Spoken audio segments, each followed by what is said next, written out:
Hey dreamers, welcome to Dan Jones' Sleep Stories. It's time to wrap yourself up in a safe, cozy blanket of dreams as you close your eyes and relax asleep into slumberland while listening to this calming tale where you sleep fast, sleep well, and sleep all night.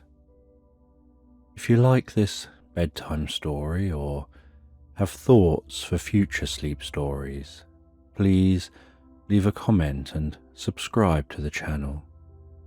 You can also support the channel on Patreon, where you'll find audio voice-only versions of my sleep stories. Thank you for your continued support. And before the story begins, imagine that you're being told this sleep story to the relaxing backdrop of rain outside. Just take a moment to allow yourself to get comfortable and close your eyes. And as you drift deeply and soundly asleep, I don't know whether you'll drift deeper asleep to the sound of my voice or to the spaces between my words. And with your eyes closed, you can begin to have a sense of relaxing your mind and body as I count down from 20 to 1. Becoming deeper absorbed in the experience with each number. From 20, beginning to focus on the top of your head, noticing what your head is resting on, how it's supported gently in place, the comfort in and around your head as it rests there. 19.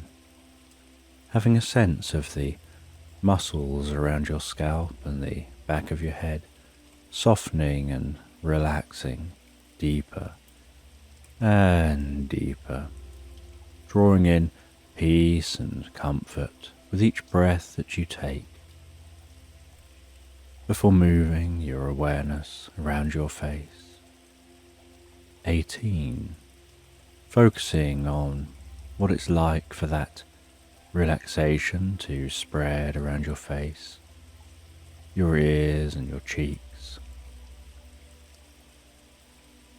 Having the muscles in these areas soften and relax. 17. Relaxing the muscles around your eyes and across your forehead, while the muscles around the side of your head and over the top of your head begin to relax deeper and deeper. 16. Noticing how you can pay attention to fading tension, or perhaps find that tension dissolves without paying it any attention at all. 15. And you can continue to allow that relaxation to spread down around your mouth, relaxing your lips and your jaw, relaxing the muscles around the side of your neck, around to the back of your neck and around your throat. 14. And as your jaw relaxes and hangs slightly loose, limp and comfortable, that relaxation can continue to move down to your shoulders and your upper back. 13.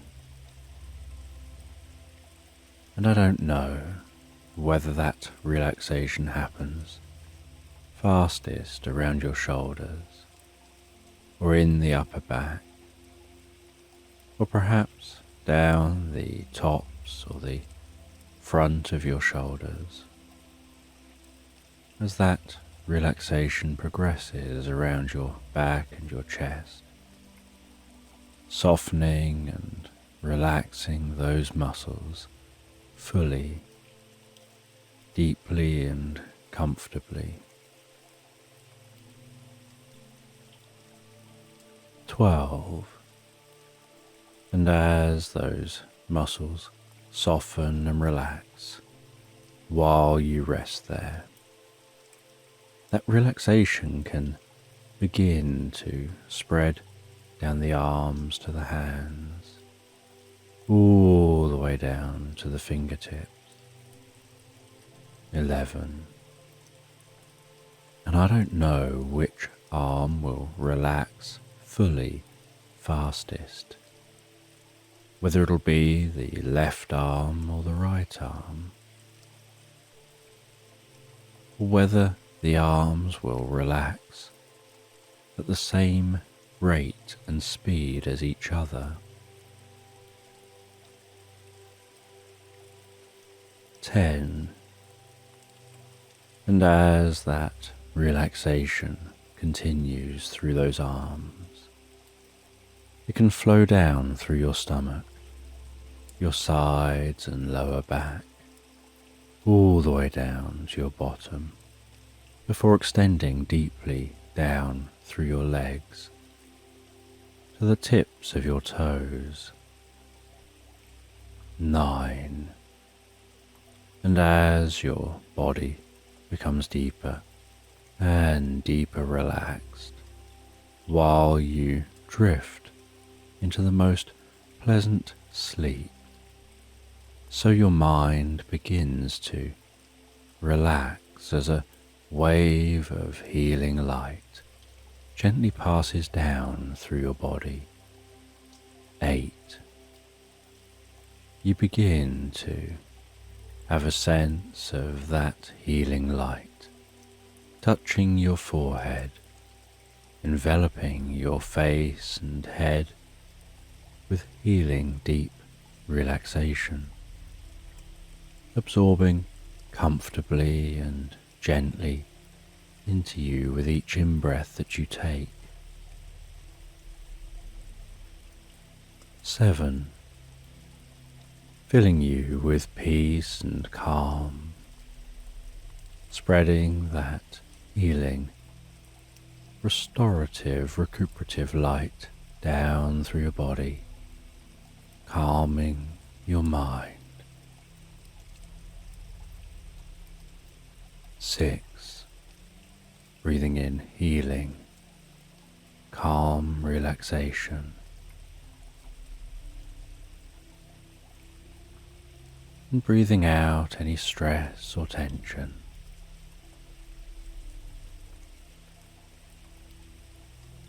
5.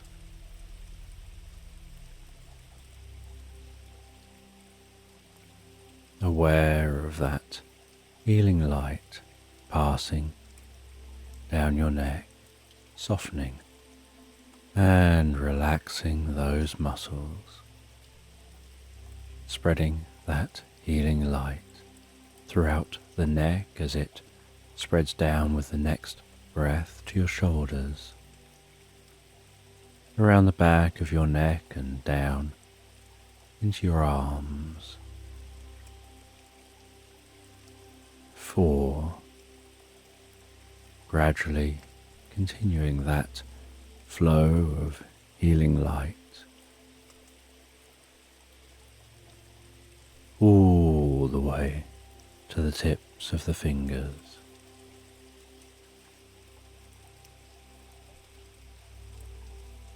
3.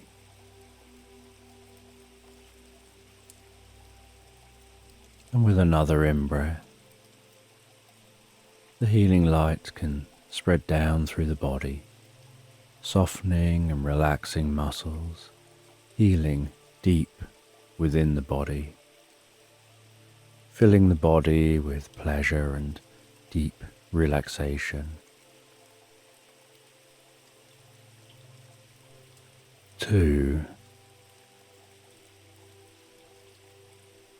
As the light journeys down around your stomach, your lower back and sides, into your buttocks and all the way down to the soles of your feet, perhaps noticing your whole mind and body filling with a deep sense of peace and calm.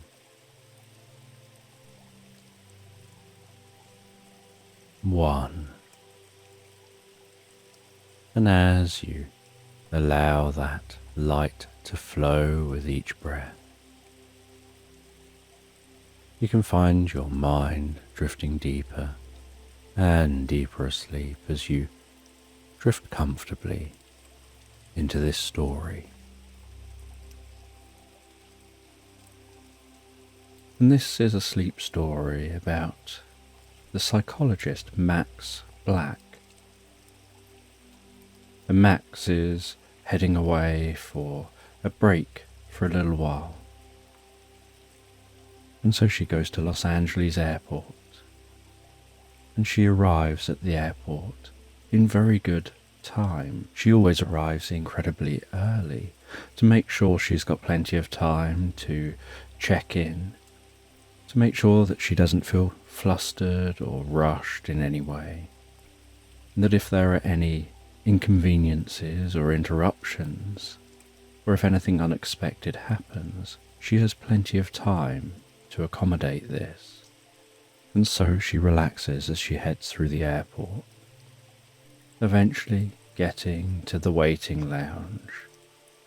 And Max is catching a small Gulfstream G280 plane from Los Angeles to Hawaii, where she'll be having a brief break, a little holiday from the hustle and bustle of everyday life. And she arrives in the waiting lounge early, and on arrival she's the only one sat there.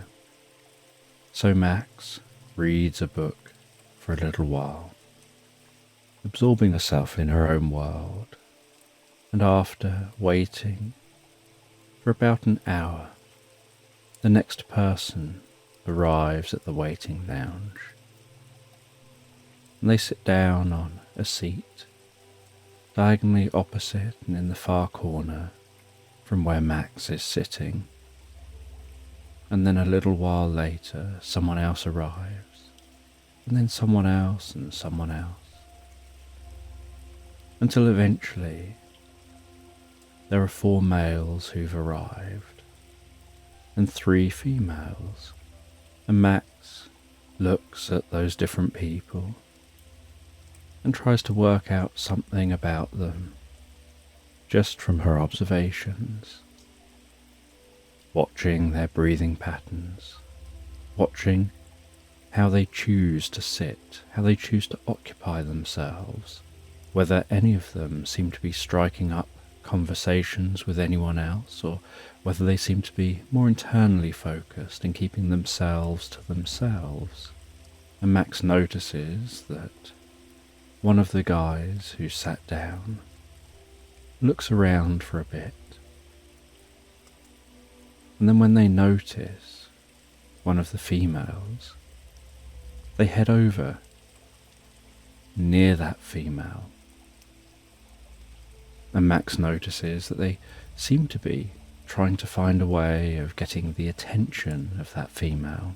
He stands near that female, bobbing around a little bit, looking out the window, out towards all the aeroplanes outside, looking at his watch. And Max overhears the man. The man tells the woman that his name is James. The woman responds that her name is Mary.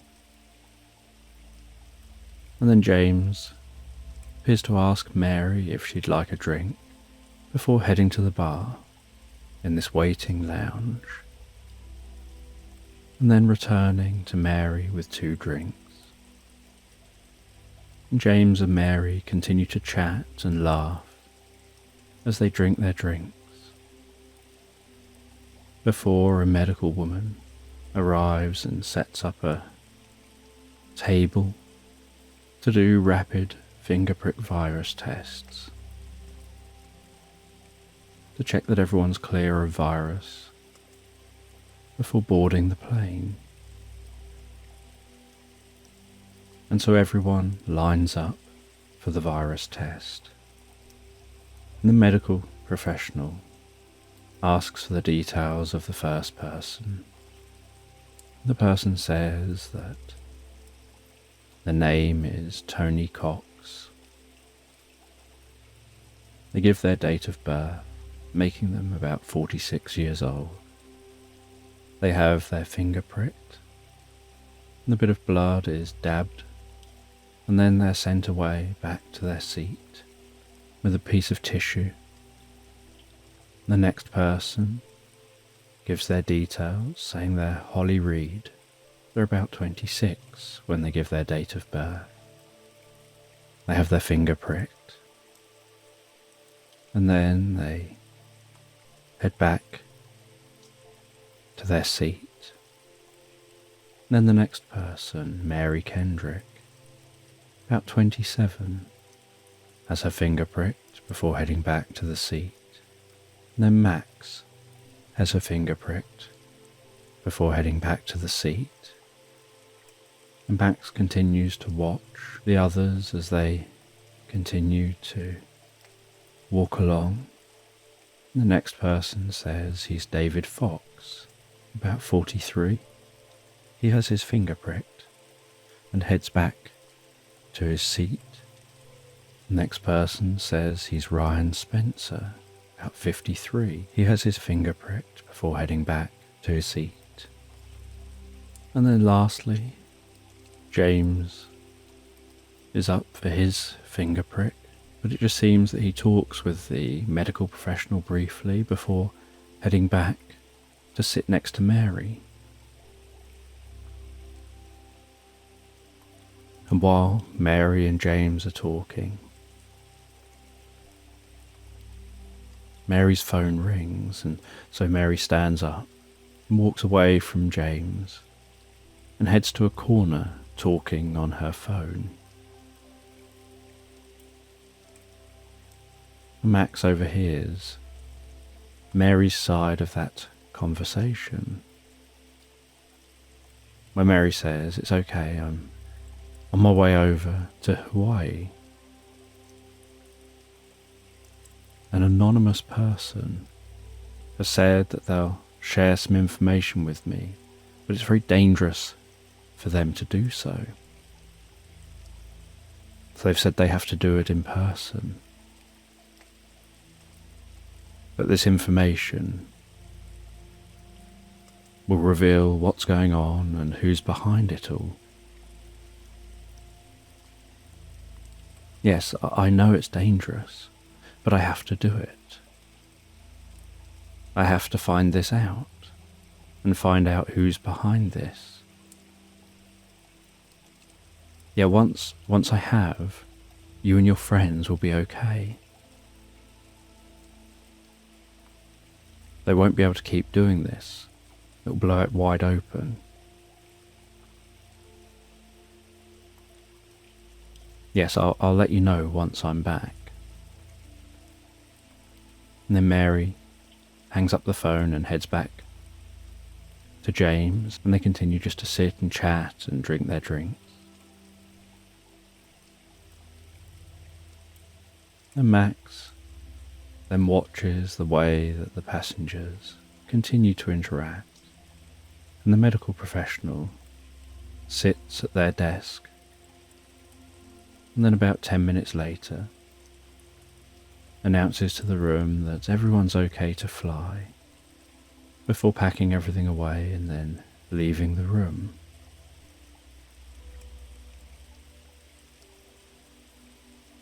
After a short while, they all get called to board the plane, and Max is asked to board first. Max always makes sure that she gets the opportunity to board planes first so that she can get the seat that suits her best. Being autistic, she struggles with where she needs to be seated on aeroplanes. So she makes sure to ideally get small planes where she can pay a premium to choose where she sits. And they all head to the plane. And they board the plane, and Max boards first. Heads right down the plane to the back and sits near to the emergency exit on the back left of the plane. And the entrance to the plane was at the front right of the plane. Once Max is seated, she watches everyone else getting on the plane. Tony Cox sits opposite Max. Mary Kendrick gets on and sits on the seats in front of Max and Tony. James sits opposite Mary as they continue talking.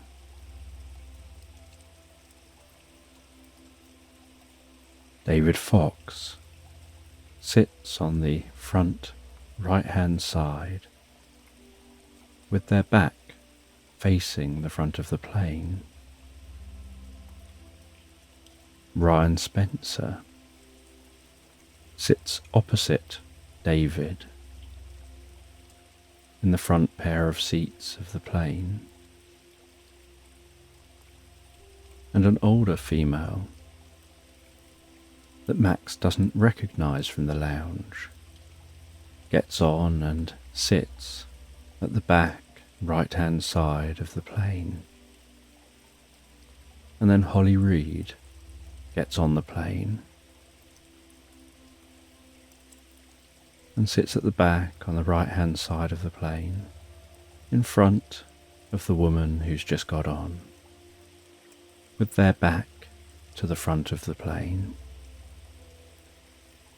And then with the pilot and co-pilot on board the plane, the door is closed, sounding almost like an airlock closing.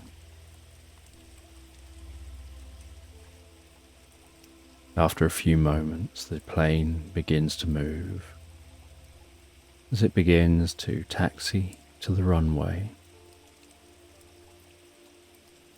And then the plane heads along the runway, bumping its way along the runway, before pulling up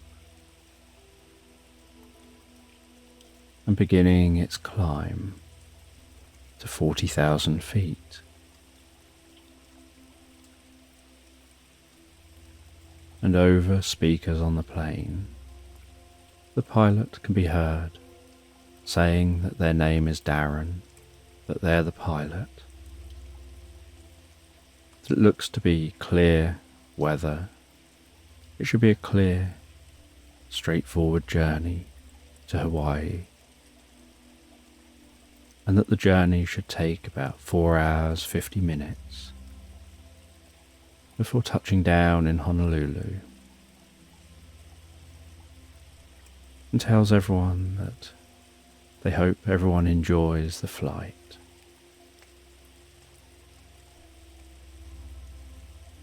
And after a few more moments, a sign comes up to say that people can undo their seatbelts and move around on the plane. And there's a murmur among people as different people begin to just chat with those around them, with some people being quieter than others.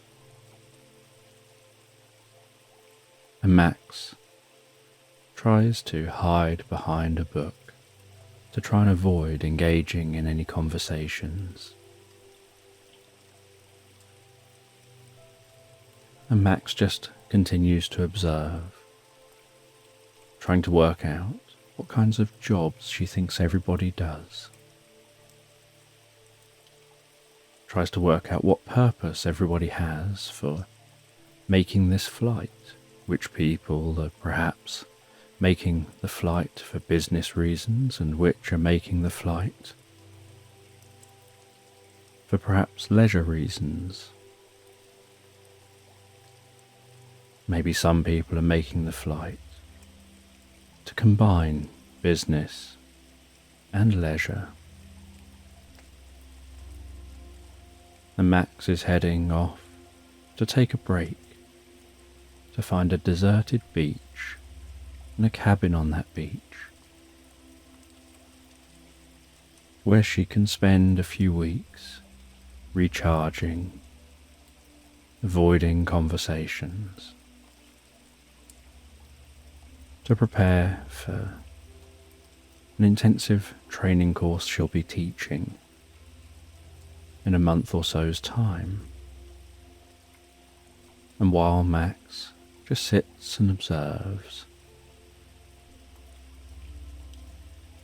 she feels that sense of comfort sinking into that good-sized, soft-cushioned leather chair. And Tony asks Max if they mind her pulling out the table that's between them. Max says that's fine, and so Tony pulls out that table and rests a laptop on the table and begins to work on their laptop. And Max hears the table pull out between the chairs the other side of Tony, and then sees James take his laptop out of a backpack and place it on the table. And it sounds now like James isn't talking to Mary anymore. And about 20 minutes into the flight, the woman to the left of Max heads to the toilet, and after about 20 more minutes, she returns from the toilet back to her seat. And then, about an hour into the journey, James gets up and heads to the toilet. About 15 minutes later, leaves the toilet and heads back to his seat. And about half an hour after that, Ryan gets up and heads to the toilet. And about 10 minutes later, leaves the toilet to head back to his seat. And as he leaves the toilet, while stepping on the hard surface just outside the toilet, his shoe makes an uncomfortable, painful, slight scraping sound, as if he's got a stone in the sole of his shoe, triggering a shiver, almost pain-like response within Max. Unfortunately, it was just a step before Ryan was on the carpeted floor again and went back to his seat. And the next couple of hours of the journey went quietly, with no one else really getting up or moving around. And conversation had calmed down between people. And then James started to act strange. he started to talk louder and sounded disturbed. And James looked around him, not at anyone specific, just looking in the direction of different people, saying that he couldn't wake Mary. He doesn't know if she's okay. And Max put her book down and stood up. And James called through the plane to the pilot to say that he thinks that Mary may be ill. He can't seem to wake her. So the pilot took off his headset. He left the co-pilot at the front as he walked through the plane to the back. He went over to Mary's seat. He leant down and spoke softly to Mary to try to wake her. He firmly rested a hand on her left shoulder while talking a bit louder and firmer. And Mary was still unresponsive. He then checked for her pulse in her neck and was silent and closed his eyes for a moment while doing this. And then said he couldn't feel a pulse. And so it was evident that Mary was dead.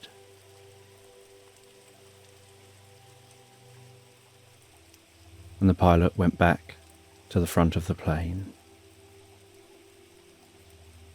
and radioed to inform people of what had happened, that a passenger will need medical assistance, may well be deceased, on arrival at the airport. They're about an hour away from the airport now.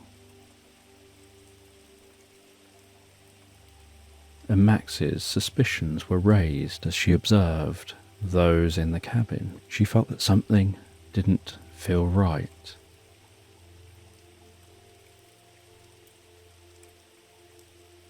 She decided she had to explore more and investigate more, just to try and make sense of her thoughts. She started to look for clues and talk to others on the plane. And she started to run through the events from when she first arrived at the airport. She ran through everyone arriving in the waiting room, where people sat in relation to each other, who interacted with whom, the arrival of the medical person, and that medical person walking away again, having cleared everyone for travel.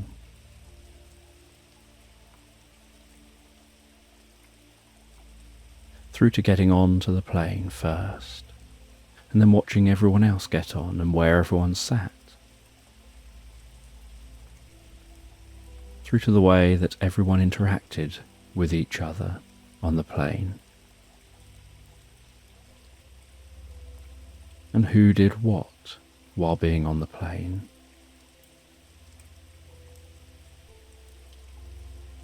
And while thinking all of this through, Max suddenly had a recall that the woman sat to her left on the other side of the gangway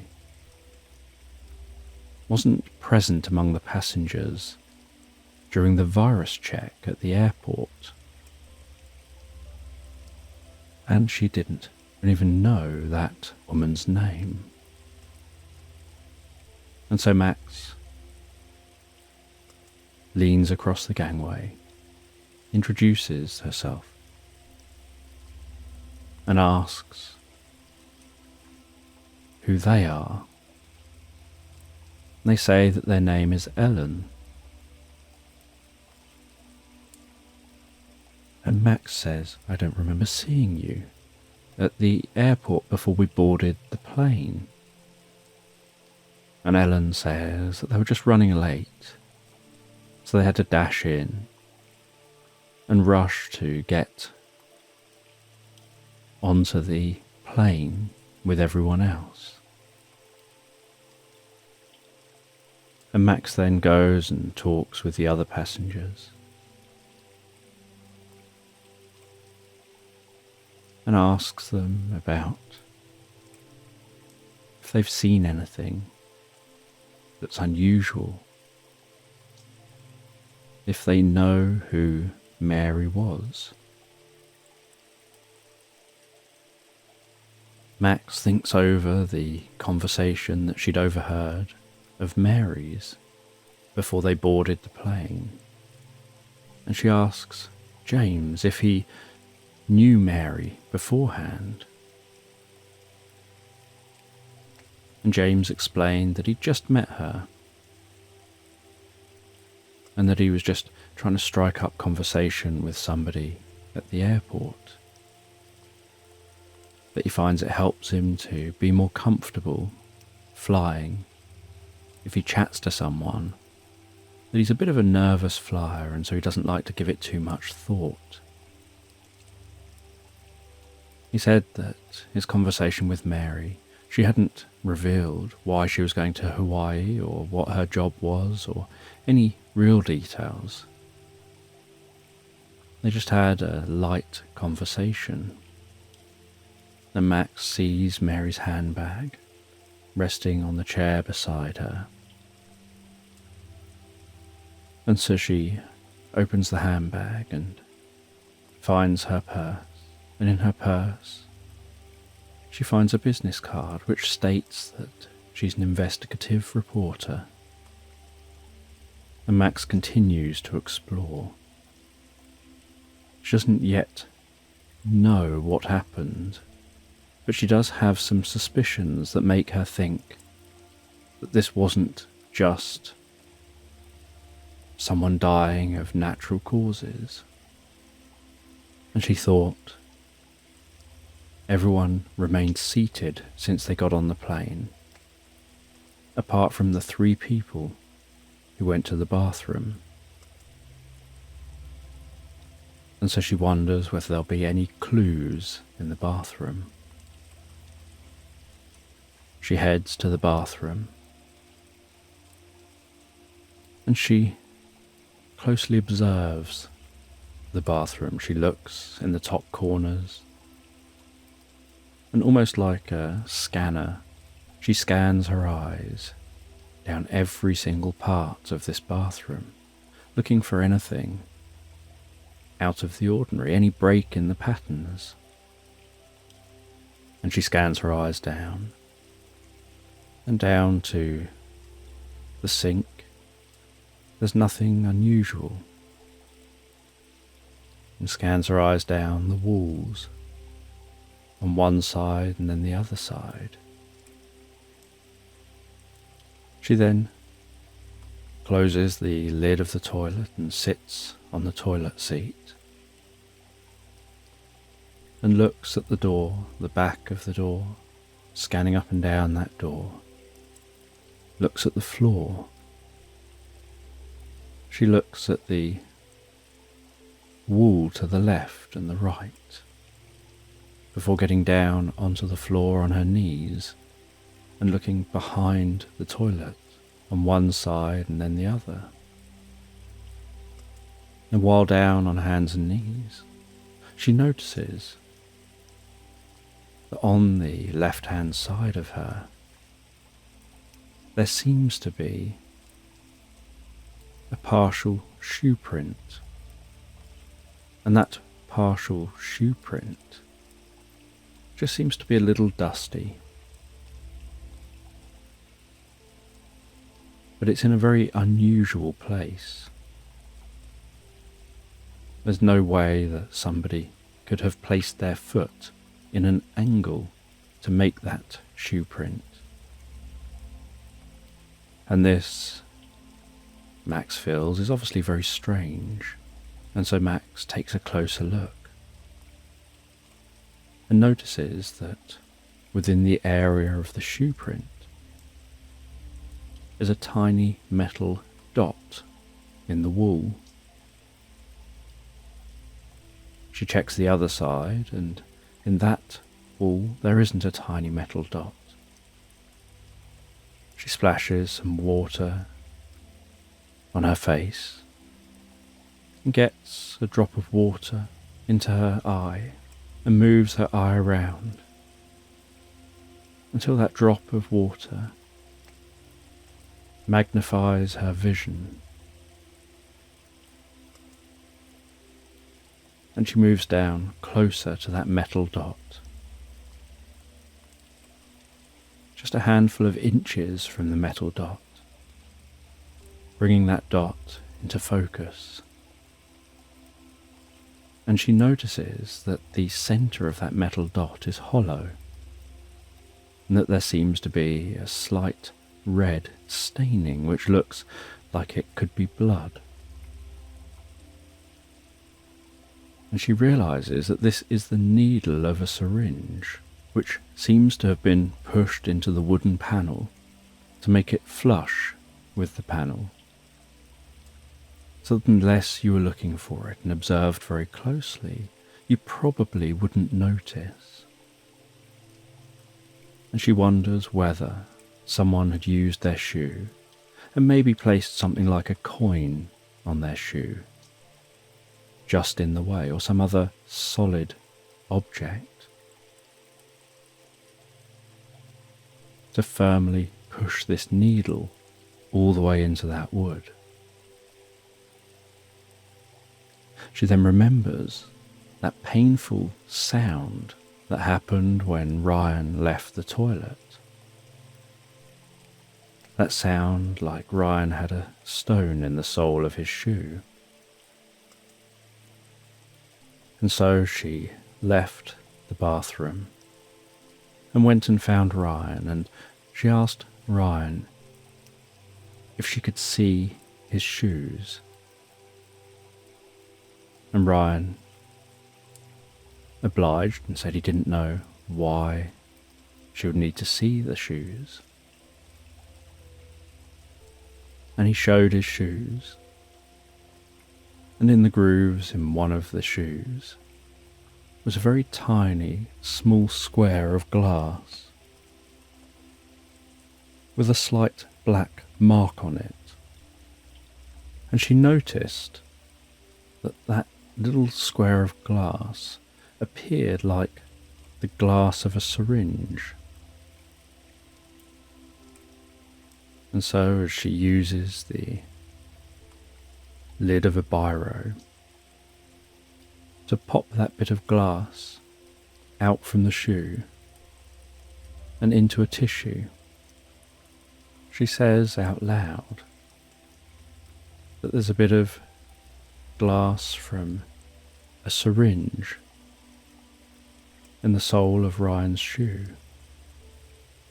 And while she said that out loud, she was observing all the passengers with her peripheral vision, and she noticed one of the passengers take a slightly deeper breath,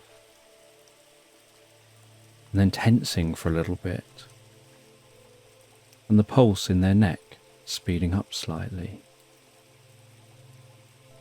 And so she approached this passenger and saw the way that another passenger was looking over at them, and how that other passenger also appeared slightly tense. And then, instead of talking to that passenger, she turned and went to the cockpit to talk to the pilot. And she told the pilot that Mary was murdered, and to let the authorities know to board the plane when they land to detain the suspects. And on landing, the police and medical crew board the plane. They tell everyone to remain seated, that they'll be taking statements and details. Max says to the police officer announcing this that she thinks she knows what happened during the flight if she can just take a look at Mary's right leg. This will confirm whether she is correct or not. And if she is correct, she will be able to say what happened. The police let Max take a look at Mary's leg. After a few moments looking at Mary's leg, Max says that it supports her theory. Max then reveals the details of how Mary was killed and who did the murder. Max explains that she arrived early at the airport, as she always does. She went to the waiting lounge and sat down as everyone else arrived. And she watched as James approached Mary and spoke with Mary. And then James went and got a couple of drinks. And then returned to Mary, and they were drinking the drinks and just chatting before Mary's phone rang. And Mary had revealed the reason she was going to Hawaii. Max said Mary's an investigative reporter and was looking into a very dangerous case. That she doesn't know what that case is, but she's sure that this is to do with that case, and that she was being lured to Hawaii, perhaps to be able to kill her on the plane.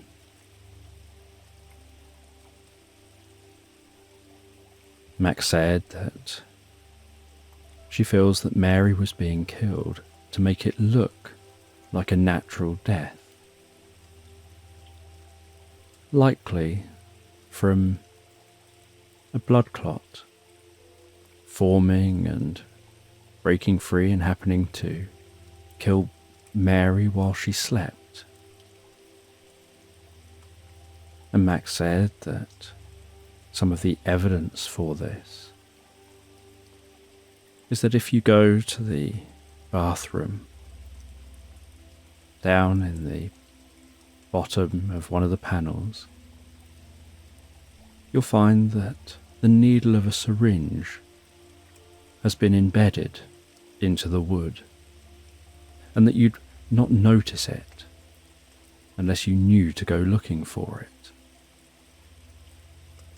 And she said that the person that did the murder had obviously wrapped the syringe in toilet paper and then stepped on that syringe to crunch it down, break it into smaller parts, and had probably flushed that broken syringe down the toilet.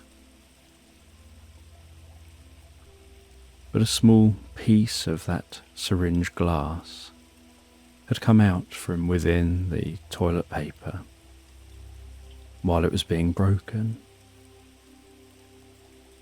And whoever did it didn't notice at the time. And that small piece of glass became wedged in the tread of Ryan's shoe. And the syringe had been used to inject a blood clot of Mary's own blood deep into her leg, in just the right place, that free-floating blood clot would rapidly travel up through Mary's body and kill her while she slept, and that she had slept from almost as soon as she got on the plane, because the drink that she was given was drugged. And that if you take a look at Mary's right leg, taking a look at her calf, you'll see a tiny dot of blood at the injection site. Max then says that James and Ellen are the two who orchestrated killing Mary. That Ellen was the medical professional who was doing the rapid finger prick virus test at the airport. That she had somehow orchestrated being the medical professional who would be there to do that test. And she was wearing a wig and she had a face mask on. And she was wearing medical clothing.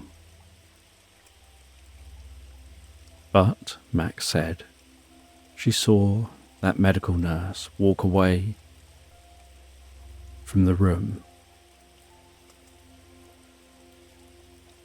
And she saw Ellen walking to the bathroom, and she recognised that both people share the same walking pattern. She said that the rapid finger prick virus test was just a way to get Mary's own blood, and that they only needed a small amount of blood to then put into a syringe to get that blood to create a small clot, which before boarding the plane was passed on to James. Then on board the plane, once the drugged drink kicked in, probably just sleeping pills, so that it isn't suspicious. People would think perhaps she'd taken some sleeping pills before the flight. James was sat opposite Mary. He had his backpack on the ground, obscuring the view of under the table. He'd pulled the table across to look like he was working on his laptop, when in fact the table being pulled across was also to obscure the view of what was going on under the table. He then used his left foot to lift up Mary's right foot, hooking his foot behind her foot, raising it up until he could reach it, taking hold with his left hand and resting her foot on his left knee. And with her foot rested on his left knee, he took the syringe and found the space in the calf he needed to inject, and injected that blood clot. He then lowered her leg back down and placed the syringe in his left jacket pocket. And he lightly watched Mary until he saw her stop breathing. And after he saw her stop breathing, he then went to the bathroom to dispose of the syringe. He knew that he might get caught with the syringe trying to pass through the airport when leaving the plane. And it was a glass syringe, so when he went to the bathroom, he took the syringe apart, embedded the metal needle into the wall, into one of the wooden panels, pushing it all the way in until it was flush with the wood, doing so very low down near the floor, so no one would be likely to notice it when there's just a tiny dot of needle, visible if you look at it. And you might just think that it was a pin or something from construction. He then wrapped a glass syringe in tissue and just stood on that to break that down, and kept standing on it to break that glass syringe into small pieces, which he then flushed down the toilet. And unfortunately for him, a small piece managed to get probably through the tissue and remain on the floor, which is what got caught in Ryan's shoe. And he then went back to his seat after flushing that syringe down the toilet in the tissue, and then he waited until a good way through the flight, waiting for a very specific time to then react as if he'd just discovered that Mary doesn't seem to be waking up. And as he reacted in that way, Max explains how she noticed that he didn't seem to be as distressed as he should have been.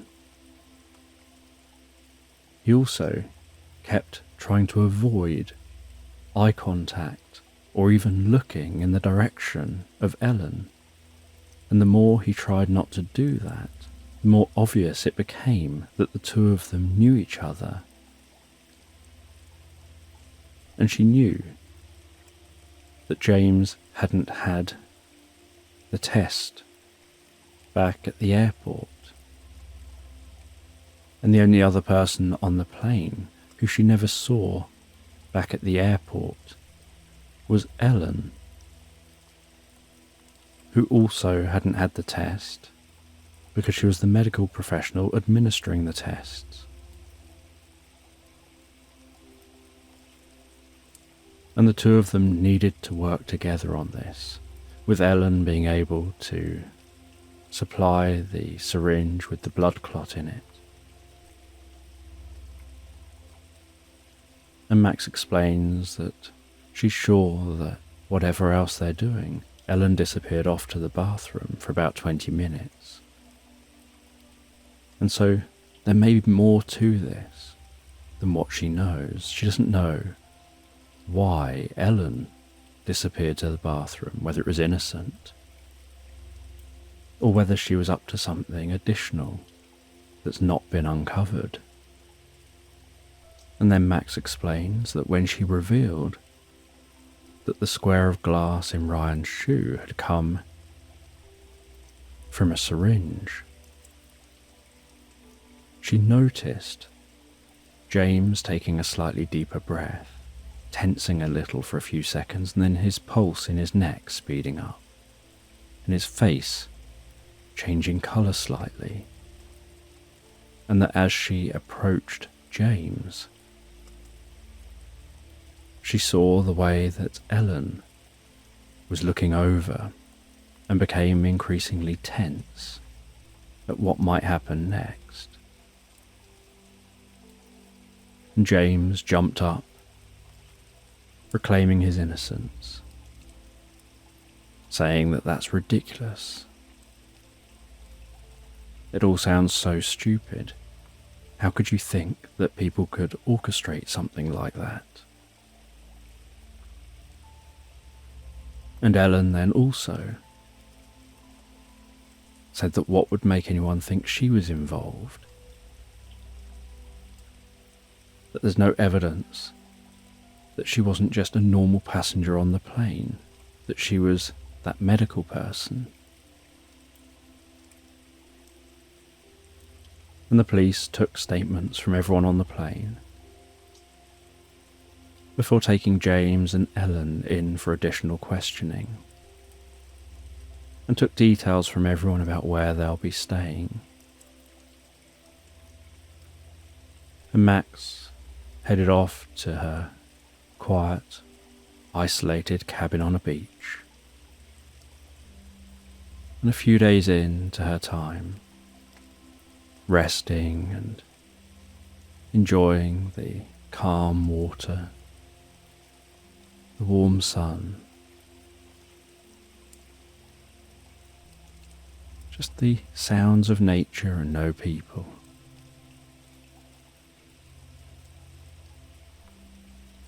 She read in a paper about the murder at 40,000 feet, which confirmed that she was correct. That the murderers were Ellen and James. She learned from reading the article that Ellen is the director of a Los Angeles surgery, that James is her son, and that together they work and run this surgery, and that they encourage homeless people for small amounts of money to come in for medical tests, when actually those homeless people are never seen again, and their organs are used for illegal organ transplants. And Mary, as an investigative reporter, had been investigating this,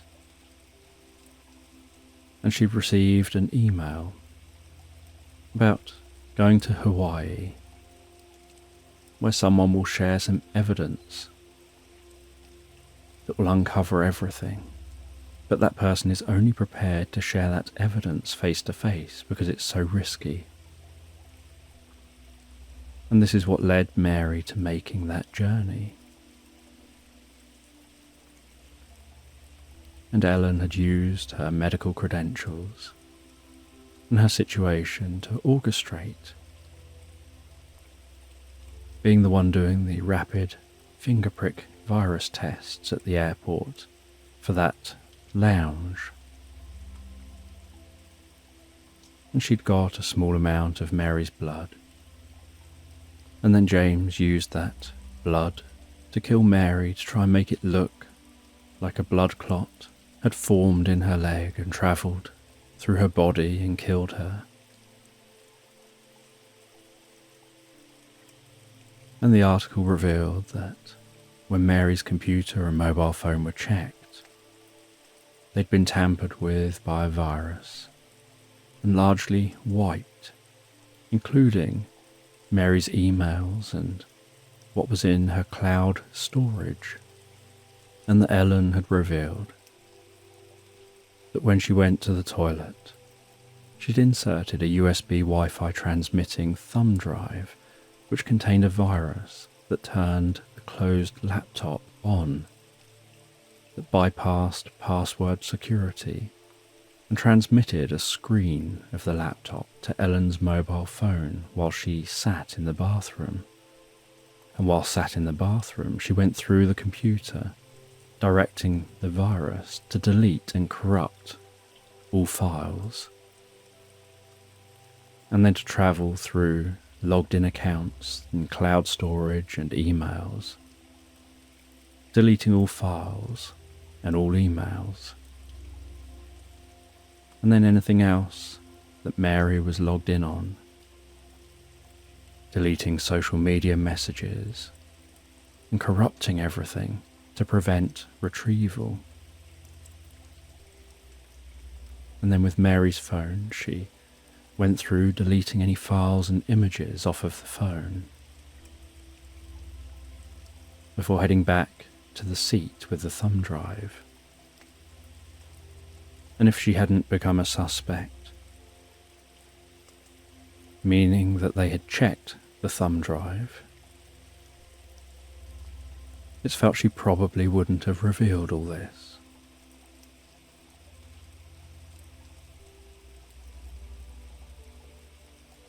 and Max folded up the newspaper and then went back down to the beach, rested back comfortably on a deck chair, and drifted and floated so peacefully and relaxed into a reverie, and drifting and floating deeply into slumberland. And while you begin to relax, I'm just going to tell a story where you play the role of clinical psychologist Max Black. And Max Black is an autistic clinical psychologist who specialises in domestic abuse and anxiety disorders. They're self-employed, and as part of their role they frequently visit clients' homes, hold group therapeutic sessions, as well as talks and teaching classes on psychotherapy, hypnosis, autism and domestic abuse and anxiety disorders. They often attend networking events, as well as enjoying plenty of time alone away from people, often going on holidays like long train journeys, or visiting isolated locations. And as you drift comfortably asleep while taking on the role of Max Black, you find yourself heading off to a small retreat which you're teaching. And this retreat is out in the middle of some woodland that's in the middle of nowhere. And while you're on your way to this woodland, you're running over in your mind what it is that you'll be teaching. And it's only a small group with a select handful of people, to make sure that it's very intimate and you can give each person plenty of time and attention to help them to learn from this course.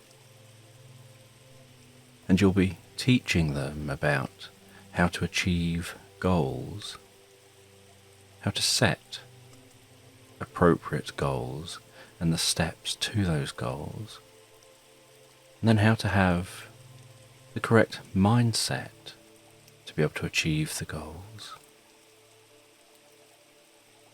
and to be able to keep going even when there are challenges. And this location that you're heading to is a long way from anywhere. So you set off very early. You travel in your car through the day, thinking about the structure of the course which you'll be teaching. And it'll be over a weekend. And you stop off on your journey, stretching your legs, grabbing some food, before continuing on. About halfway through the day, you finally arrive at the woodland. You continue on through the woodland, now surrounded by the dappled, dim light, as the trees allow very little of that light to penetrate down to the ground. And the trees almost meet in the middle above the road that you're travelling along. As you continue along this straight road heading deeper and deeper into the woodland.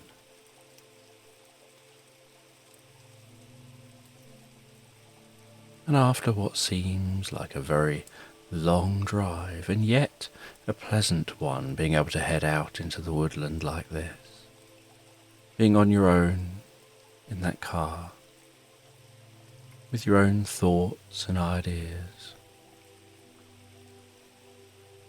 running over different things that you may find useful to say, thinking about those who have put their names down to attend and what they have filled in about themselves, and trying to work out a bit about each person, their ambitions, the challenges and blocks they have to achieving those ambitions, with the aim that you can then tailor the course to the specific individuals attending. And you continue heading towards your destination, turning off of this road, heading down a dirt track. The car bumping up and down on this dirt track, that gravelly sound beneath the car, the occasional clink and clank of some of that gravel flicking up at the underside of the car, until you eventually see that cabin, and you pull up in the parking area of this cabin. Pull over to one side, parking, facing a log. And this parking area has logs lengthways, with a slight gap between each log, marking out the boundary of the car park. You exit your car.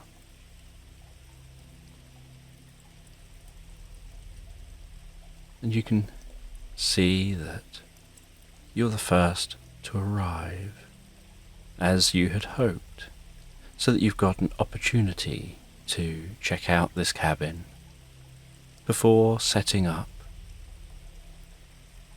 and making sure everything's in order for when the participants of this course arrive. You exit that car, closing that door behind you. The dull thud of the closing door. You turn to face that cabin. You take a look at the cabin. You can see that it's a wooden cabin, quite an old cabin. You're aware that it has plenty of bedrooms and other rooms to use. And the owner of the cabin is here.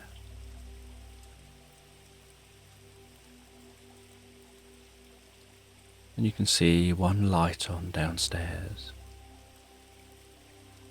Before you head in, you continue just surveying the area.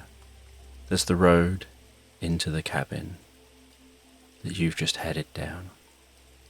There are parking spaces for the cars out the front. Right up to the boundary of the parking spaces is the woodland, and that woodland surrounds the sides and the back of the cabin and is reasonably dense. You can see a narrow track heading off from the right side of the cabin as you look at it. Just a narrow footpath heading next to the car park, through the trees. And you imagine that that must be where the lake is, by following that footpath. And you can see that the woodland in that area is sloping just ever so slightly downhill. And you can see the slightest glimmer of light from that direction, whereas in other directions it just seems to be woodland off into the distance. And looking at that cabin as you walk towards it, There are 2 floors and possibly some space in the loft. On the left side of the cabin as you look at it, on the ground floor, is a garage with the door closed. Above the garage are some windows, presumably for some bedrooms. And then you have the main area of the cabin beside the garage. And on the right side of the cabin seems to be just a small little trapdoor, as if there's probably a basement, and that trapdoor would be a way of entering and exiting that basement from the outside. You suspect there's also a way of entering the basement from the inside. And you can see a little way from the cabin is what looks like an outside toilet that looks disused. And you head up towards the front of this cabin, just carrying one bag for now, leaving everything else in the car. You knock on the wooden door and find yourself greeted by the owner. And the owner opens the door with a smile, thrusts her hand into yours. You shake her hand and she says, "Hi, I'm Liz." And she announces herself as being Liz Benson. And you already know from the details when you were booking the cabin that this is Liz Benson and she's 74. And she lives alone in this cabin. And nowadays she rents the rooms out for people who come just on holidays to the woods, a bit like a bed and breakfast, where she'll supply food every morning. She'll cook a meal every evening. But the rest of the time that you're there, you can potter around and perhaps do what you'd like. Going out for walks in the woods, going down to the lake. And the information said that she tries to largely keep out of your way and let you enjoy your holiday. Being a hands-off host who's available if you do require any support. And she shows you into the cabin.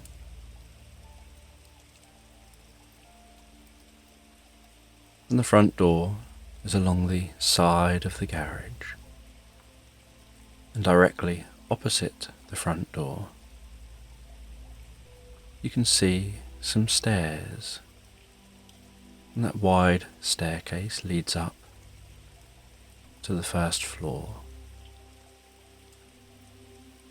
And on the right is a doorway and a narrow corridor. And she walks you along that corridor. At the back of the corridor you see a doorway that leads through to the kitchen. And the door on the right leads through to a front room, which is the room that is largest and the one that your training will be held in. You look around that room and look for the PowerPoints. You work out how you're going to arrange this room. Off the back of this room is another room like a dining room, and you think to yourself this will make a nice breakout room when participants are paired up. And the dining room has a door that feeds back towards the kitchen, and another door which leads to a separate toilet and bathroom.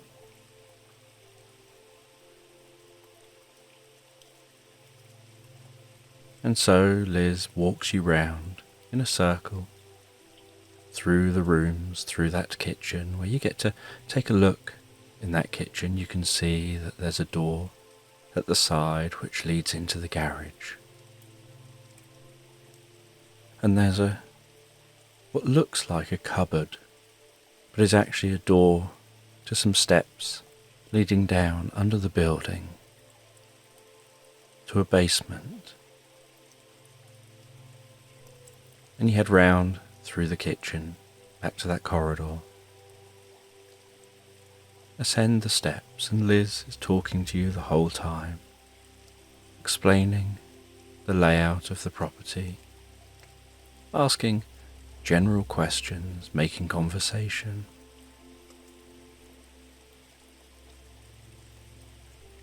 And while she's doing that, you're largely thinking to yourself about the course that you'll be running. You head up the stairs, and on the left-hand side is a corridor that leads to 2 bedrooms, one over the front of the garage, one over the back of the garage. There's a corridor straight ahead of the stairs, and on the left-hand side is a large bathroom.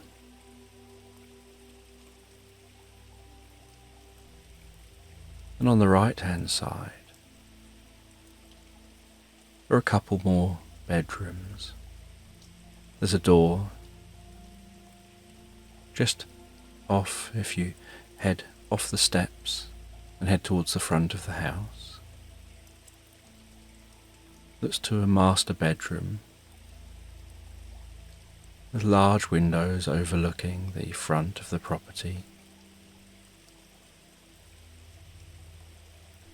Behind that are 2 more bedrooms, and at the back of the house is another bedroom. And so you work out who is likely to sleep where from the attendees before Liz guides you back down the stairs. And you say that you'd like to just go and collect your things that you require. Bring them in from the car. So you head out to the car and you bring in a whiteboard and easel that you'll be using, and some pens and some paper and other bits and pieces, and a laptop.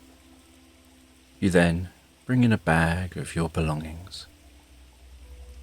You take them up to the room that you'll be staying in. You place those belongings down on the bed, and you're staying in a small room at the back. You don't require much space, and you really want the attendees to have the best experience, and so you're aware that it isn't helpful for you to just take the largest room. And then you head back downstairs and you can smell some baking going on in the kitchen. You head through to the kitchen and Liz is there baking away. And while she's baking, she makes you a drink, makes herself a drink. And it's still a few hours from when the attendees will be arriving. And Liz says that during your stay, she'll be staying on her boat, that she has a small little boat on the lake. and that when the house is in use, she likes to keep out of the way, and the boat is just down the path to the lake, and there's a little jetty out into that lake, and the boat is moored up at that jetty.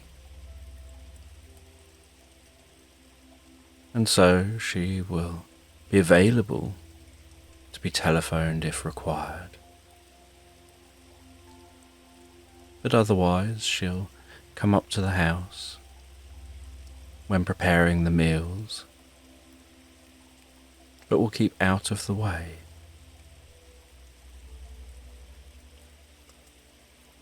And you and Liz sit there, enjoying a drink and a rest, and just chatting about this area.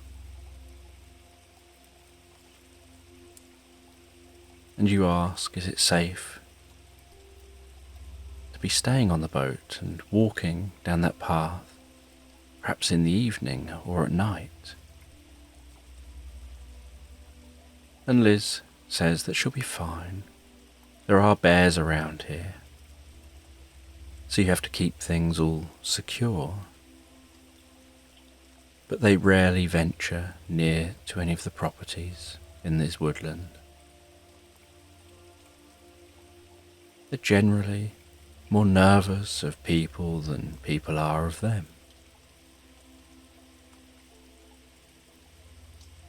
And you think to yourself, you're sure you know some people who would be significantly more nervous than a bear.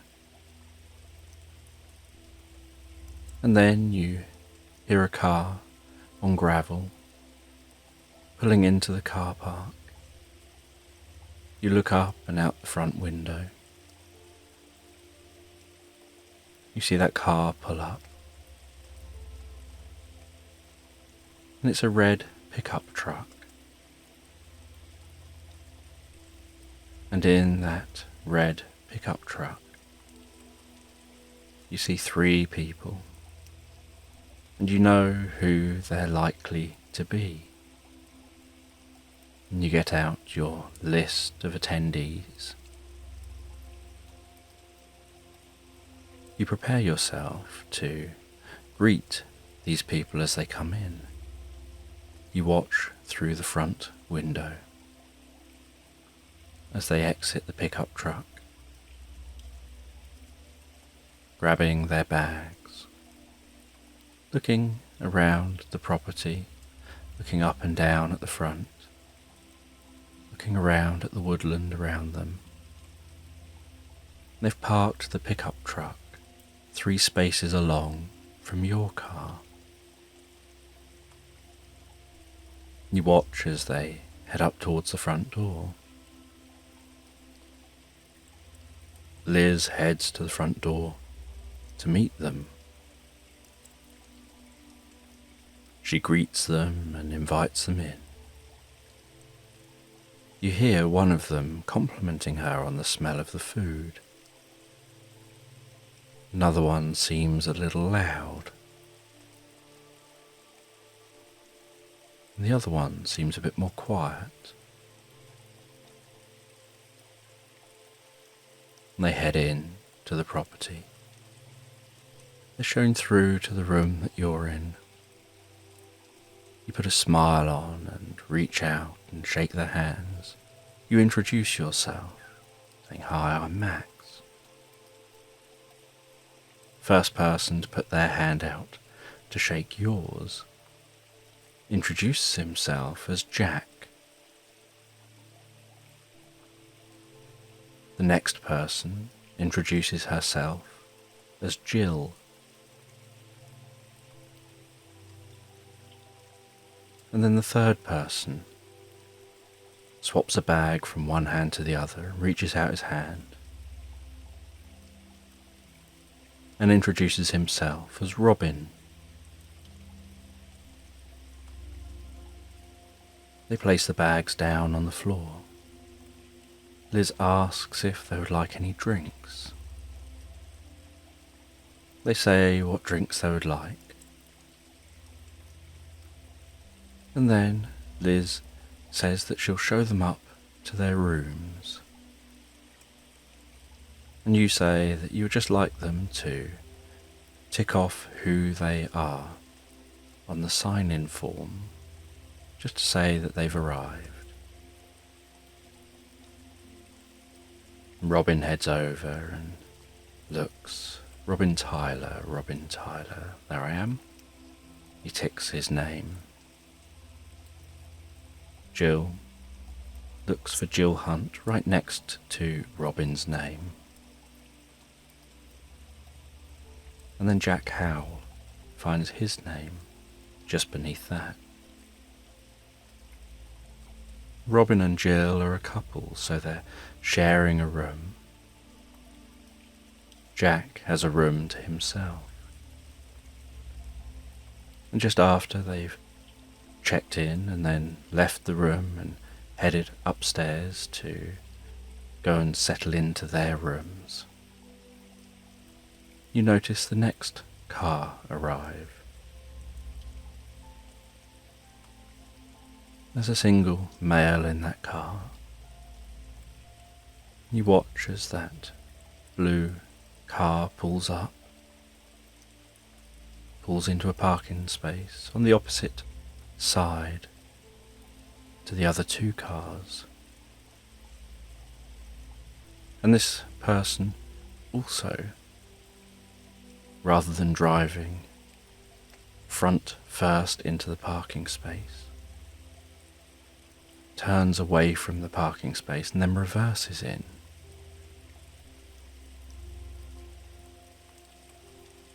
He sits in his car for a little while before he gets out of the car with a backpack, heads to the front of the property, knocks. Liz goes and greets him. He comes through and you meet him and greet him as well. He introduces himself as being Freddie Robertson. And Freddie then signs in, ticks his name, and Liz shows him up to his room. And you're just waiting for one more participant. And while waiting, Freddie appears again. Liz hands him a drink, and he's just walking around the property. He looks at the books in the bookcase in the main room, occasionally pulling a book off the bookcase, flicking through the pages, making a few noises like before putting that book back and flicking through other books, looking up and around the room, as if he has a curiosity about what is in this room. You then see Jack appear, and Jack strikes up a conversation with Freddie. He talks about his journey, coming down with Robin and Jill, and feeling a bit like a third wheel on the journey. He jokes about what it's like being there with a couple, and jokes that they seem so sickly sweet together, that on their long journey of many, many hours of driving, he was thinking, I could just kill the two of them. And Freddie laughs and says that we all know a couple like that are just so sickly with each other.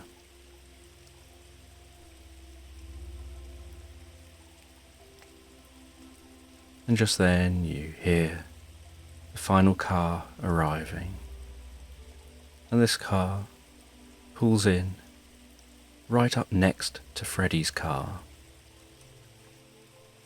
driving front first into the parking space.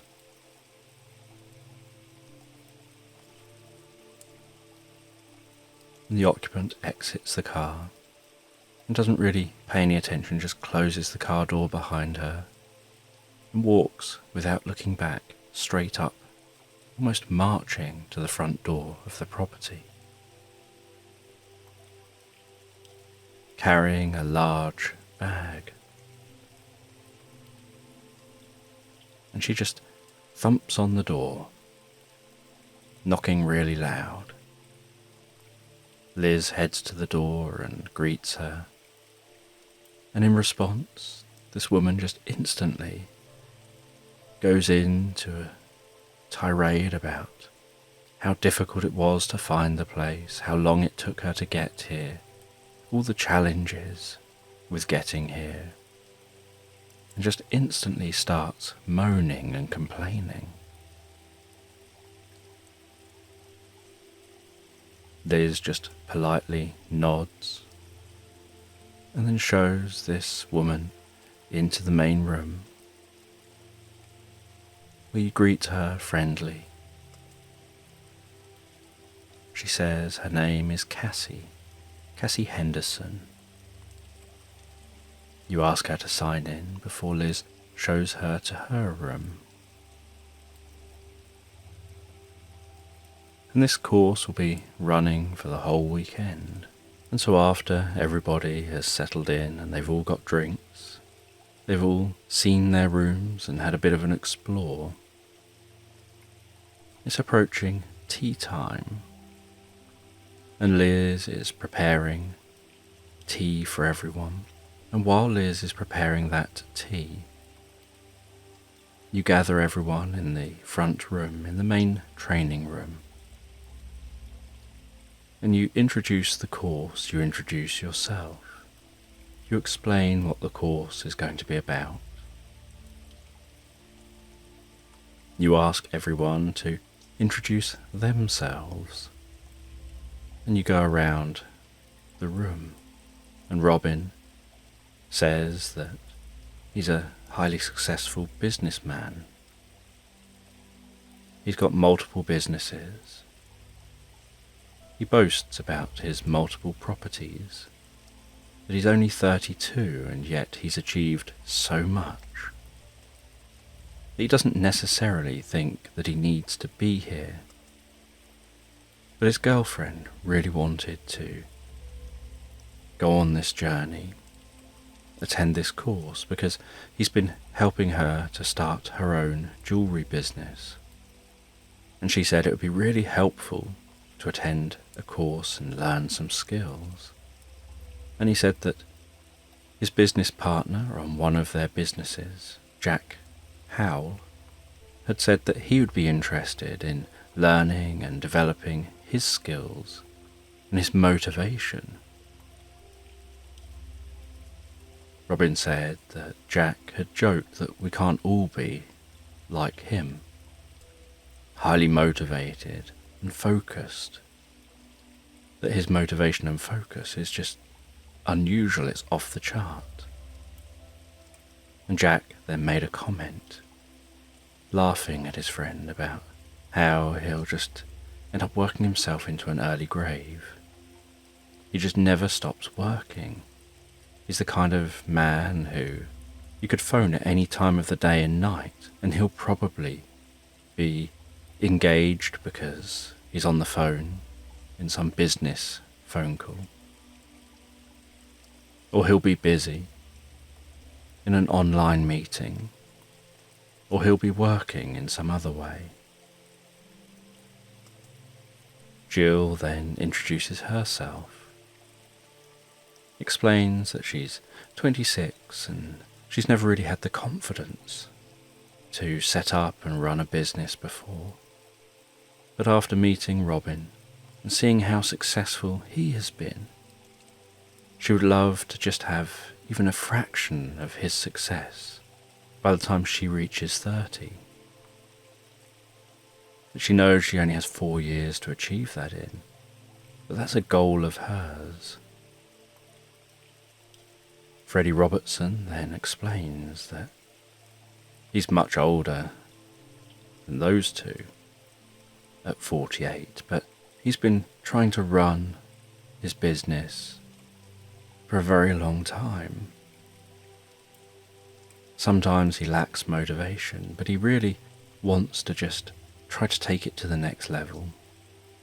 He needs to increase his productivity, that he struggles sometimes with thinking outside of the box. He knows how to do his job, and his business is his job. But he doesn't really know how to turn that into something more. And you ask him what his business is, and he explains that he's a mechanic. And he set up a small little garage in the town that he lives in. And that garage has always done okay. He's done okay for himself. But he's always dreamt of being able to expand the garage to more garages and have perhaps a small chain. Nothing too large, just something manageable.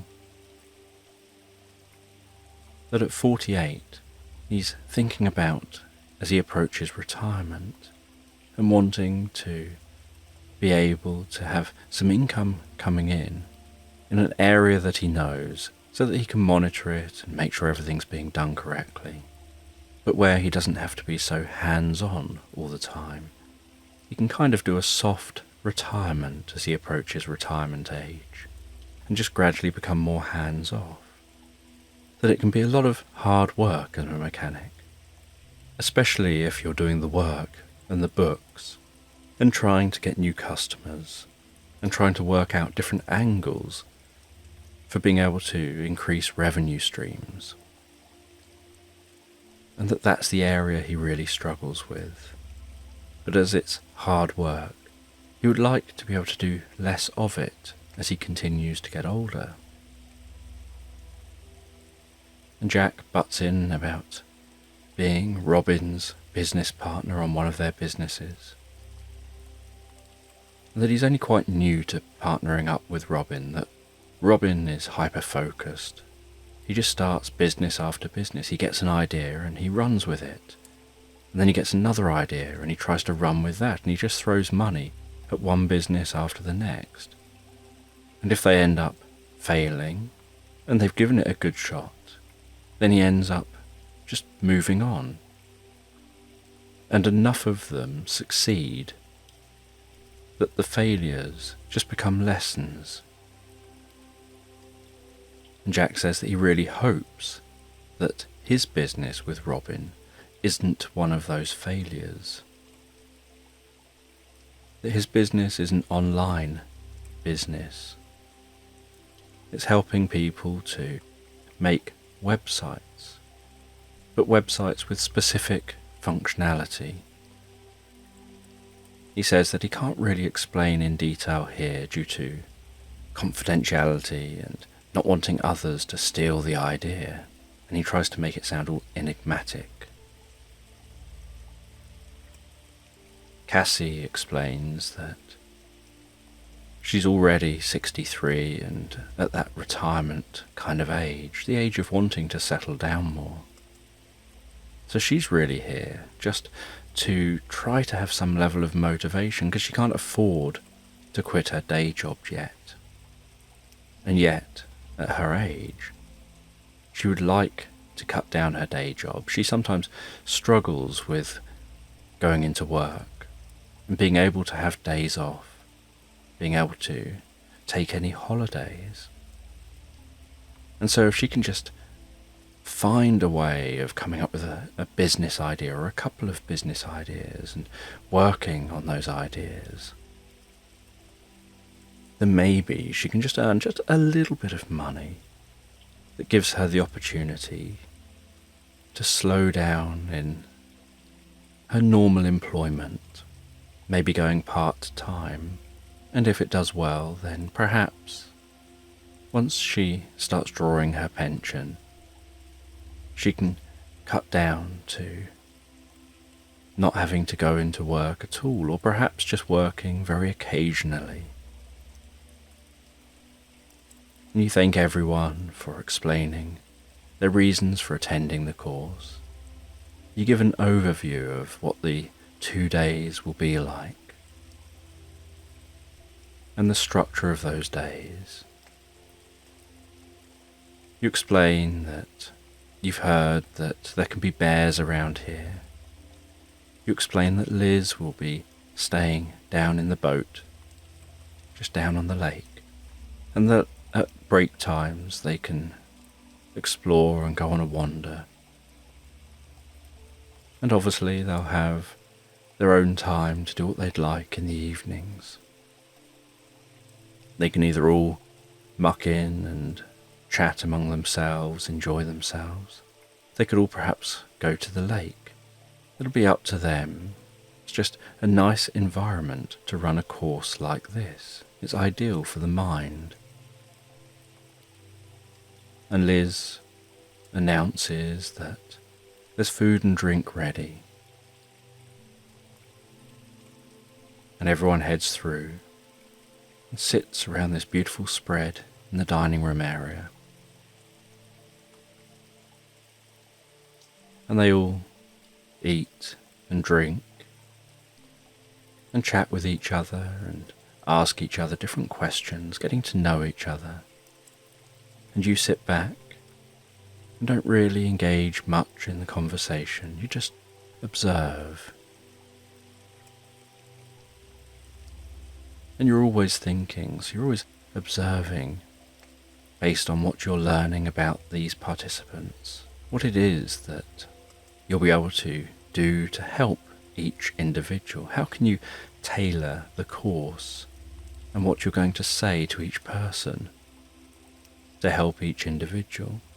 Because you just want them all to get the most out of the training.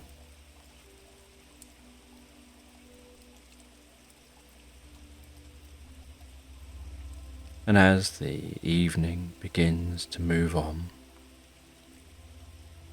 Liz says that she's heading down to the boat. Cassie says about looking out for bears. Says, with the mention of bears, I thought I caught a glimpse of one out of the window earlier. And Liz says that she'll be fine. And she leaves the property. She heads off to the boat. Jack turns up the music. And it's almost like a party is beginning to ensue. You feel that you almost have to stay there with these people because of the fact that it's your course, even though you're finding it overwhelmingly loud.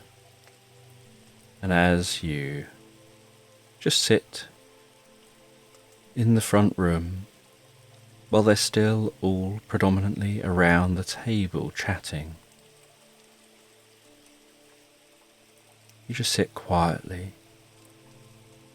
trying to keep in your own mind a little bit. Occasionally heading into the room and showing your face just to make it look like you're around. Just listening in to different conversations. You hear Robin telling Jill how she sometimes just seems so forgetful, saying, I told you that in the truck on the way here. Don't you remember? And Jill laughs and says she can be a bit scatterbrained at times. And then Jill leaves the room. She heads up the stairs. And Jack leaves the room and heads up the stairs. Then Jill comes back down again. And Robin looks at his phone as he heads out the front of the property and over to his vehicle. You notice him at his vehicle. And the light popping on And after a little bit, the light goes off. Then Robin comes back. And Robin enters the house and up the stairs. And after a little bit, comes back down again. Then Cassie comes over and says that she's tired and she wants to head to bed. Make sure she can start the day in the morning feeling fresh and engaging in the training. And you say goodnight to her as she disappears off, heads upstairs, goes to her room. Then Robin and Jill say that they're heading to bed too, so they head off.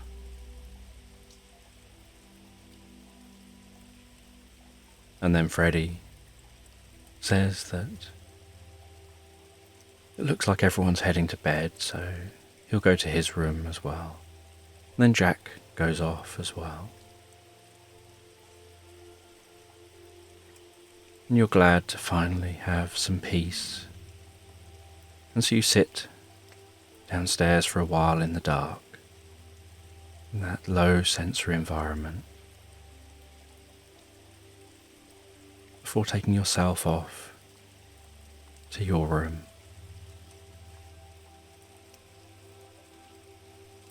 And then, during the night, you hear a noise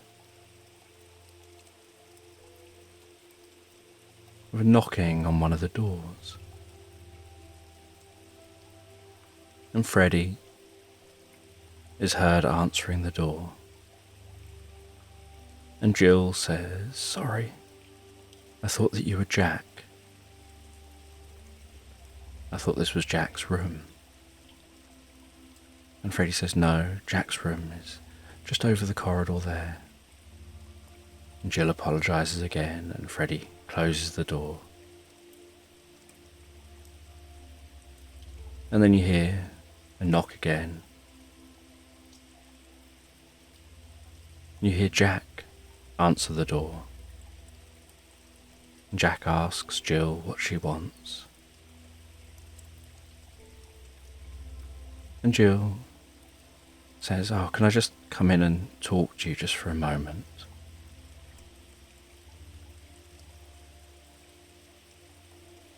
And Jill talks with Jack for a while, and you can't hear what's going on in the room. You just try and rest back again and get a bit of sleep. You gaze at the time to see what the time is, seeing it's about 3 in the morning.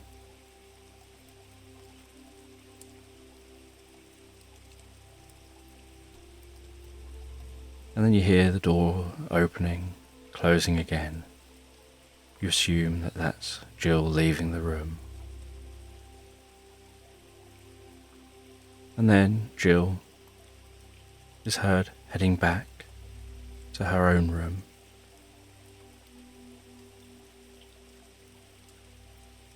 And then you just drift peacefully and comfortably asleep.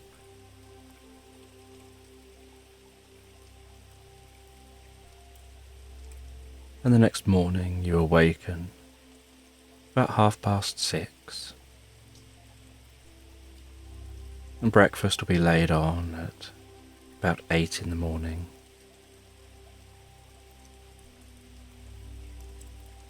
And so you leave the room, you head downstairs, and you can hear as you walk into the kitchen the sound of a car running.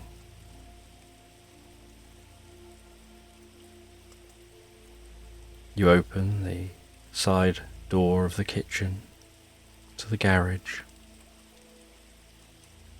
and fumes begin to fill the kitchen from the garage, and you cough a little bit at those fumes. You head to the garage doors and fling those doors open, and those fumes flood out of the garage. And as the fumes clear as you're heading back to the car in the garage. You notice there's somebody in the driver's seat. You open the door of the driver's seat and turn the car off, covering your mouth and nose and still coughing a little. And as the fumes are clearing, you notice the person in this driver's seat is Robin. You see a note resting on his lap. And just then, Liz arrives. And she responds, surprised at the scene. And you ask whose car this is, and where the keys were. And she explains that it's her car. And the keys were hanging up in the kitchen.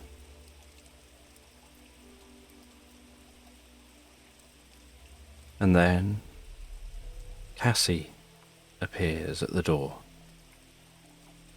equally as shocked, followed by Jack pushing his head around the door, trying to work out what's going on. And finally, Jill appears and instantly starts crying and wraps her arms around Jack, saying that she can't look.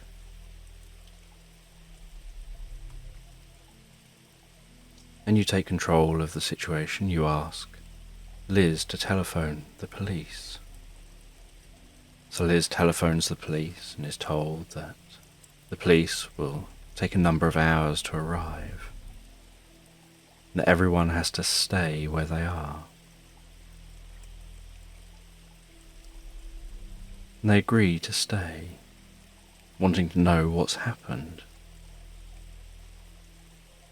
And you pick up the note from Robin's lap. You read that note. It reads as a suicide note that he had taken his life, that one of his businesses that he really loved was failing, that there was some fraud going on with that business to try to save that business. And he didn't want to face jail time or be known for the fraud. And so he decided to take his life instead. And you walk around the back of the car to leave the garage. You just observe around this garage. You notice the tools hang on the wall, a shovel hanging on the wall. You notice a large chest freezer against the back wall. You notice a workbench next to that chest freezer.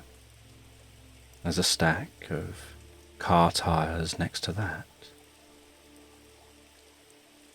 There's some damp on the ground in front of the chest freezer and the workbench. You head round and back into the house.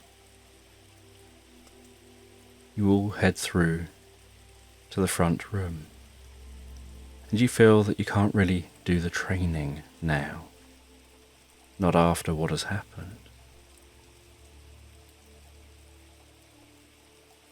And in the front room, Cassie asks, when did he do it? What do you think has happened?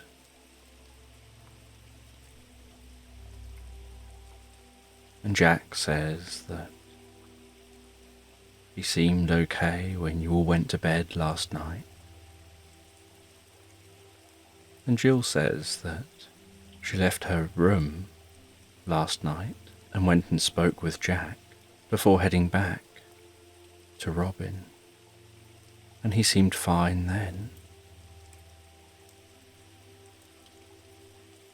And she just thought when she woke up and he wasn't there. That maybe he'd nipped to the loo, or already got up. Because that's the kind of person he is, someone who would start his day early, and would want to take every opportunity to work. And Freddie said it's such a shame that someone would take their own lives like this.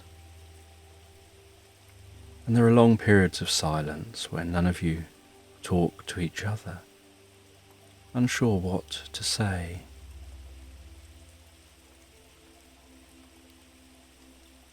Where Jack just has his arm around Jill, consoling and comforting her for her loss. And in the silence, you're in your mind thinking through the experience, thinking through what had happened. You think through how you could hear the car engine. You opened the door. The fumes flooded the room.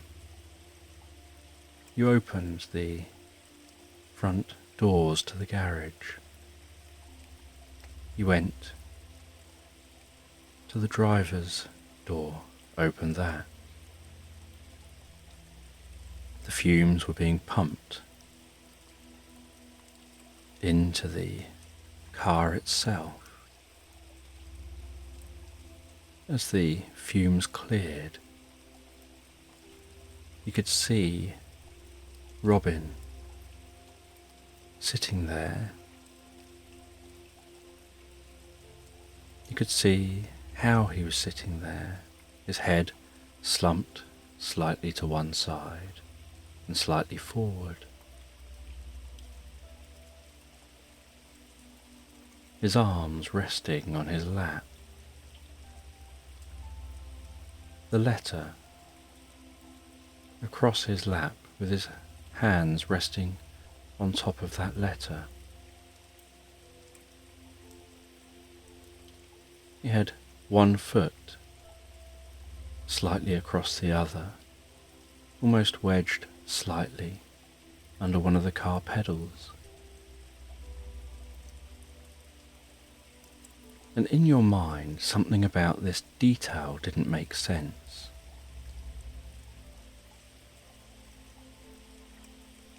So you started to analyse this detail. In your mind's eye, you were thinking, if he took his own life, he probably would have just drifted off in this manner and passed out. Why would his feet be in that position?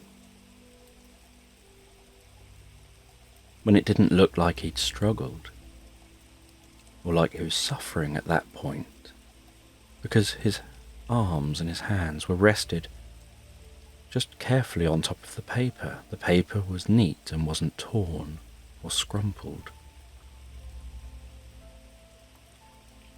And this mismatch with the feet just made you question the narrative of what you saw. And with that doubt crossing your mind, you began watching the participants more. You obviously know that you didn't do anything wrong, but you start running through in your mind. When did you last see Robin? What did you see happen with Robin? And what about the other participants here? Liz was out in the boat. She'd gone to the boat before the party. It could have been Liz, but how would she have done this? She couldn't have overpowered a 32-year-old man. There didn't seem to be any injuries to his head or to his neck. There was nothing to show that someone had overpowered him by striking him. There was no blood anywhere. You then closed your eyes and analysed the scene more deeply. And you think about how his hands were so neatly resting on his lap on top of that paper. But you now recall seeing that to his knuckles there seemed to be some injuries, as if he'd been punching something.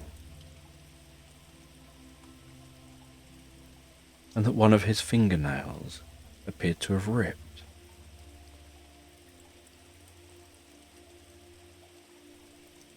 And you don't recall him looking like that when you met him earlier, when you shook hands with him on arrival. But there's no sign that a fight had taken place. There was no sounds of a fight taking place. And so you decided you wanted to go back.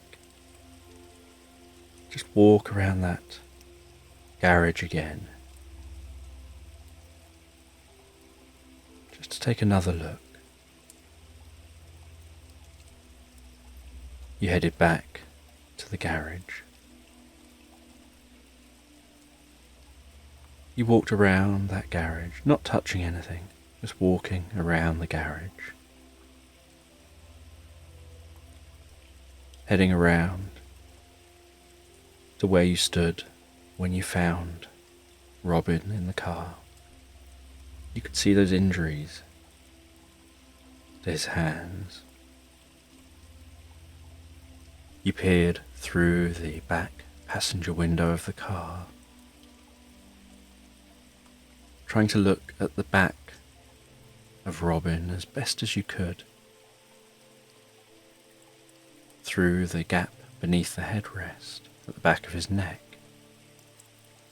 and the top of his jumper.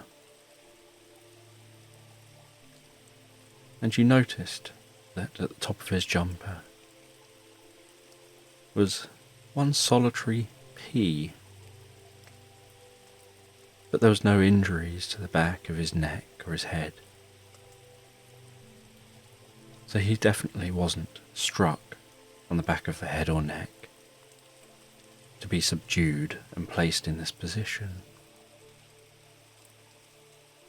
You walked back around the car.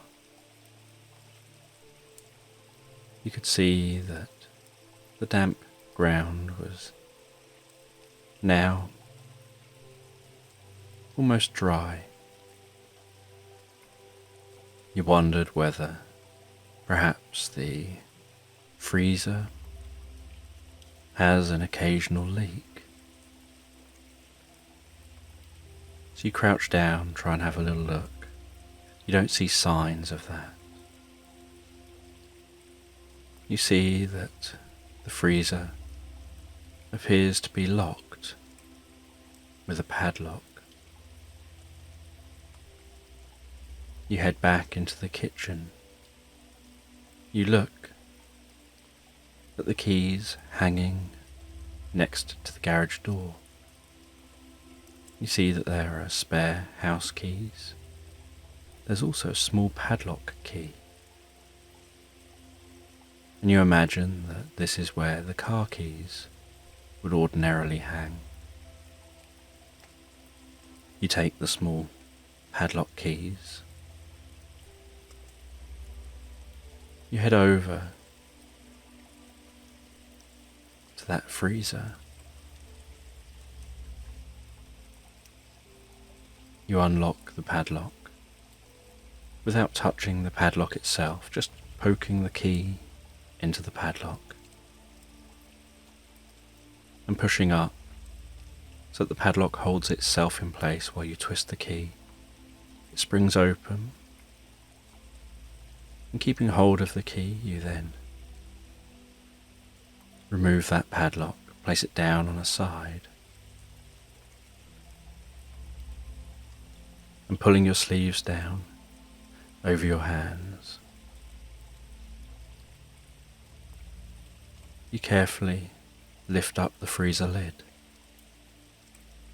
You look inside the freezer and it looks relatively normal. There's various items in there. You put your hand into those items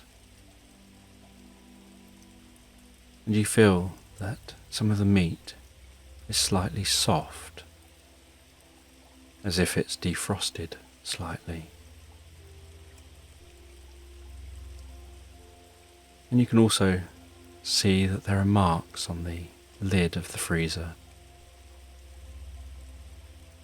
And so you close the freezer, put the lock back on, lock that freezer up again, and head back into the property. And back into the property you begin to talk with the different people present. You ask Jill when she last saw Robin, and she explains that he went to bed at the same time as her. They went up together. That he'd been out to his truck, he had to get something, and then he came back in. And she followed up, explained that the two of them went to bed, and that during the night she suddenly had an idea to do with business, and she wanted to talk to Jack about it right away. And Jack said, "Yeah, that was really weird that you did that, coming to me to talk to me at 3 a.m. And she says that she just really had to share the idea that Robin was asleep at the time. And so she went and woke Jack up, shared the idea with Jack. And after a little bit, she then went back to bed. She said she then woke up in the morning. Robin just wasn't there. So she assumed he had got up at some point early in the morning. And that was the last that she'd seen of him. Freddie said that he hadn't seen Robin since he left the party and went to bed, but that he was woken up by Jill when Jill was looking for Jack, and he had to tell Jill about 3 a.m. that Jack's room was the other side of the corridor. Cassie said that she didn't hear anything overnight. She heard a little bit of banging coming from downstairs. She just thought it might be an air conditioning unit that was making a bit of banging, but it wasn't banging for very long. She said that when she went to bed, the room she's in is on top of the back of the garage, and as she drew the curtains, she thought that she saw perhaps a bear out in the woods. She saw a shape moving through the trees. And just hoped that Liz was okay out there, that she knew what she was doing. But she didn't think any more of it and just went to sleep.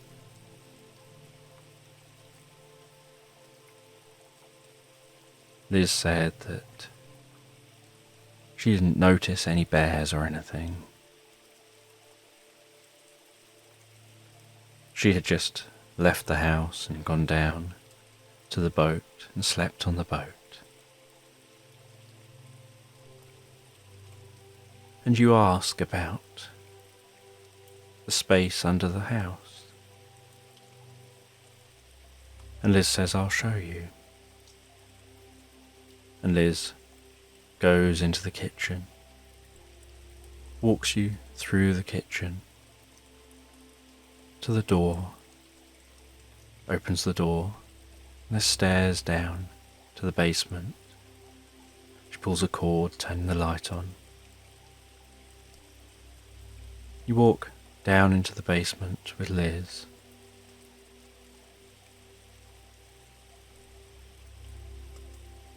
And Jill, Freddie and Jack come along with you, and they're stood at the top of the stairs while you explore. You slowly, carefully walk around this basement.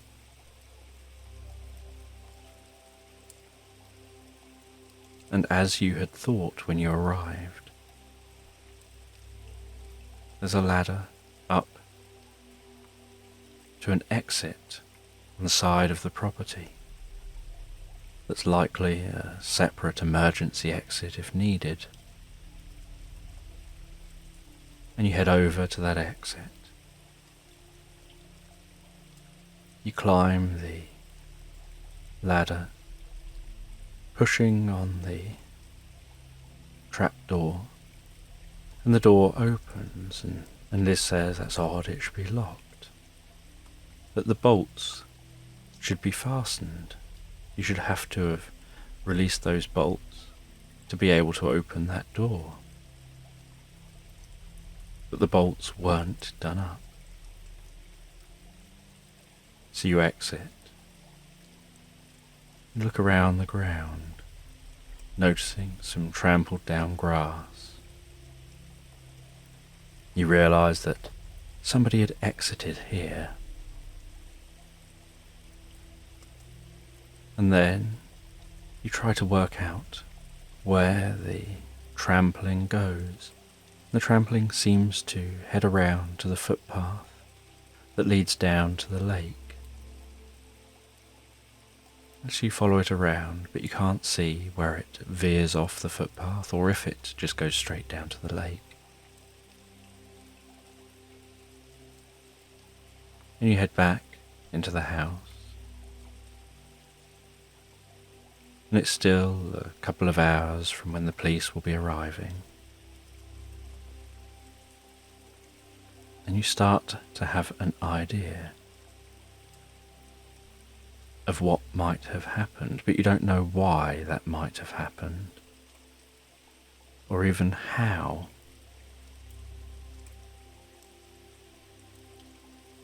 You know that you had seen Robin go out to his vehicle. You'd seen him come back in. You'd seen that he'd gone up to the bedroom. You'd seen everyone else go to bed. You'd seen Liz go back to the boat. You went to bed yourself. You start trying to run through different ideas in your mind. Cassie had seen something out of her window. Could it have been a bear? Perhaps a person? If it was a person, which person was it? Why were they outside in the woods?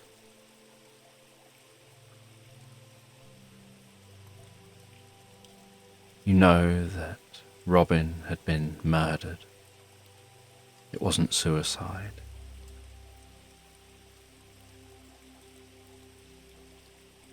You think you know how he was murdered, but you don't know how he was overpowered.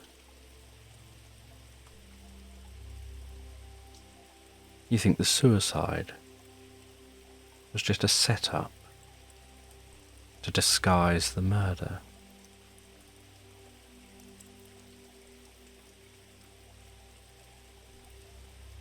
And while you sit there thinking about the various clues,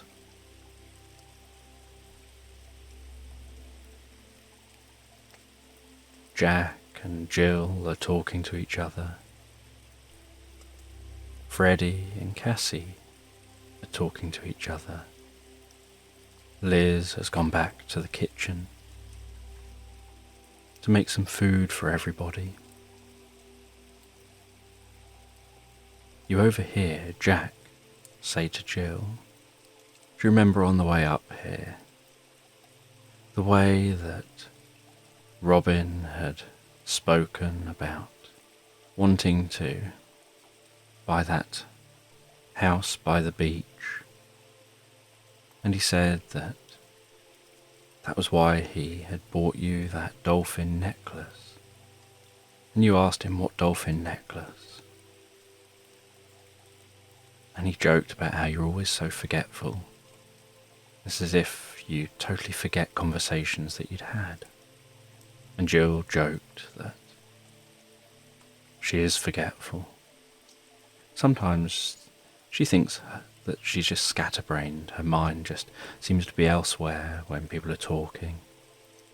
And Jack says that that was something Robin loved about you. The way that he could hold these conversations with you. And that scatterbrained mind just made you even more endearing.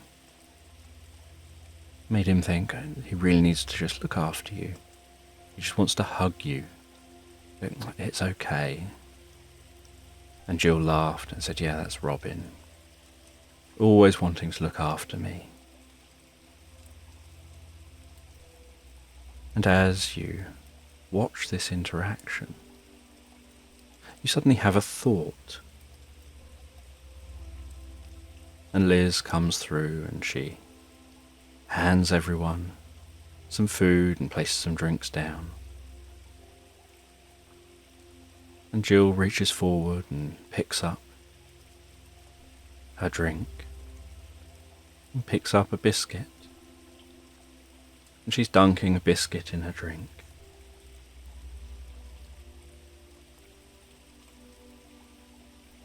And as she does, it's like a light bulb goes off in your mind.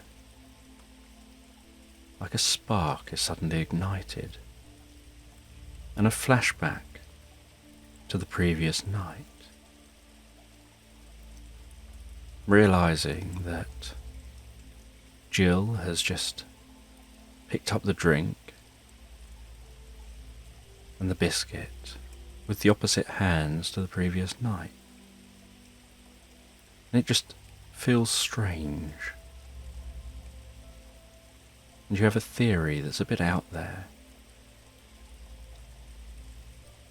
And it's approaching the time when the police will be arriving.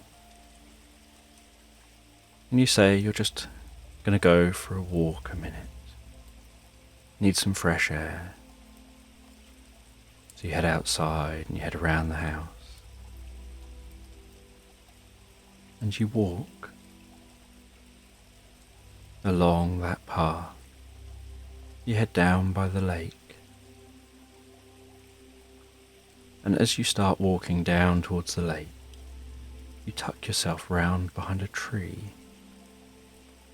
And you just go quiet and observe. And you look through the trees. Just looking for something that doesn't look natural. And you notice what looks like an edge, a straight line that doesn't quite match up with the trees, but it's dark. So you duck down and you carefully move among the trees, keeping yourself low, among shrubs and the grass, till you reach a point where you see that there's a tent hidden out here, while behind the property.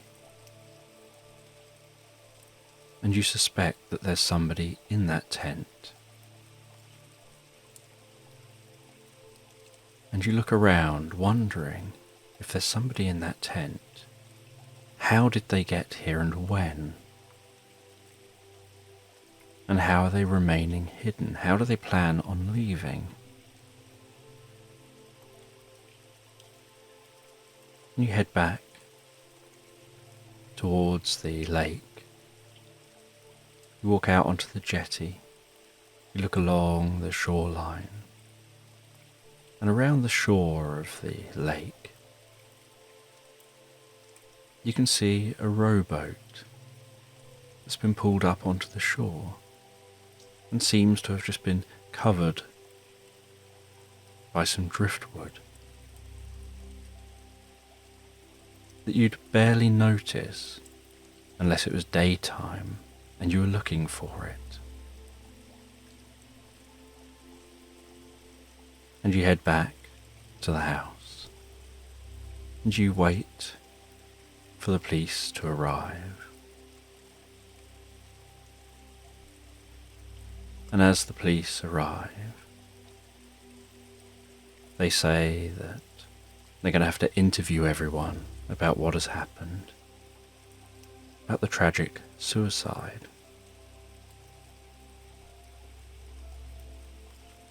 And you explain that it wasn't a suicide, it was murder.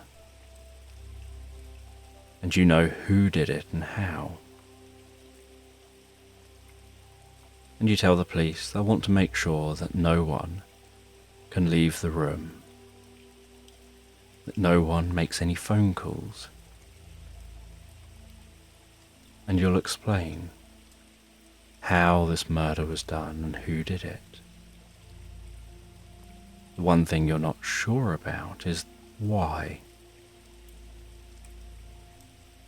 And Jack pipes up and says, "What do you mean it was murder and not suicide? This is just preposterous, it's ridiculous. He was found in a car with a suicide note, having gassed himself. What more evidence of suicide do you need? I think we should leave." And the police tell everyone to stay put. And say, "Okay, explain." You explain that everyone here isn't all there is here. And Jill says, "This is ridiculous. We would notice if there was another person here somewhere."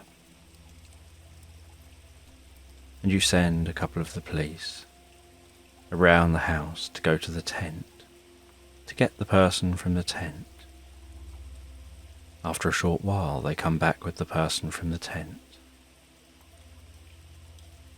And the person from the tent looks exactly like Jill.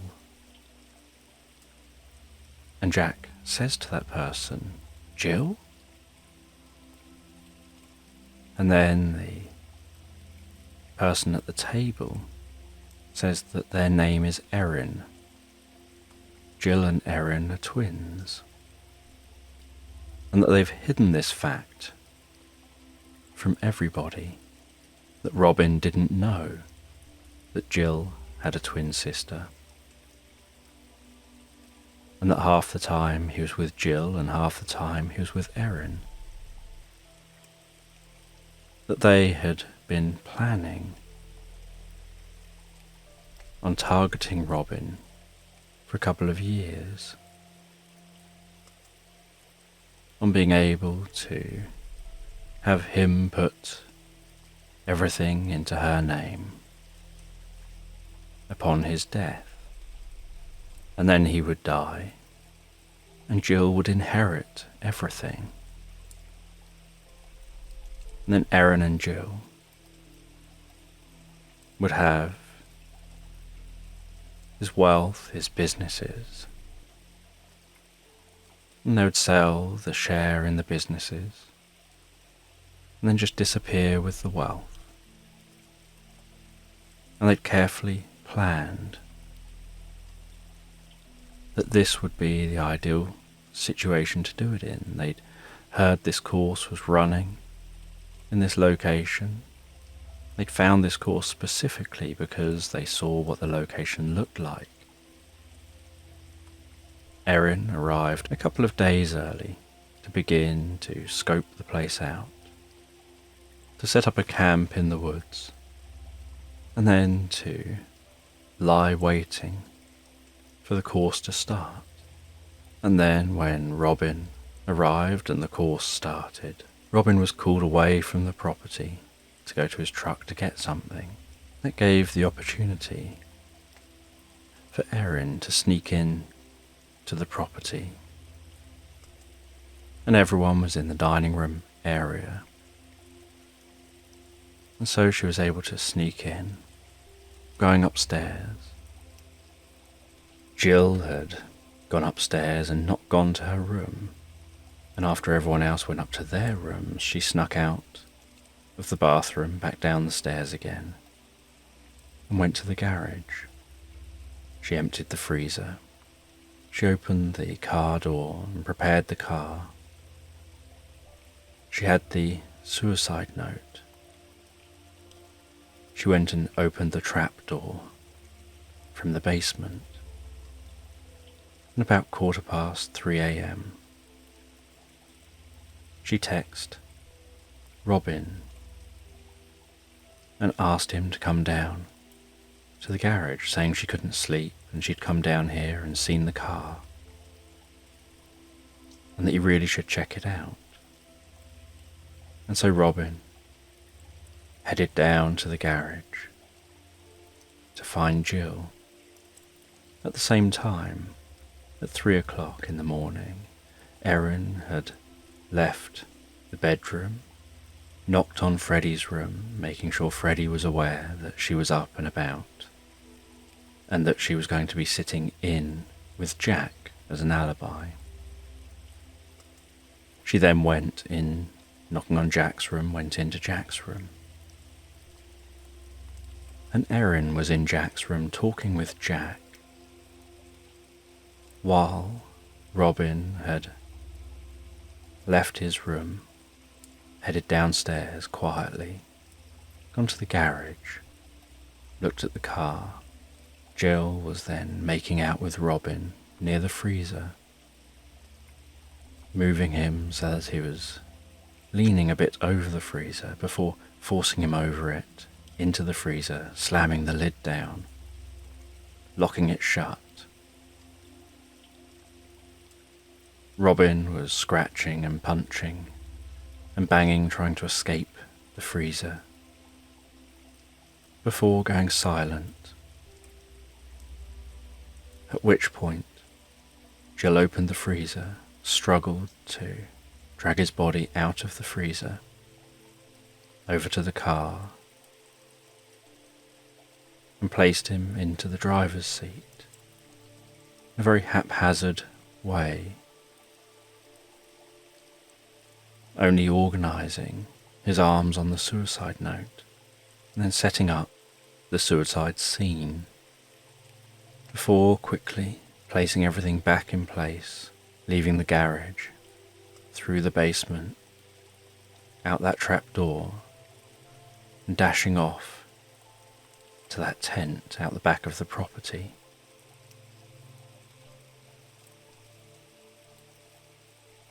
And Erin had finished talking with Jack and then went back to Robin and Jill's room. And then in the morning, just responded as if everything was a surprise.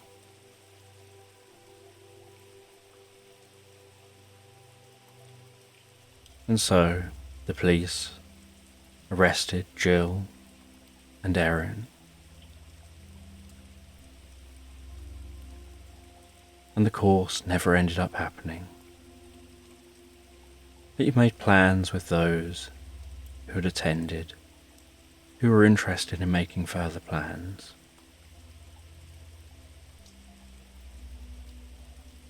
Before, at the end of the time here, heading back home,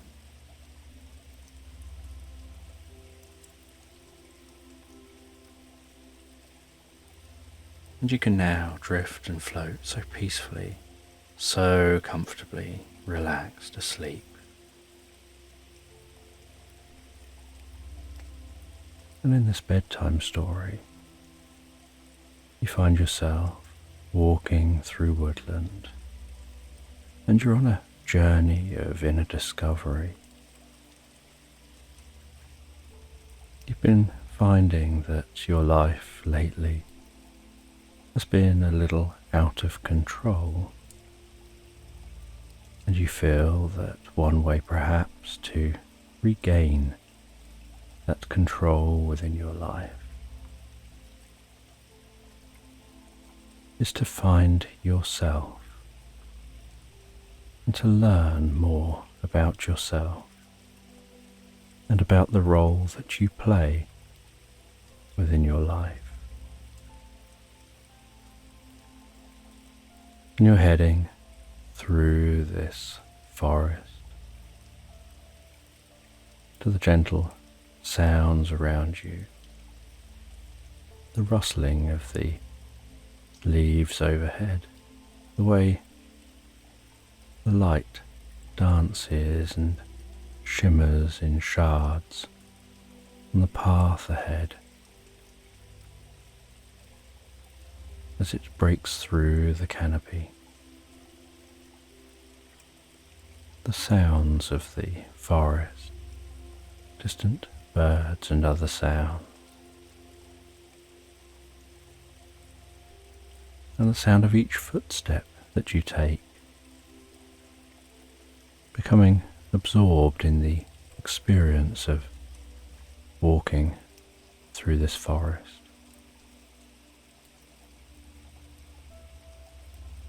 Feeling a deep sense of peace and calm, aware of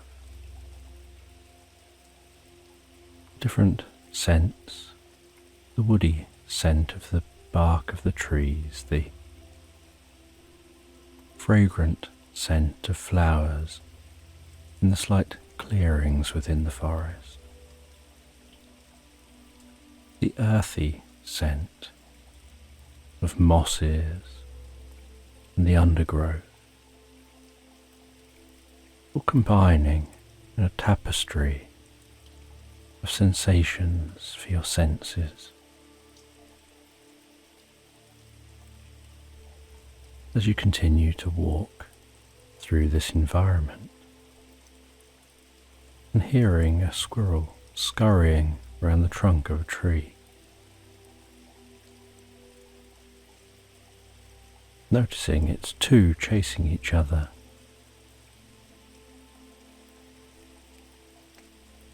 watching the way that they stop for a moment to observe you as you walk past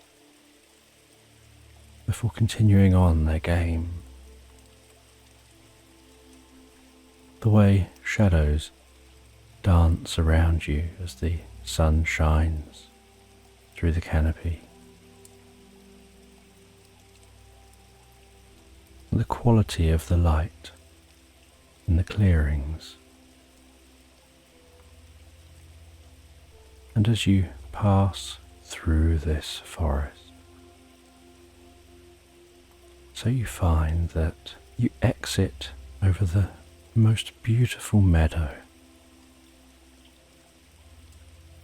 exiting at the top of some undulating hills, gazing down over the view below, and seeing in the distance, on its own hill, a castle. And this castle looks ancient and so well maintained. You begin to descend through the meadow, walking through the tall grasses, the strong scents of the flowers, watching the butterflies fly from flower to flower,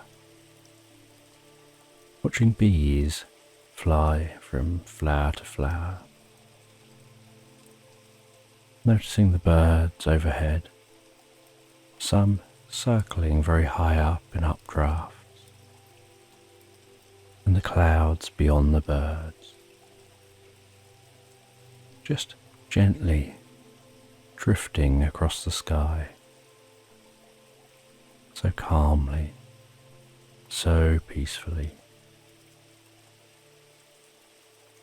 Some clouds looking like elephants, others looking like poodles, perhaps one looking like a cat, and how those clouds transform and merge and evolve over time against the backdrop of the blue sky.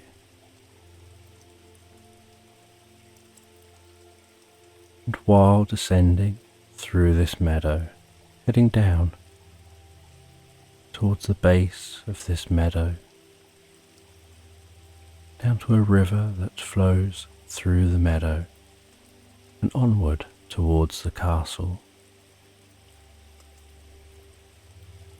You can hear the solitary sound of a cuckoo in the distance, and you continue to walk through this meadow. The sound of the water increasing in volume from that river as you get closer and closer. And you're curious about this castle, so you descend all the way down, begin to follow that river, now smelling the scent of the river as it flows by, the gurgling, bubbling sound of that water flowing, noticing the occasional leaf and twigs floating downstream, aware of how quiet nature is out here. No sounds of other people, until eventually you arrive at that castle, cross a footbridge from one side of the river to the other side of the river where the castle entrance is situated. As you walk over that stone footbridge, noticing the changing sound of your footsteps as you walk from mud to stone and then back to mud again. You can now really notice the grandeur of this castle, and you walk up to the entrance, and there's an enormous knocker on this entrance, and it takes 2 hands to move that knocker, and you pull the knocker away from the door and let it go as it knocks on the door. You do that twice more, and then you wait and you wait, and after a little while of waiting and faintly hearing movement behind the door, someone comes to the door. You hear a latch go as the door then creaks open gently, and despite seeming to be opened so smoothly, you're aware of the weight this door seems to be, and that its hinges must be so perfect for it to be opened so effortlessly for such a heavy door. And you walk into the castle grounds, finding yourself in the courtyard of the castle. The high walls blocking out some of the wind, the air seeming stiller here within the castle grounds than outside the castle grounds. And as the gate is closed behind you, you notice that the sounds from outside the castle fade into the distance, blocked by the gate and the thick walls and the height of those walls. And you walk across the courtyard to a more reasonable looking door, something more manageable to open. You walk through that door, entering into the castle itself. Walking through that castle,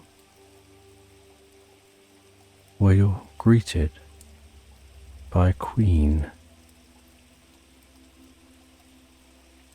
and she tells you that she's the ruler of this land, and that she hears you're on a quest, that she's heard rumours about your quest, and you're curious how she's heard these rumours, and she tells you. The animals of the land talk and communicate. They keep an eye on what goes on within the land. And the animals had already visited the castle, had already informed on your journey, your direction of travel. And so it was no surprise that if you're passing the castle, you'd be drawn to the castle. And she directs you to a cosy looking room with a comfortable fireplace, rugs on the floor, materials on the stone walls, paintings hanging up, all numbing the echoing sound that in other rooms reverberates with each spoken word and each step taken. She tells you that she can help you on your journey, that she can supply you with a map and directions to take. But first, she would like you to share a meal, get a good night's sleep and freshen up, so that you can enjoy the journey tomorrow. And you look around this cosy room, noticing books on shelves, some incredibly old-looking books. She stands up and gestures for you to head over to those books if you would like. And so you go over to the books. You explore those books, taking a look through some of those old books. She then gestures to a member of staff to prepare some food, as she personally shows you to a room and tells you that this can be your room for the night. You can settle down in this room. And then she leaves you alone for a while. She says that you'll be called when dinner is done. And you settle down in the room for a bit. You sit on the bed for a moment to get a feel for this bed. You look out the window over the view of the land. You explore around this room. You change into some smarter clothes for the meal. And as the sun sets, the nighttime sounds begin to softly be heard outside.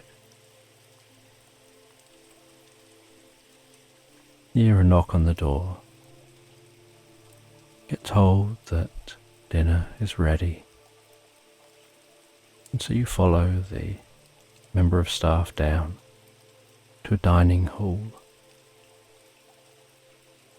And before you even reach that dining hall, you can smell that scent of the food,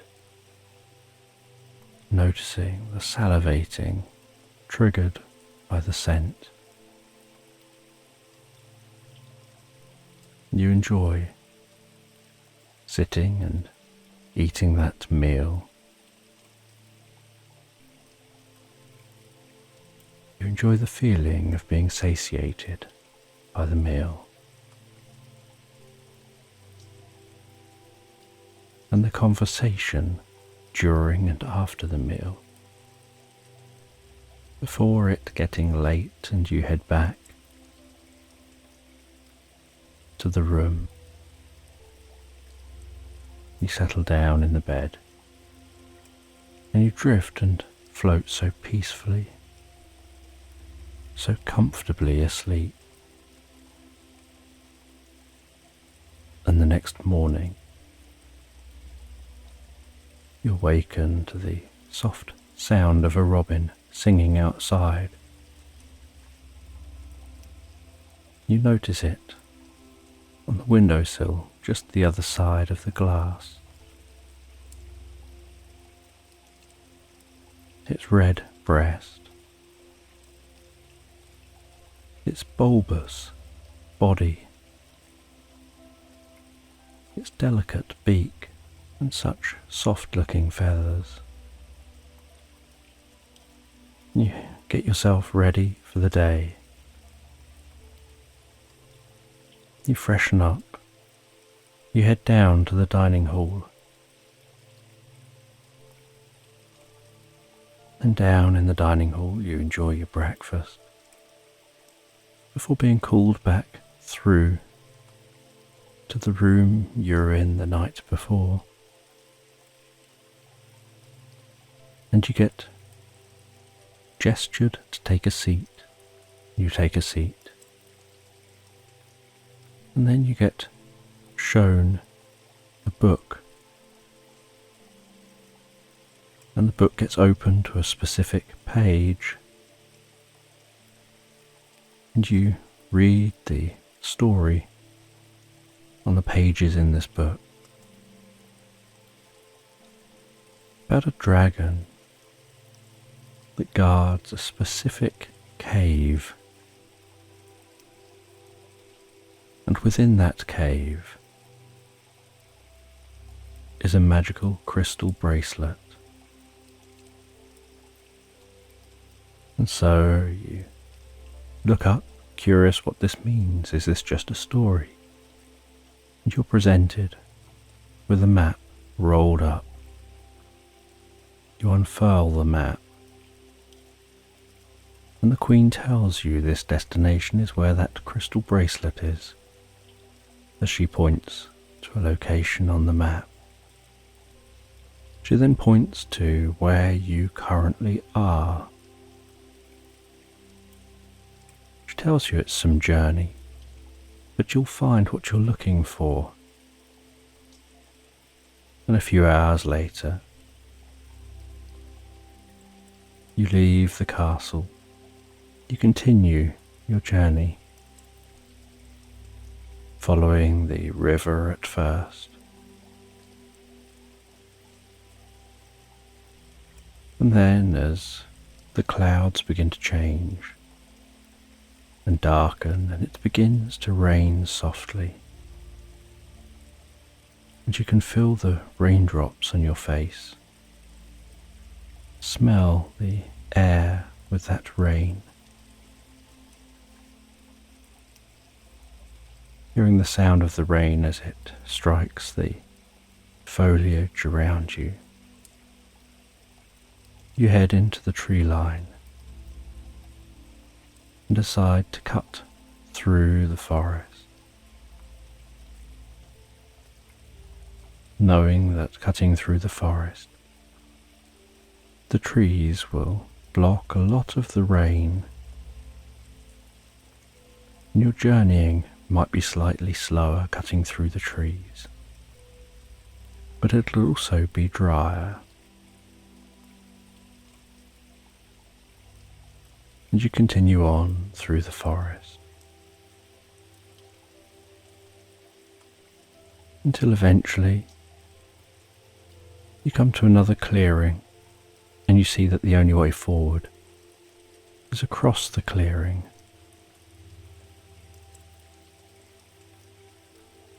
And it's beginning to turn to nightfall, so you decide to set up camp on the edge of the forest and hope that it isn't raining in the morning. You light a campfire, you enjoy some food, some well-earned rest, ready to continue your journey the next day, settling down in the tent to the sound of that rain outside, drifting and floating peacefully asleep. And the next day you awaken to the sounds of birds, to the glowing sides of the tent as the sun shines on it. You smell that fresh morning air, the kind of freshness you can only get after a good bit of rain.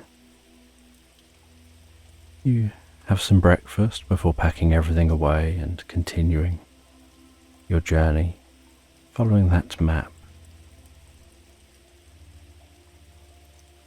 And as you walk following the map, you encounter a stream, and you follow that stream heading upstream until eventually you find yourself at a small lake, and you see at the far side of this lake is a waterfall. And you notice out of the waterfall are some strange glowing lights seeming to dance and shimmer in and out of the spray of the water. And you work your way around this lake,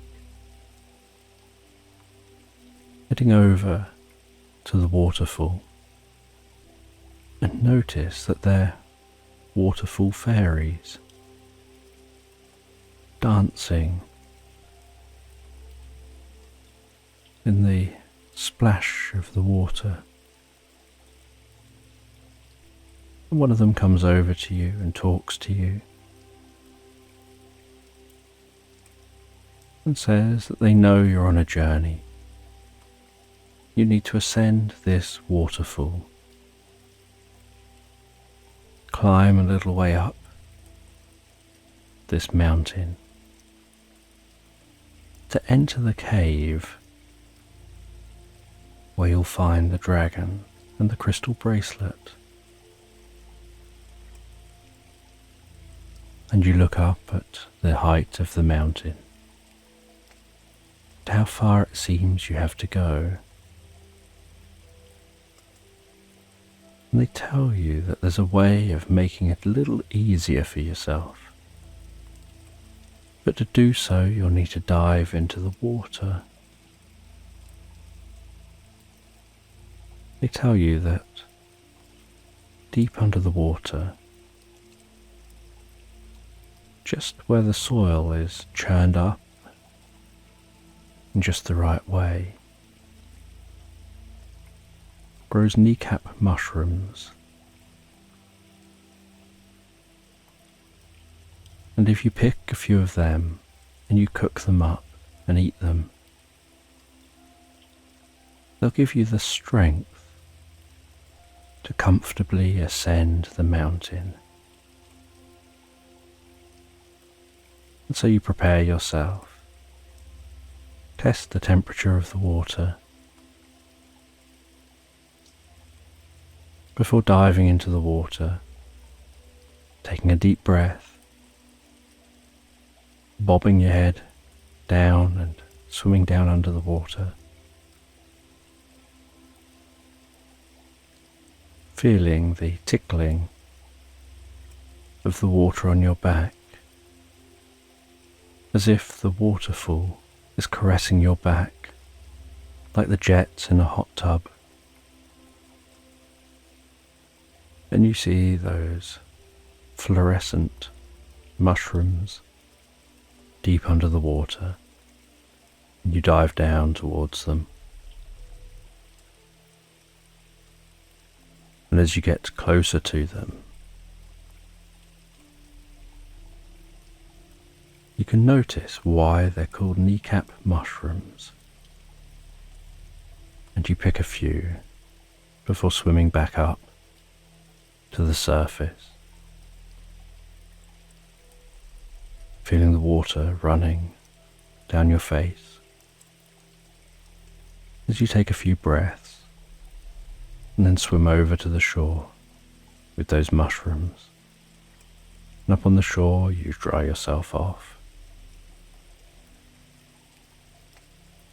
Then you cook those mushrooms. You prepare them with a meal.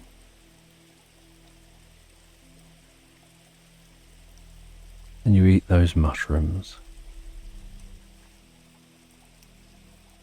And over a short period of time after eating the mushrooms, you can feel the energy within your body from those mushrooms, as if it's passing through your head, your shoulders, down your neck, around the top of your body, the lower half of your body, down into your legs. With healing, powerful energy, like a healing light, coming into your body with each in-breath. And then one of the waterfall fairies taps on a singing bowl and slides a mallet around the bowl, tells you to focus on the sound and relax, and gives you some positive ideas for having the strength to ascend, to achieve your goal. Before you then begin your ascent, you climb up the side of the waterfall, walk along the slight plateau at the top of the waterfall before ascending the steeper mountain. And as you ascend, so you can see the cave up there, and you ascend all the way up to the cave.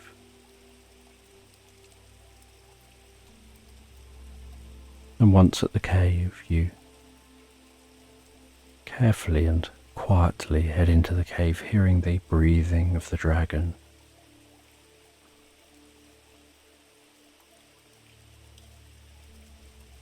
And you don't know what to expect, and you head over towards the dragon. And the dragon notices you and acknowledges you and asks what you're here for. Do you explain that you're here to find yourself, to gain control over your life? You're on a journey of inner discovery, and you've been told that there's a crystal bracelet, and if you can get that crystal bracelet, you'll find what you're seeking.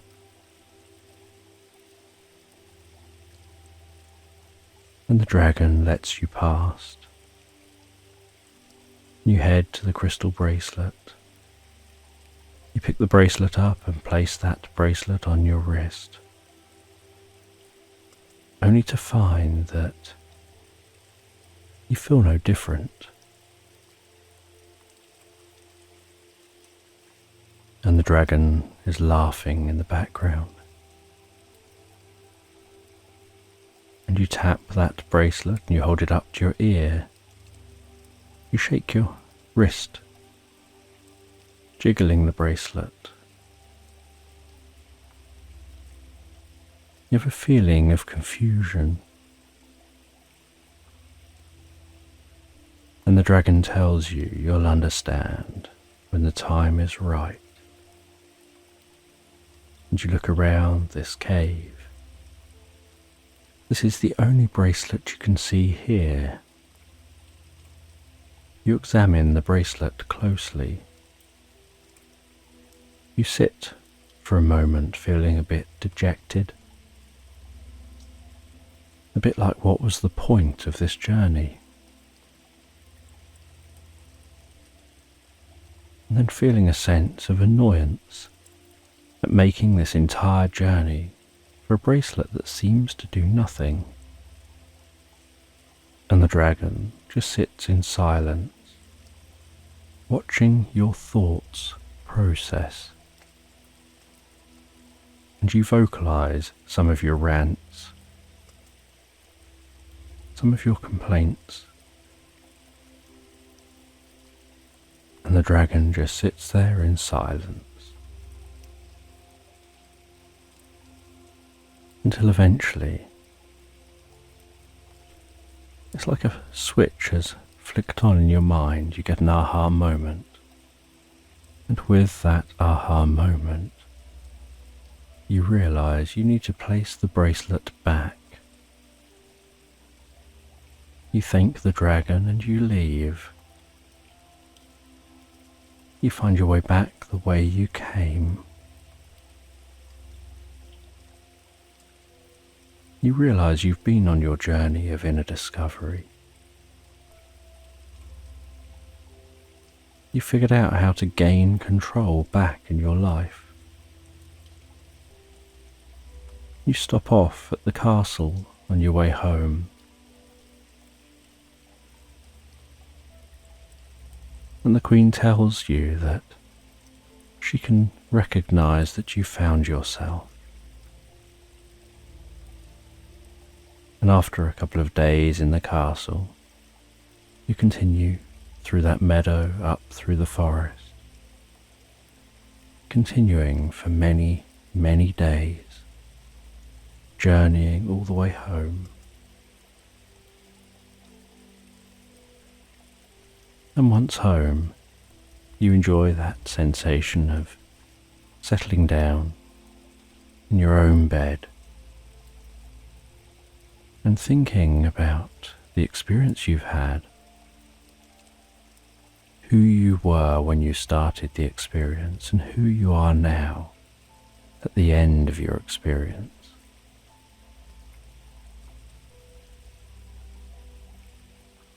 And with this, you drift and float so peacefully, so calmly and comfortably asleep,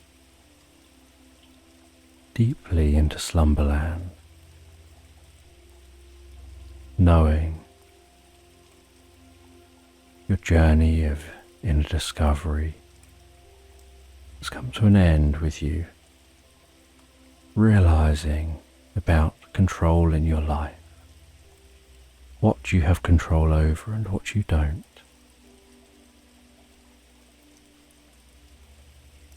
Realizing you've found yourself as you drift and float deeply, soundly asleep into slumberland. In this bedtime story, you find yourself walking through an enchanting forest, the sunlight filtering through the lush canopy of leaves above, casting warm, dappled patterns of light on the forest floor. The gentle rustle of leaves whispering secrets of ancient times, filling the air with a sense of mystery and wonder. And you can take a deep breath, inhaling the fresh, earthy scent of moss and wildflowers. And each breath you take can be slow and deep, allowing the calming fragrance to fill your lungs and soothe your mind.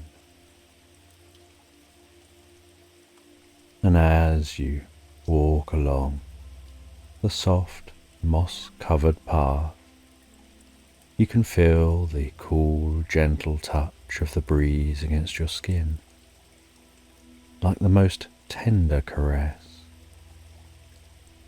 The sounds of birds singing harmoniously in the distance, adding the most gentle, serene atmosphere.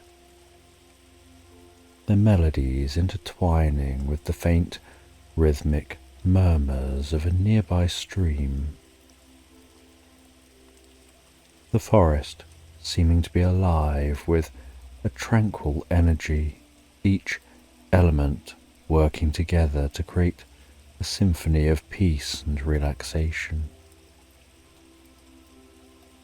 And your footsteps are so quiet, almost imperceptible on the forest floor, muffled by the patchwork of leaves and soft moss. And as you continue to walk, you start to notice a subtle luminescent glow, seeming to come from a river flowing silently just beneath the surface, yet the glow visible through the surface. That glow casting an ethereal light, almost illuminating the path ahead, inviting you to follow. And as you continue your journey, you encounter an ancient tree standing alone in a slight clearing, its bark thick and gnarled, its branches stretching high into the sky, creating a natural archway of leaves and light. And carved into the trunk of this grand tree, you find a spiral staircase, winding its way down deep into the heart of the earth. With curiosity, you place your hand on the smooth, cool bark of the tree and you begin your descent, each step down this staircase, guiding you deeper and deeper relaxed. And with each step, you find your mind counting down gently as you let go of any tension and be filled with the most peaceful relaxation. 10, 9, 8, counting silently to yourself, feeling calm, washing gently over you. As you descend that staircase, aware of the delicate patterns of light and shadow dancing around you, almost like a soothing lullaby. 7, 6, 5, you're breathing, perhaps slowing, in perfect harmony with the rhythm of the forest. 4, 3, 2, almost feeling any worries and stresses just melting away, leaving you with pure serenity. 1, standing at the foot of the stairs, facing a door, and you gently open that door to find yourself in a secret library nestled here deep beneath the tree. A library filled with ancient books, pages containing tales of wisdom and wonder, glowing crystals scattered throughout this library, casting a warm, inviting light, making the space feel like a sanctuary of knowledge and peace. And you take time to appreciate the beauty and the tranquility of this hidden library, aware of the scent of old books, the most beautiful floral scent from the glowing crystals, and you run your fingers gently over the spines of the different books, feeling their textures, imagining the countless stories and secrets contained within the pages of this library. And in the center of the library, you discover the most comfortable chair, upholstered in deep, rich purple velvet. You sit in that chair, embraced in a cocoon of comfort and relaxation, the gentle hum of glowing crystals, a distant murmur of that river, lulling you into a deeper state of peace and calm. And you notice on a nearby table an ancient book, its cover adorned with intricate patterns and shimmering symbols that seem to pulse with energy. You carefully pick that book up off the table, opening the book, revealing pages filled with beautiful flowing script and illustrations of magical creatures and enchanted landscapes. And as you begin to read, the words flow effortlessly into your mind, painting vivid pictures of fantastical worlds and wondrous adventures. Each sentence guiding you further and deeper into the most pleasant reverie. And as you become more absorbed in the story, so you begin to uncover its hidden secrets. You feel yourself drifting deeper and deeper, the words of the book weaving their spell.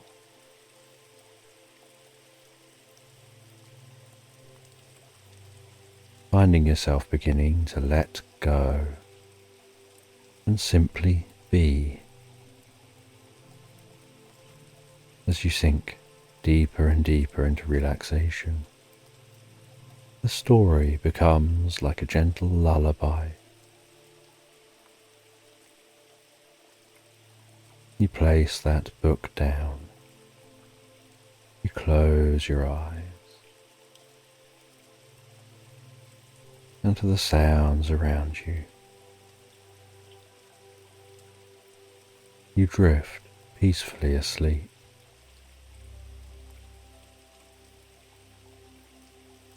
And after a while of sleeping, you awaken in the library, curious about what lies beyond this hidden sanctuary. You explore the library and notice a doorway partially concealed by a tapestry of intricate patterns and vibrant colours. You gently pull the tapestry aside, revealing an entrance to another spiral staircase. You descend this staircase and find that it takes you to a new part of the forest that somehow seems different to the forest you came from. The trees here are taller and seem more ancient. their branches forming an even denser canopy. The air filled with the sweet scent of wildflowers and the gentle hum of bees. And as you can't see through the canopy, you don't know if this forest is underground or above ground, but you know you've just been descending and not ascending. And as you continue through this forest, you eventually come to an unusual house. It seems to be a deserted farmhouse nestled gently into the side of a hill. And this farmhouse is surrounded by wild flowers, bathing and carpeting the ground of the wood. Their vibrant colours creating a beautiful contrast against the weathered wood of the building and the shades of wood of the forest. When you approach that farmhouse, you knock on the door, and a duck answers, and the duck quacks softly. And you discover that these ducks have made this farmhouse their home.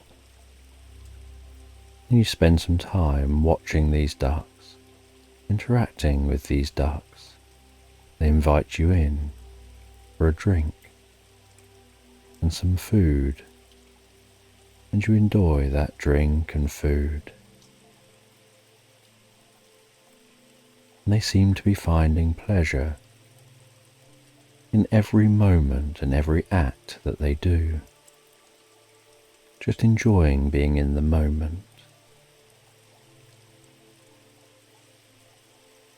And as you look around the farmhouse, you can see the remnants of its past, the old furniture, the faded photographs, forgotten and abandoned trinkets, each item telling you a story,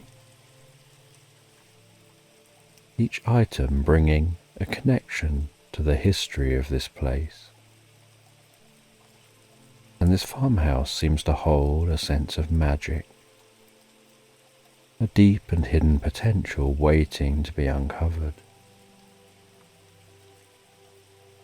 And the ducks lead you to a hidden attic. You climb up to that attic, where you find an old, dusty map laid out on a wooden table. And this map is beautifully illustrated, depicting the forest and its hidden wonders. And a location on the map catches your eye. It's an island in the middle of a glowing river, said to be home to a friendly witch. And the duck gestures for you to take the map. So with the map in hand, you leave the deserted farmhouse and you follow the path through the forest.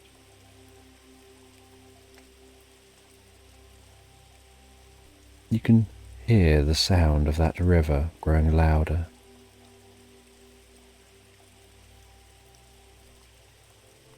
You find yourself at a clearing where the river emerges before you.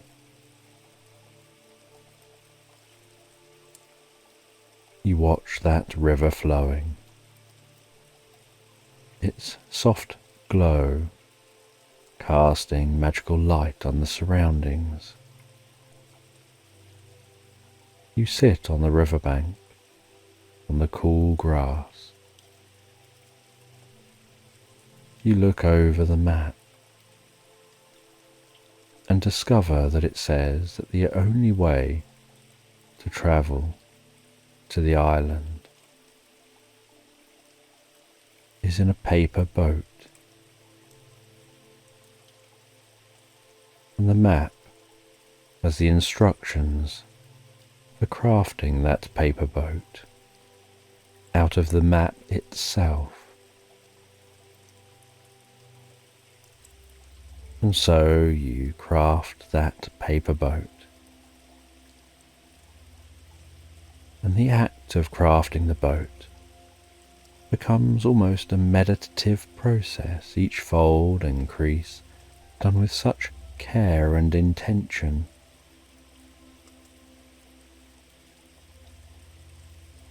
After crafting the boat,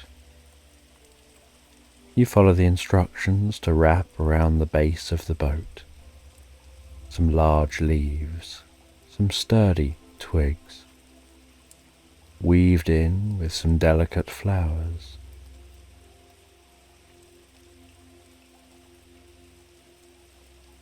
You notice how intricate and beautiful the boat seems once finished.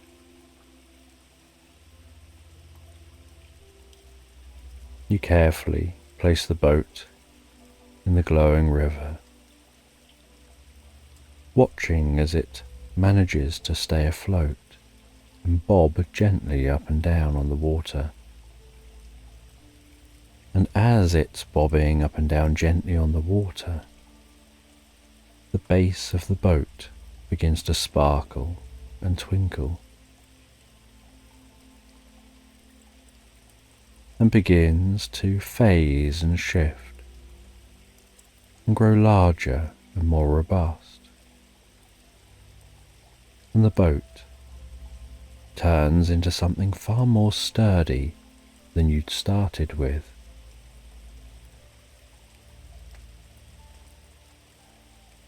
And seems to be surrounded by a slight ethereal light where the boat is touching the water.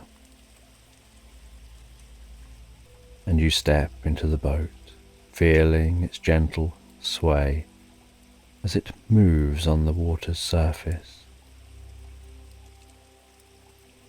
And you set sail, gliding effortlessly along the river, the soft sound of the water bringing a deep sense of peace and comfort as you go.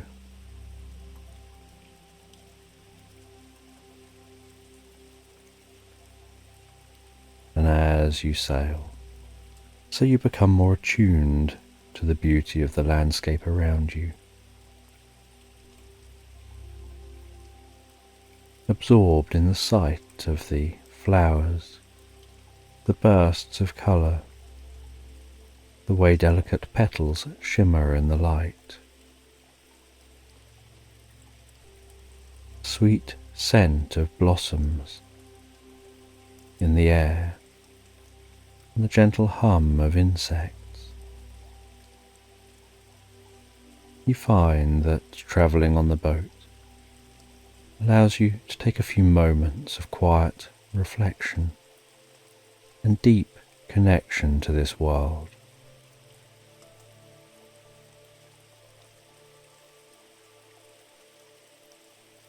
And as you continue, you see the island get closer in view, and notice the trees on the island are different to the trees you've seen before.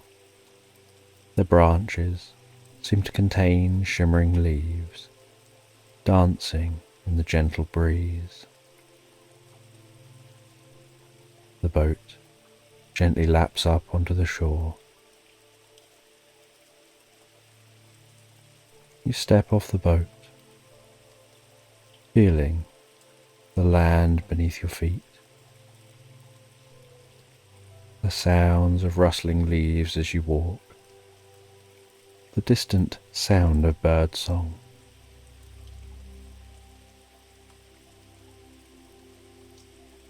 This world feeling so different. You work your way round, following a path lined with vibrant flowers and twinkling lights, creating the most enchanting atmosphere.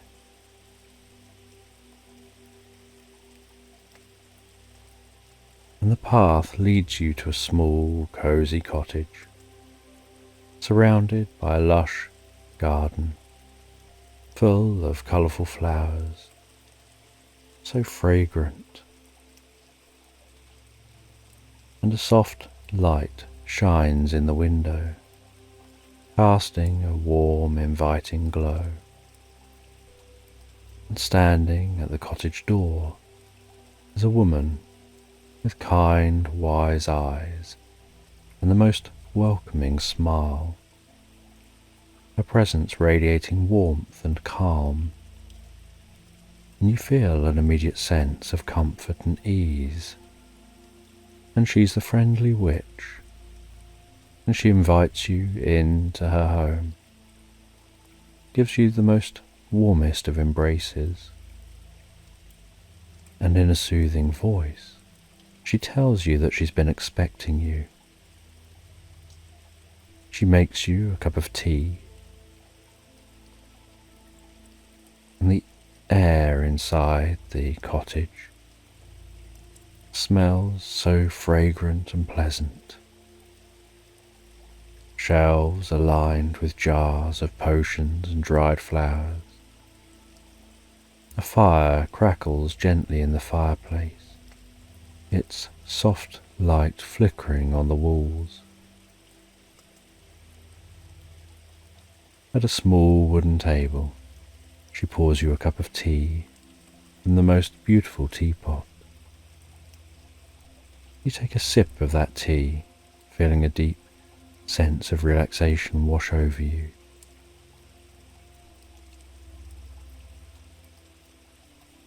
She tells you that this is a place of magic and healing, and that you're going to find and meet the elemental fairies, and they'll teach you something about nature, balance and harmony with yourself. And you listen to what she has to say.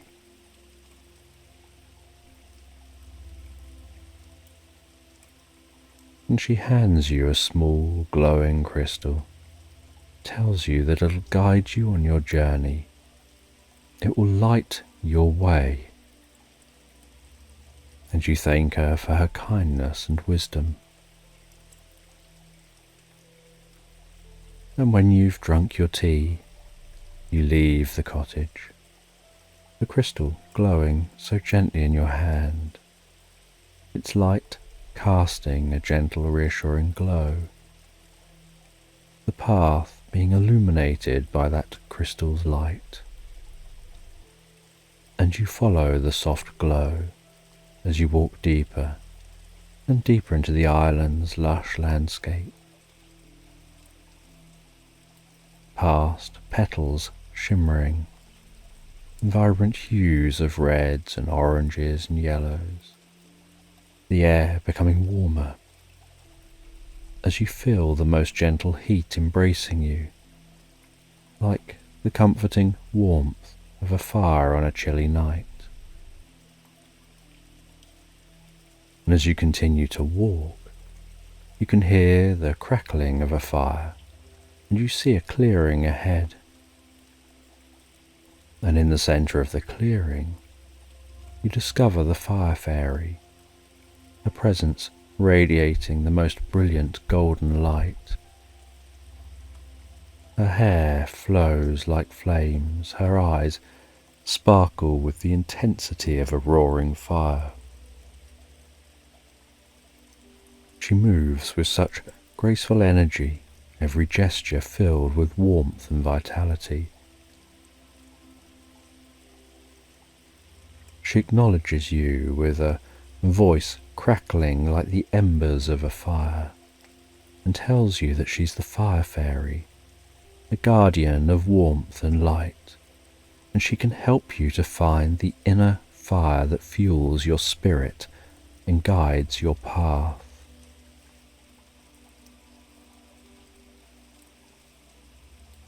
And you can feel the warmth of her presence, the way that it envelops you. She begins to dance, her movements fluid and mesmerizing, flames flickering around her, casting the most beautiful, radiant light illuminating the clearing. The sight, both beautiful and awe-inspiring, and you start to feel a deep connection to the energy of fire. And as you watch, the fire fairy gestures for you to join her, and you feel a surge of energy, and you step forward, moving in harmony with her fiery dance, each step filling you with a sense of strength and confidence, the warmth of the flames invigorating your body and spirit. Fire Fairy guides you through a series of movements, each one designed to awaken the fire within you. She teaches you to embrace your inner light, to let it shine brightly and guide your way. With each movement, you feel more connected to the warmth and energy of the fire, your spirit glowing with a newfound vitality. She tells you that your inner fire is always with you. It'll light your path, it'll give you strength, it will warm your heart. She tells you to embrace it and let it guide you.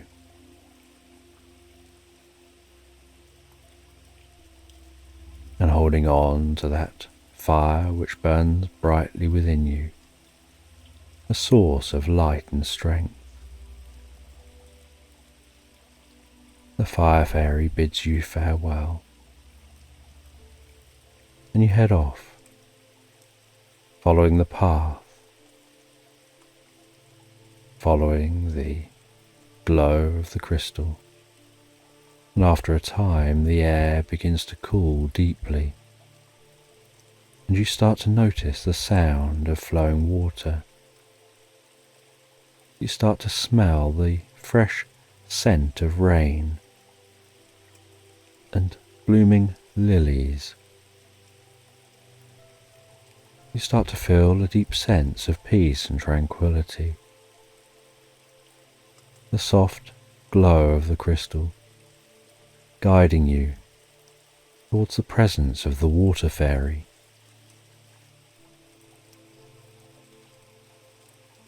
And the path leads you to a serene lake, surrounded by weeping willows, their long branches dipping gently into the calm, mirror-like water. The surface of the lake shimmering with a soft, silvery glow, reflecting the view around you. And in the centre of the lake, you can see the Water Fairy, her form so graceful, her movements so fluid.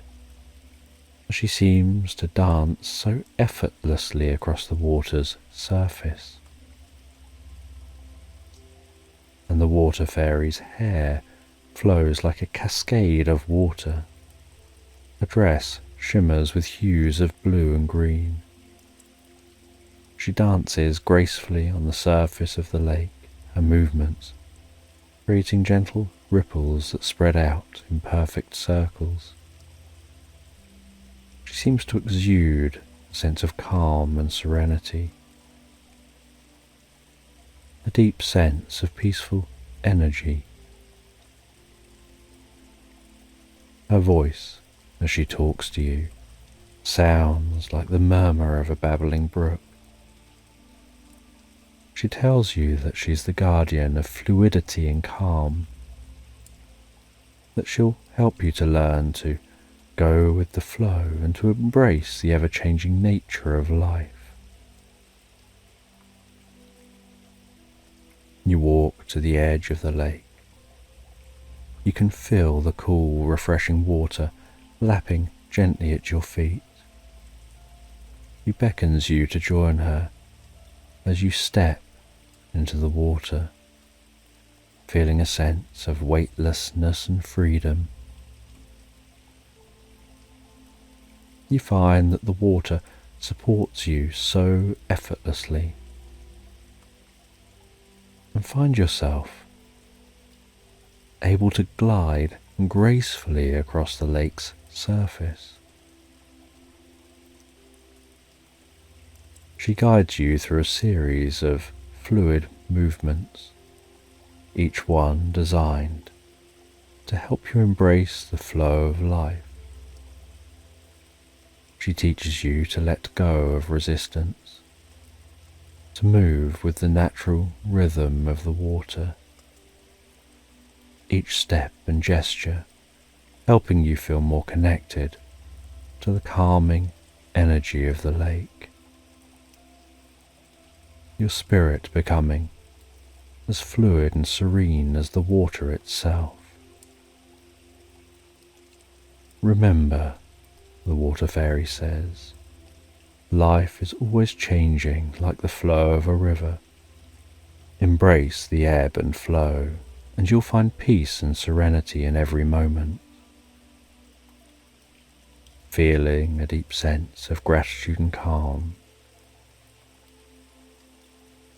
the fluidity and serenity of the water flows through you, a constant source of peace and balance.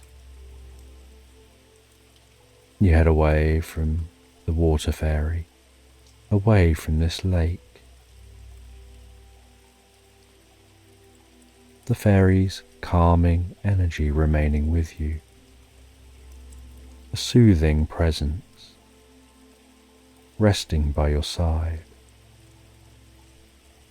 You continue to follow the path, and you notice the air growing lighter and more fragrant, filled with the scent of wildflowers and the sound of rustling leaves, the trees swaying gently in the breeze, their branches creating a canopy of dappled light, and the crystal in your hand continues to glow with its soft, ethereal light. As you continue to travel towards the air fairy,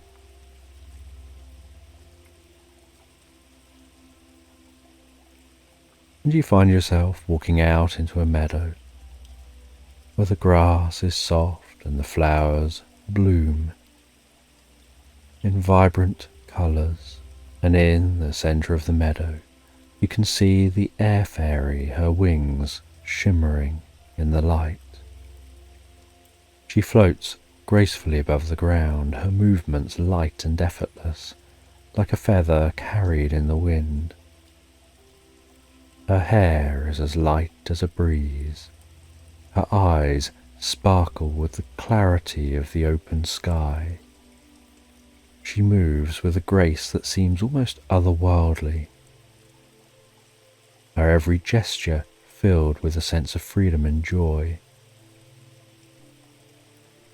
Her presence exudes a sense of lightness and liberation, and you feel a deep connection to the airy energy that surrounds her.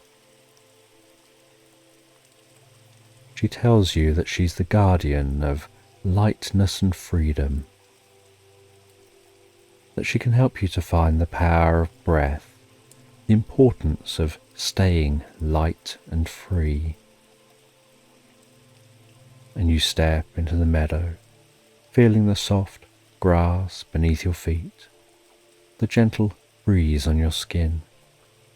She gestures for you to join her, and as you move, you feel a sense of lightness and freedom, your body becoming as weightless as the air around you. She guides you through a series of breathing exercises, where your out breaths are longer than your in breaths to help trigger deep relaxation and peace.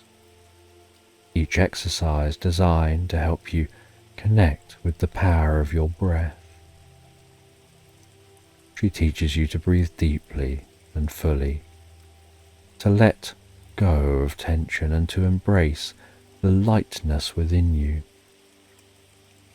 With each breath, you find yourself feeling more connected to the airy energy of the meadow, your spirit becoming as light and free as the wind. She tells you in a soothing, soft voice that your breath is your connection to the world around you. Breathe deeply. Let each out-breath be long and relaxed, and you'll find lightness and freedom in every moment.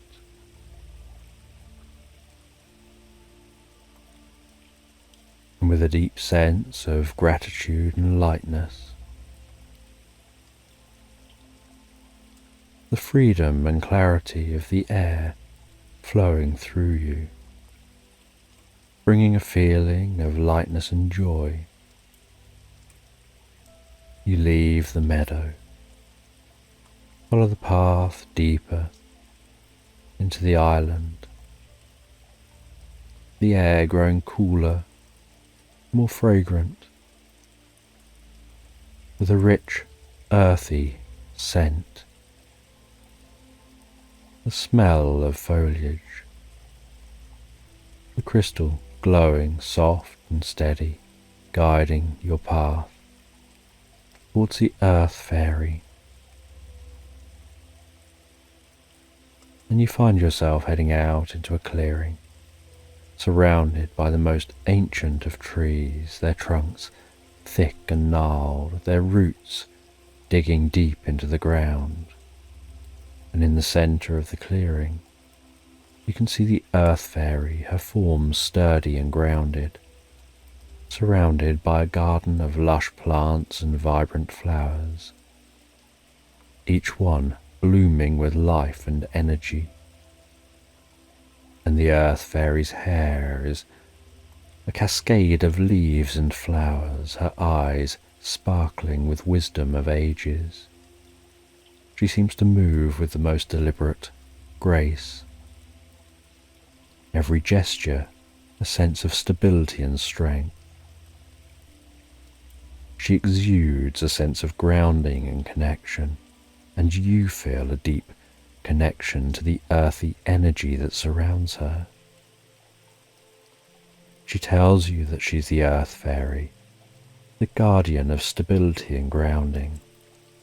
She tells you that she can help you find strength and connection within yourself. You feel the solid earth beneath your feet and the cool, refreshing air on your skin.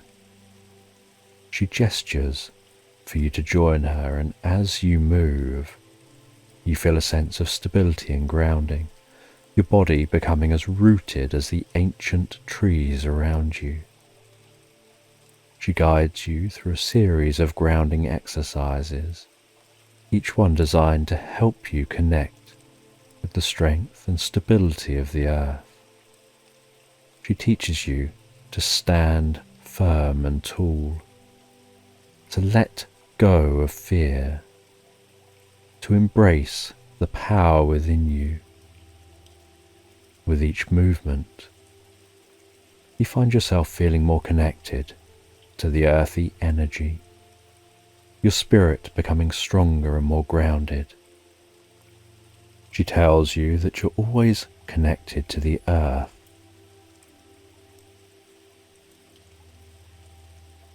that you can find strength and stability within yourself. You can face any challenges with confidence. Before you set off, you thank her for her wisdom and guidance. You feel a deep sense of gratitude and stability, the strength and grounding of the earth flowing through you, that constant source of stability and strength. And you begin to make your way back to the forest, the path seeming so clear, illuminated by the glow of the crystal. You find the journey back seems so effortless.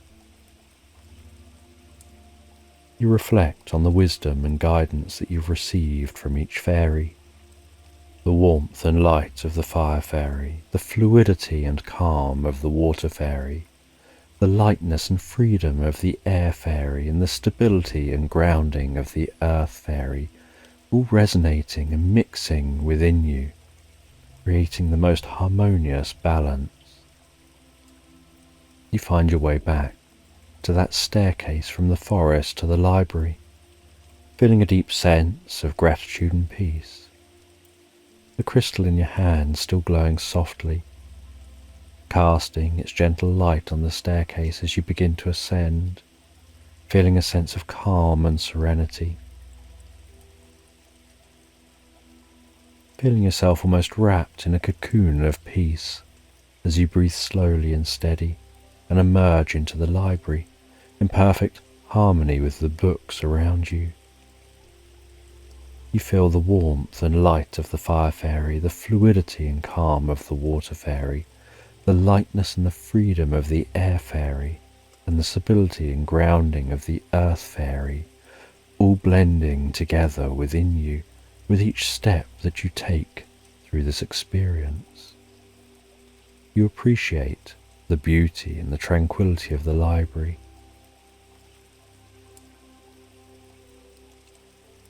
Before finding your way back to that spiral staircase in the base of the tree.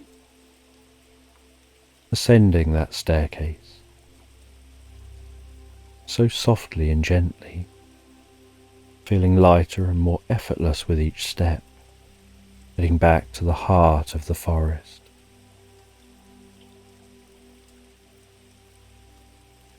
And as you emerge in the forest, it feels even more magical. You rest for a time in a clearing, feeling the cool grass beneath you, the gentle breeze on your skin, holding that crystal still, offering its beacon of light and wisdom. The gentle hum of the forest and the murmur of the nearby river, the scent of blooming flowers, all lulling you gently into relaxation. You feel yourself developing newfound clarity and a new depth of harmony in your experience. You find the lessons from the elemental fairies merging like stirring a pot, mixing them together, creating something greater than the sum of their parts. Eventually, leaving this area, finding your way back to your home.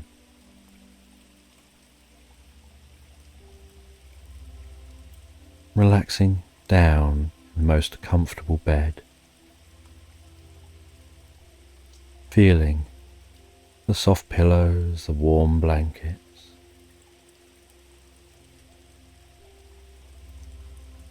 just the right temperature to sleep. Taking a few deep, calming breaths, closing your eyes, and drifting gently and deeply asleep into slumberland.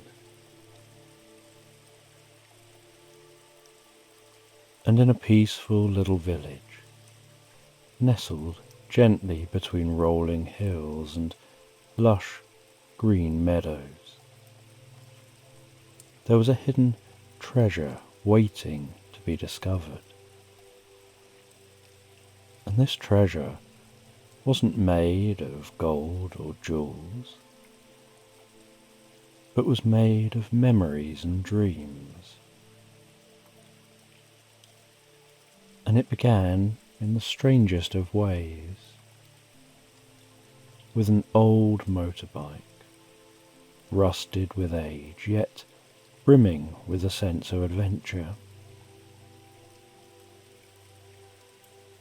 And attached to this motorbike was a sidecar painted a cheerful shade of red,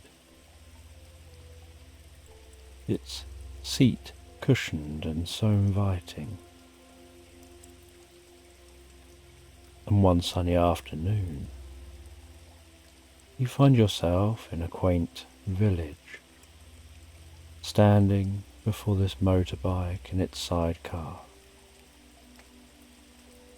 The gentle hum of the breeze creeping its way through the leaves, the distant sound of birdsong filling the air.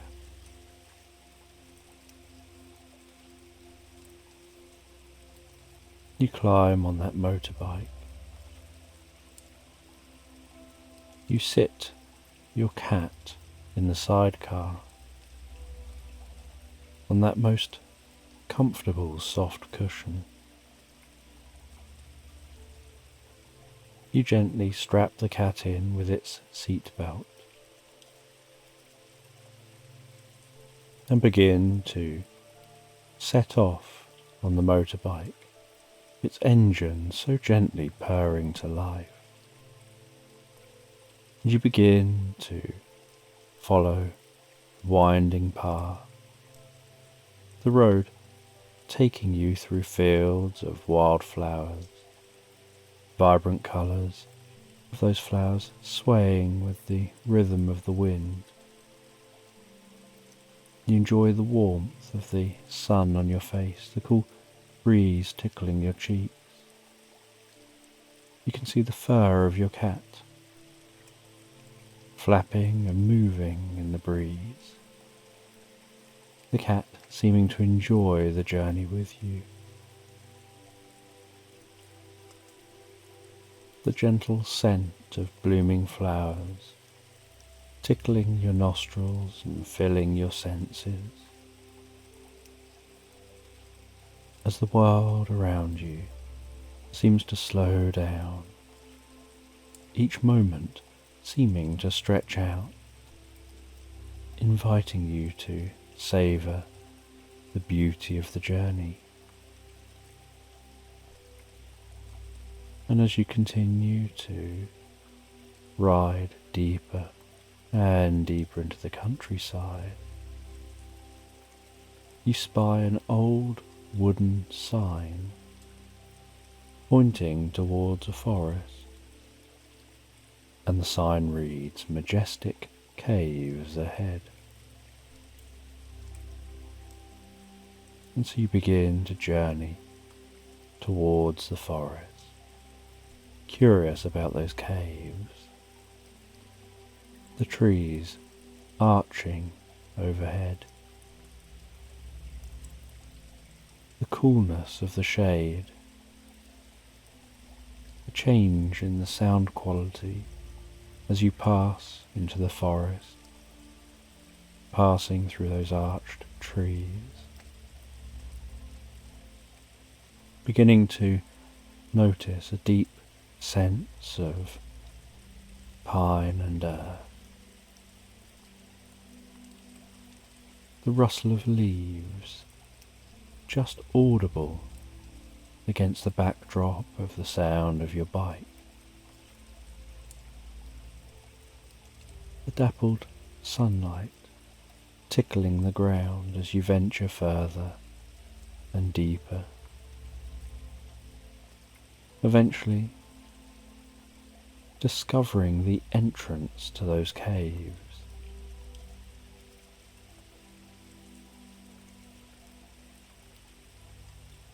And you park up the bike near the caves. You lift your cat out of the sidecar, unbuckling its seat belt, placing it in a pouch on your stomach, its paws resting gently as it looks and enjoys the journey with you. As you head into the cave, and the further from the entrance you get, the darker the caves turn,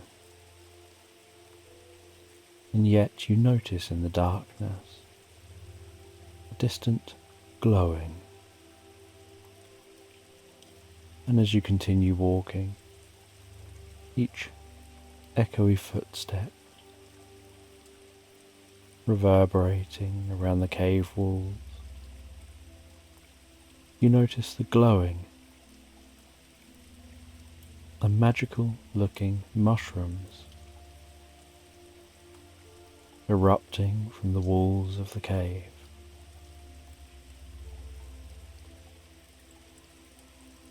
You continue through the cool and still air of this cave. The occasional distant dripping sound of water,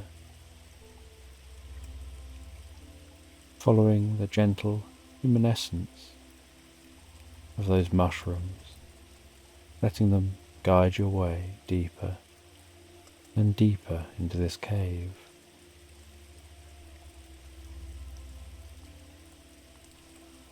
And inside this cave,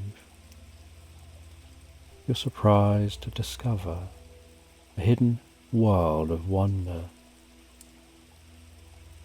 The walls glistening with crystals reflecting the mushroom's glow, creating a kaleidoscope of colours dancing around you. And as you explore,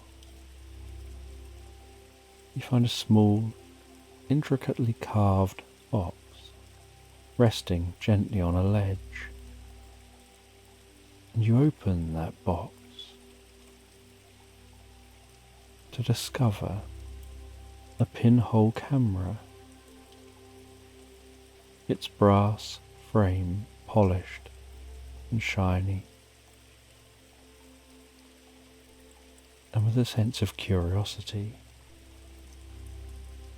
you look into the camera and are surprised to see a portal shimmering with a soft iridescent light.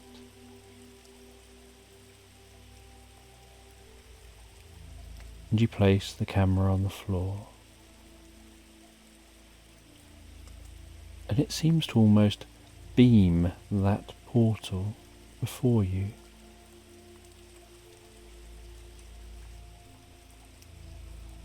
And with a deep breath, you step through the portal and discover yourself in a vast library filled with the most fantastical looking books.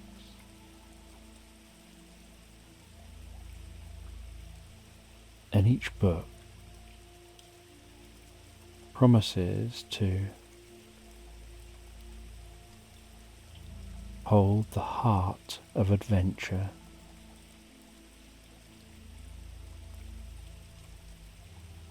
And you explore this library, and you find a book which deeply intrigues you.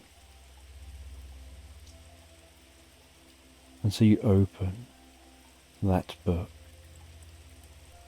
and as you do, you find yourself drawn into the book, whisked away to a different land, where yourself and your cat are exploring lush forests, enchanted castles, and serene meadows. And as you stand there, you can see that you're holding the book with this fantastical land surrounding you. And as you close the book, so the land vanishes, and you find yourself stood in the library. And you continue exploring this library.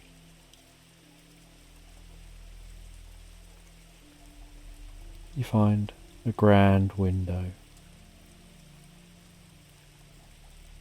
and you see the most incredible sight through that window. The moon gently, slowly, carefully drifting across the face of the sun before creating a ring of fire, illuminating the sky.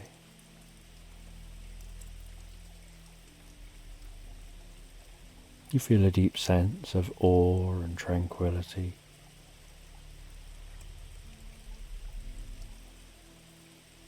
Aware of the beauty and the mystery of the universe. And as the eclipse passes, so you continue exploring this library, holding on to that deep sense of peace and contentment. And then you leave the library, step back through that portal, finding yourself again in the caves, seeing that pinhole camera just sitting there on the floor.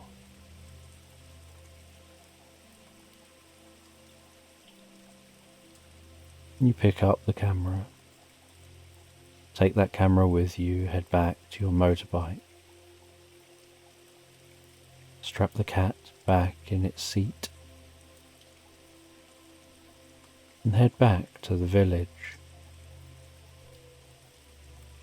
As you head back to the village, so the sun begins to set, the golden light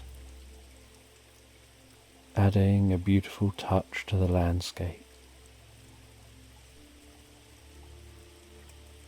giving the landscape an ethereal feel. And back at the village, you wander through that village.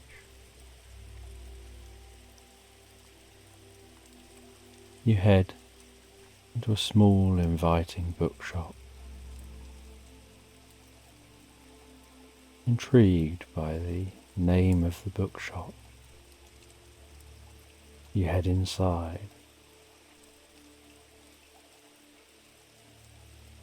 Once inside, you can smell the scent of the old books, of the ancient wood, seeing the unevenly stacked and arranged books stretching from floor to ceiling in every room. Books of all types. And the shopkeeper, an elderly woman with twinkling eyes and the most beautiful, warm smile, greets you and beckons you to explore the shop. You take some time browsing the shelves, your cat seemingly exploring the shelves with their eyes. You pull out one of the books. You open that book, and it seems to fall open on a page that's shimmering with a soft golden light. And this book you were drawn to seemed to be telling the tale of a hidden realm within the cave you just visited. A realm where time stands still and dreams come to life.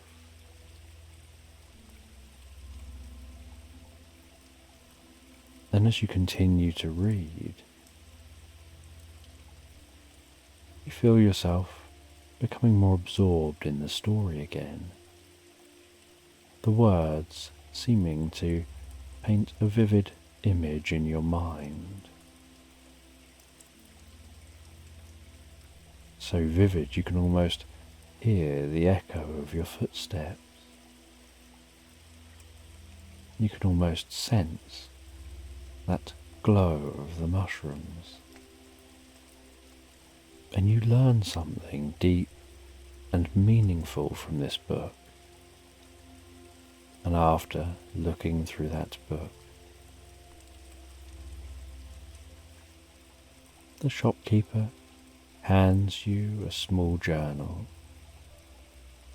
and tells you that this journal is for your adventures. And as you leave the bookshop, so you notice the sky is now inky and dark,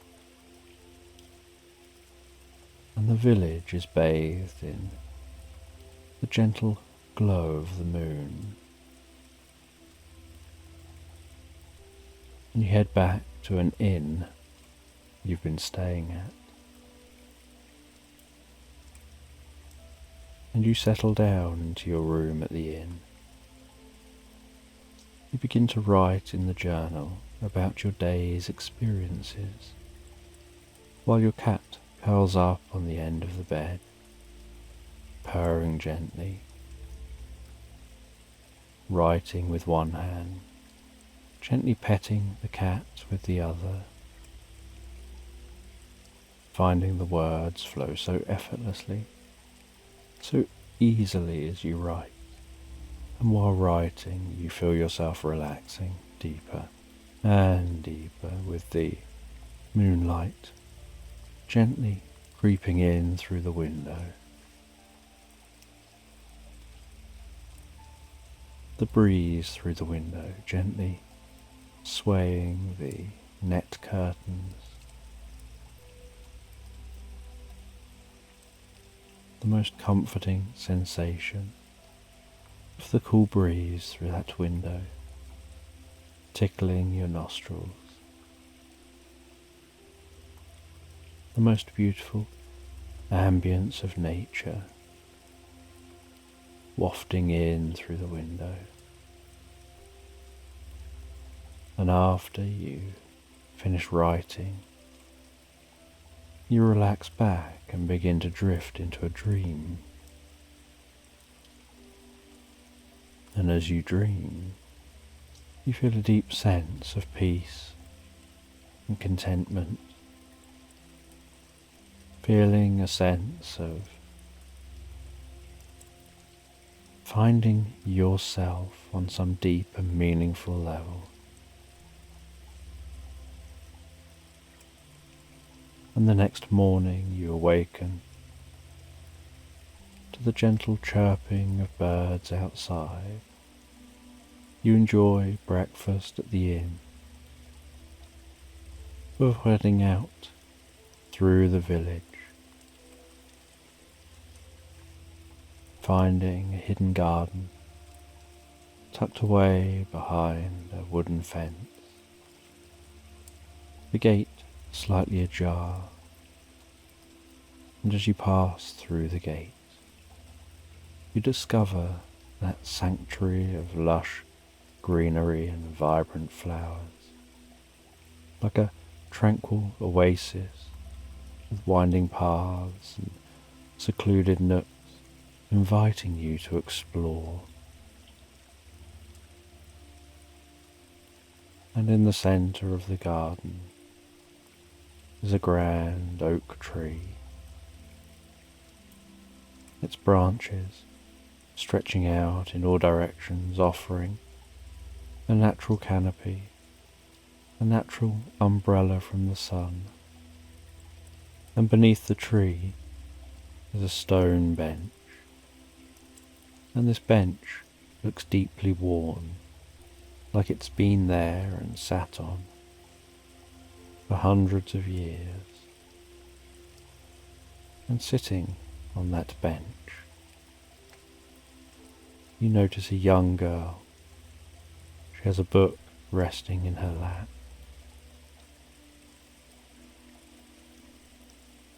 She introduces herself and tells you that her name's Leander. She shares stories of the garden, each tale filled with magic and mystery. You listen, captivated by her words.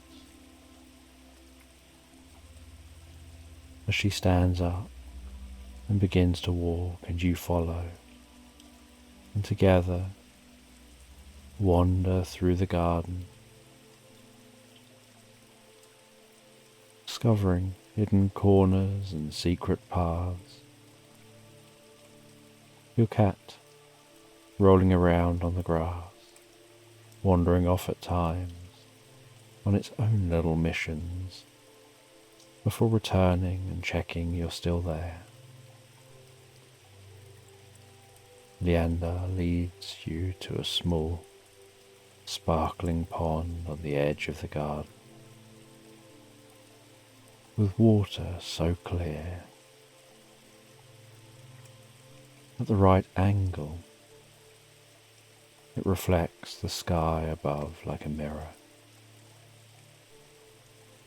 and you gaze into the pond,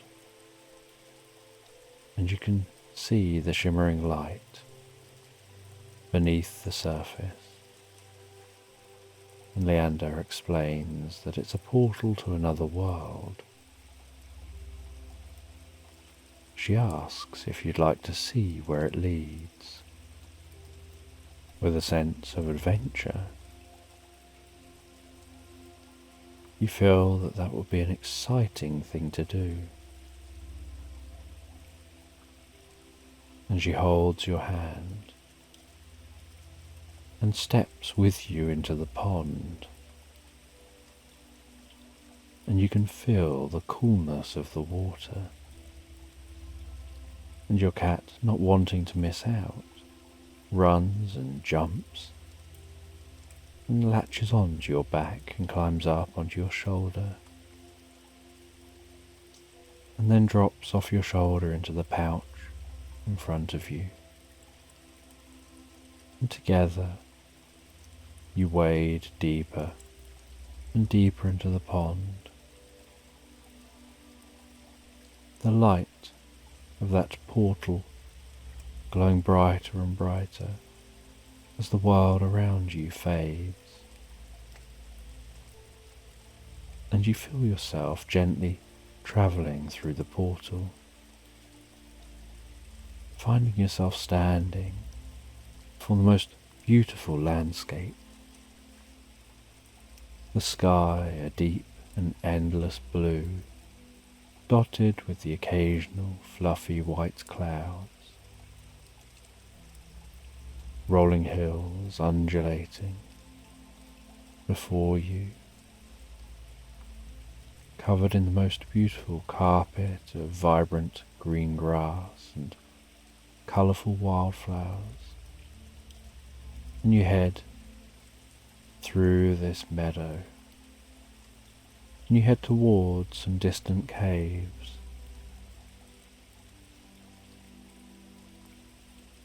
And once reaching the caves, you head into them and have this sense like these caves resemble caves you've already been in. Like maybe there's a connection between them.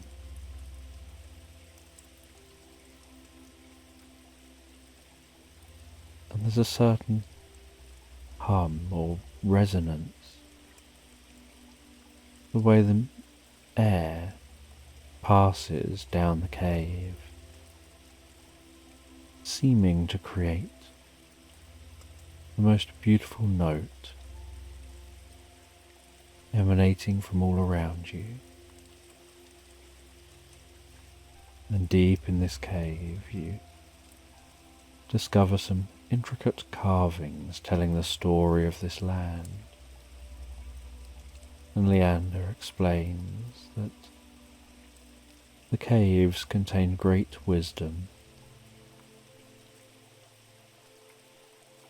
They're a place where past and present meet, where those who seek knowledge and understanding come, and you take some time to marvel at the beauty and history etched into the stone. And deep in the cave, you discover a small alcove filled with ancient scrolls and books. And Leander carefully picks up a scroll and begins to read aloud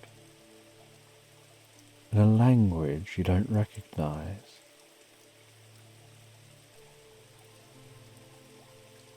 And as she reads, you have this sense of mental images forming in your mind, as if the words are reverberating around the cave. And somehow making your mind see what the words are about, even though you don't understand the words themselves. When you start having these images and ideas in your mind of this land being ruled by benevolent beings, you used to harness the power of the earth and sky to bring peace and prosperity to all. And although you don't understand the words, you start to feel a deep sense of connection to these stories, to this land,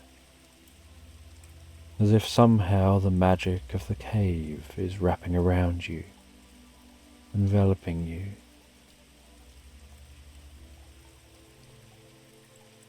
Filling you with a deep sense of wonder and tranquility. And as you listen, you start to realize that these stories aren't just tales of the past, but guides for the future, demonstrating the power of dreams and the importance of seeking wisdom and deep understanding. And eventually, Leander finishes reading, places the scroll back, and guides you back towards the portal, all the way back to that garden. And you leave the garden and head back out, continuing your journey around the village, continuing to explore the outer reaches of the village. And as evening sets in, so you head back once again to the inn. You write in your journal about your day, the cat resting gently on the bed, before your eyes get heavier and heavier, and so you close the journal, drift deeply and so peacefully asleep. And the next day, you awaken knowing you're only here for a few more days. You set off into the village outside at the first light of dawn. The soft golden glow wrapping its way around the landscape. The scent of morning dew. Curious what today will bring, what adventures you might go on. And you head back off again on that motorbike, making good ground away from the village, allowing you to explore further afield.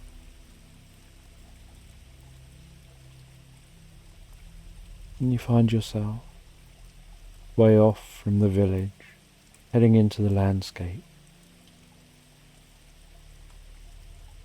arriving at some forest, heading deep into the forest,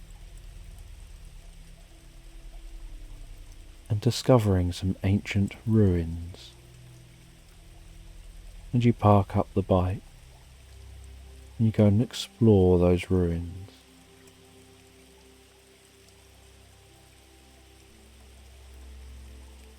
And while exploring the ruins,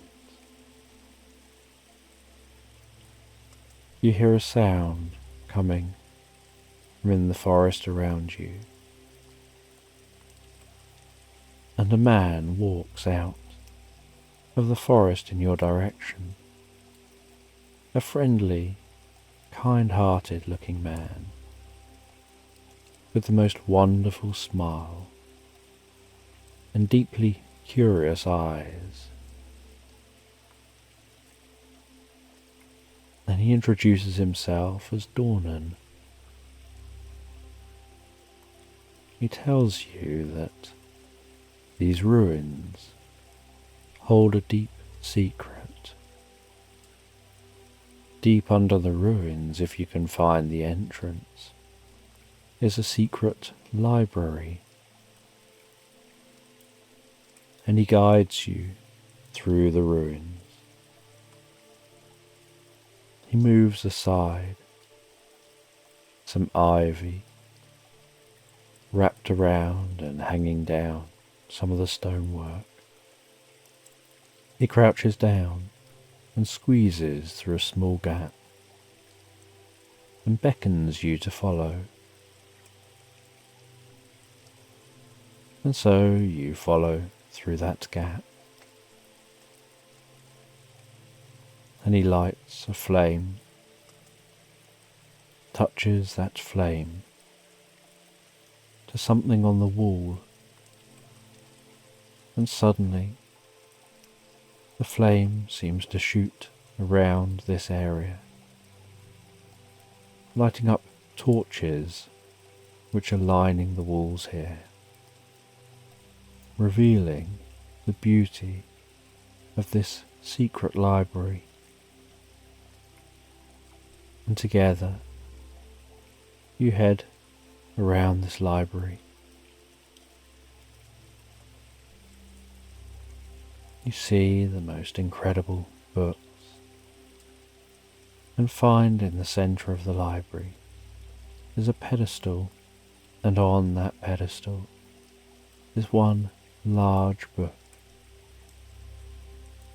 And he tells you to rest your hand on the book.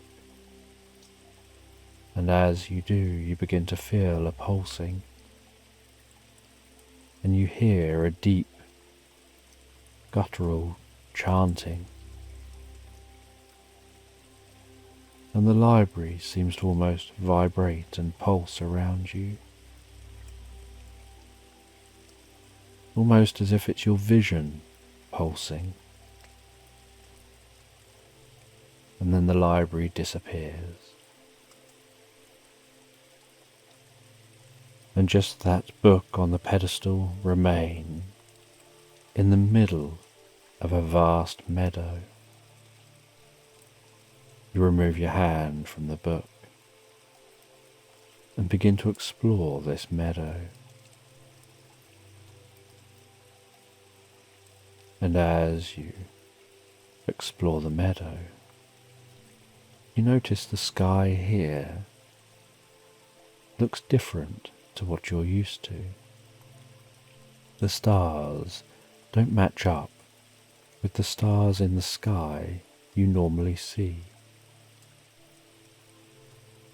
And you can smell the distant scent of freshly baked bread somehow wafting through this meadow. And you find yourself driven by your nose, exploring the meadow deeper and deeper.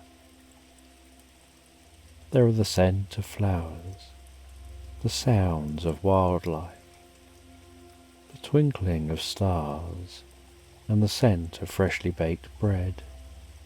And as you walk and explore, you find over a small hill a man resting there, seeming so jolly, baking bread over an open fire. He asks you if you'd like to join him, and you sit down on a log near the man.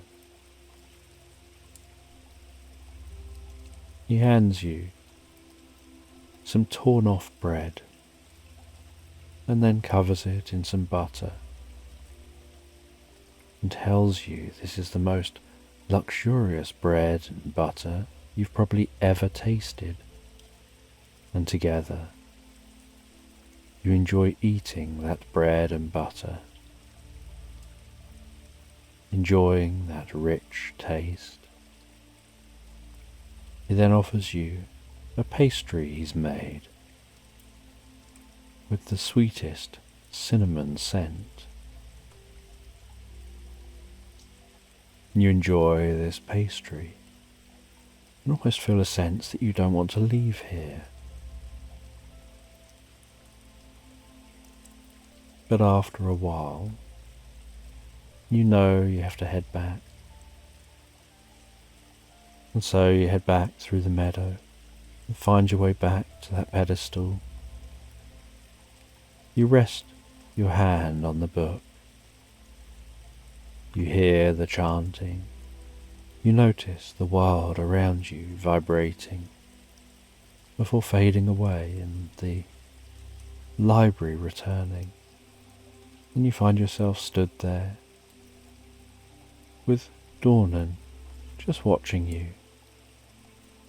And Dornan asks if you're okay, says that you seem to zone out for just a moment, but that just a moment, from his perspective, was a long period of time of enjoying eating some bread and butter from your perspective. He guides you over to a book called The Solar Eclipse. He shows you the intricate patterns of shimmering light etched onto the cover. He tells you this book is magical and carefully opens the cover. And as he does, the room around you begins to fade as you feel yourself pulled into this story. And as the room fades, so you find yourself in a field watching the sun pass across the sky, gradually beginning to set. Most beautiful colours undulating and tickling the earth below. And you can see that there's an elderly man with an ornate bronze telescope and a group of people enthusiastically crowded around them. And each person in the group takes turns to look through that telescope.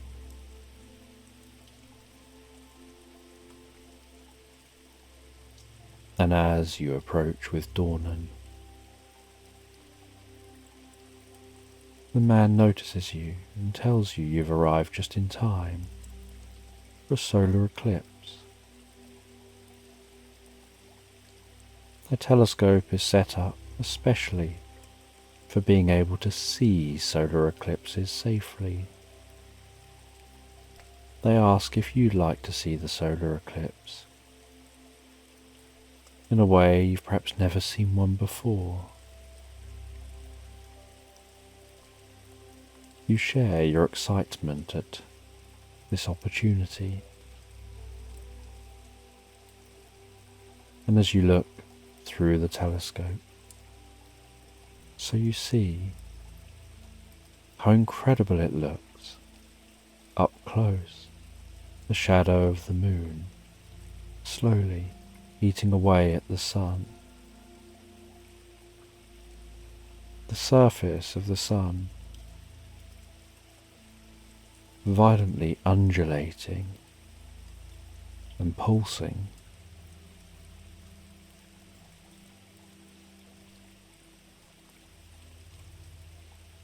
And the man tells you his name is Orion.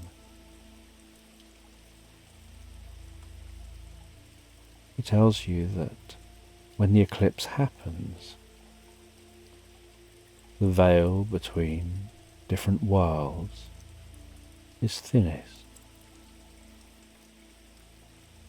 And so you can see this eclipse in the different worlds. Do you remember being in the other library and the eclipse seeming to happen through the window, and wonder whether they're all linked? He tells you it's at that moment where you have the best chance of accessing magic and possibility. And as the eclipse reaches its peak, the world turns into the most beautiful twilight, the air seeming to almost hum with energy. You start to feel such a deep sense of connection to the universe, a deep sense of infinite possibilities. Orion starts to tell you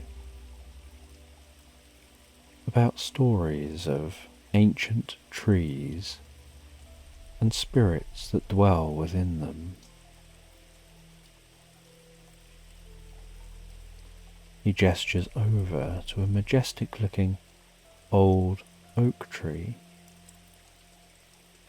its arms seeming to almost stretch out, encouraging and welcoming some kind of connection. He explains that this tree is a guardian of the portals, their gateways to other realms and other dimensions. He tells you that you've come here through a portal, and that through time, books have been made with wood from this tree, each book containing the portal through the form of a story, through the words written within the pages of these magical books.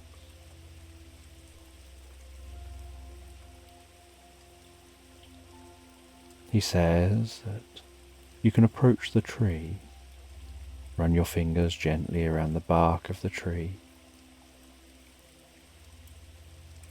and a portal can open up for you.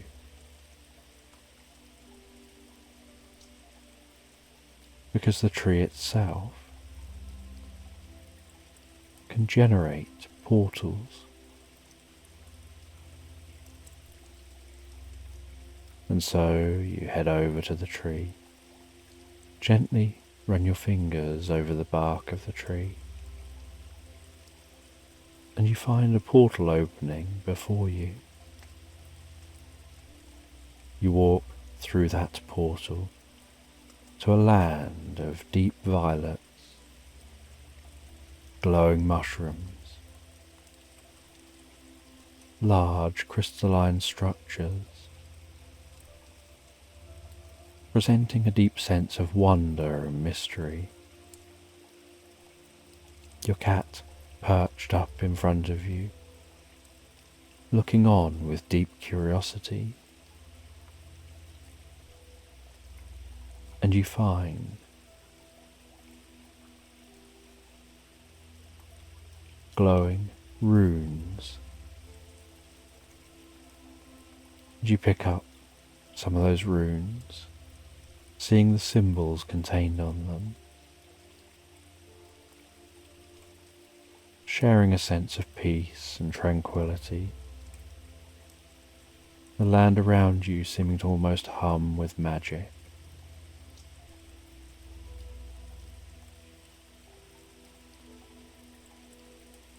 You head back through the portal to share your experience.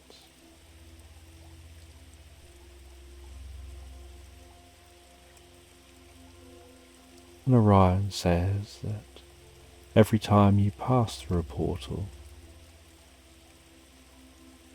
if there are no instructions, it could lead anywhere.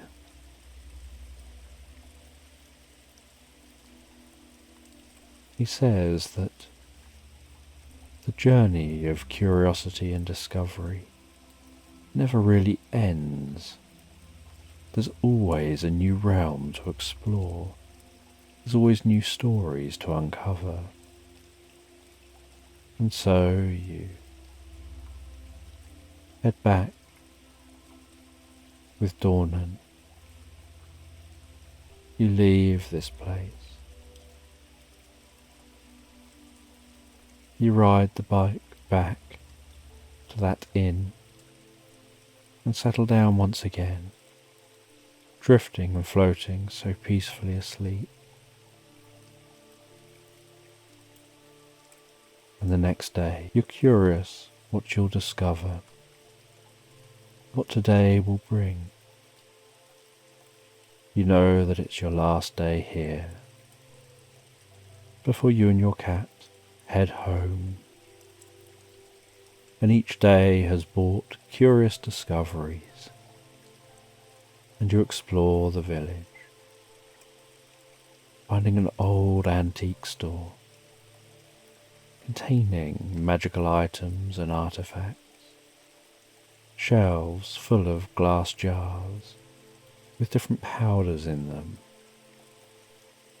paintings on the walls, trinkets and knickknacks in drawers and on shelves,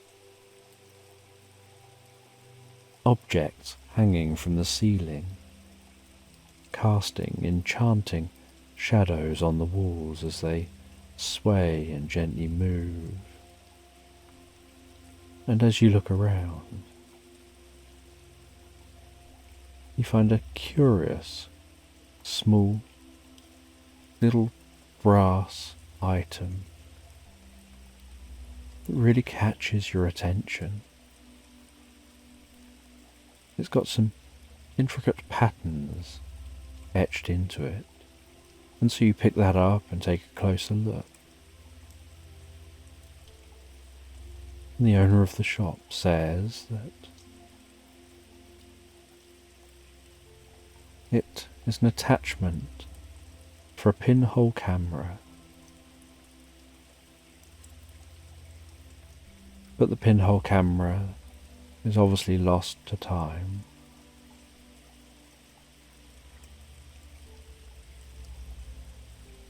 And you wonder with curiosity as you take the camera you picked up a few days earlier out of your bag, and you ask where the attachment would go. And the shopkeeper takes the pinhole camera and the attachment, and almost like putting together some Lego, or perfectly fitting some Tetris blocks in place, they attach the attachment. And even they feel a sense of shock and surprise at discovering the attachment seems to have come from this camera. Now both must have got lost many years earlier and separated from each other, the camera remaining lost somewhere, and this attachment finding its way to the shop.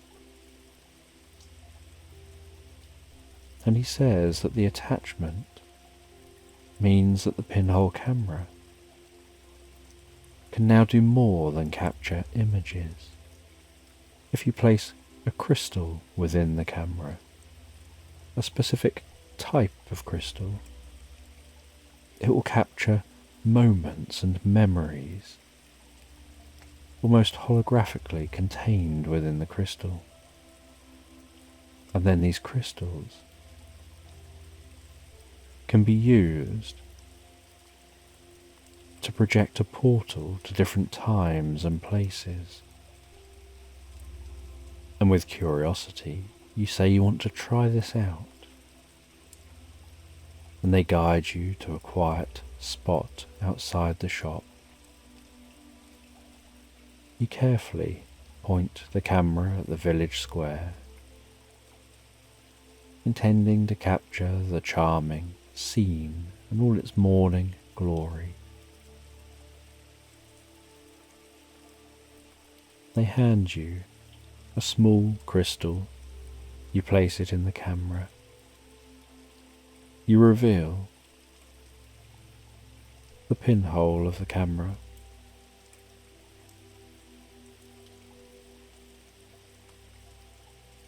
And after a little while, you cover it over again.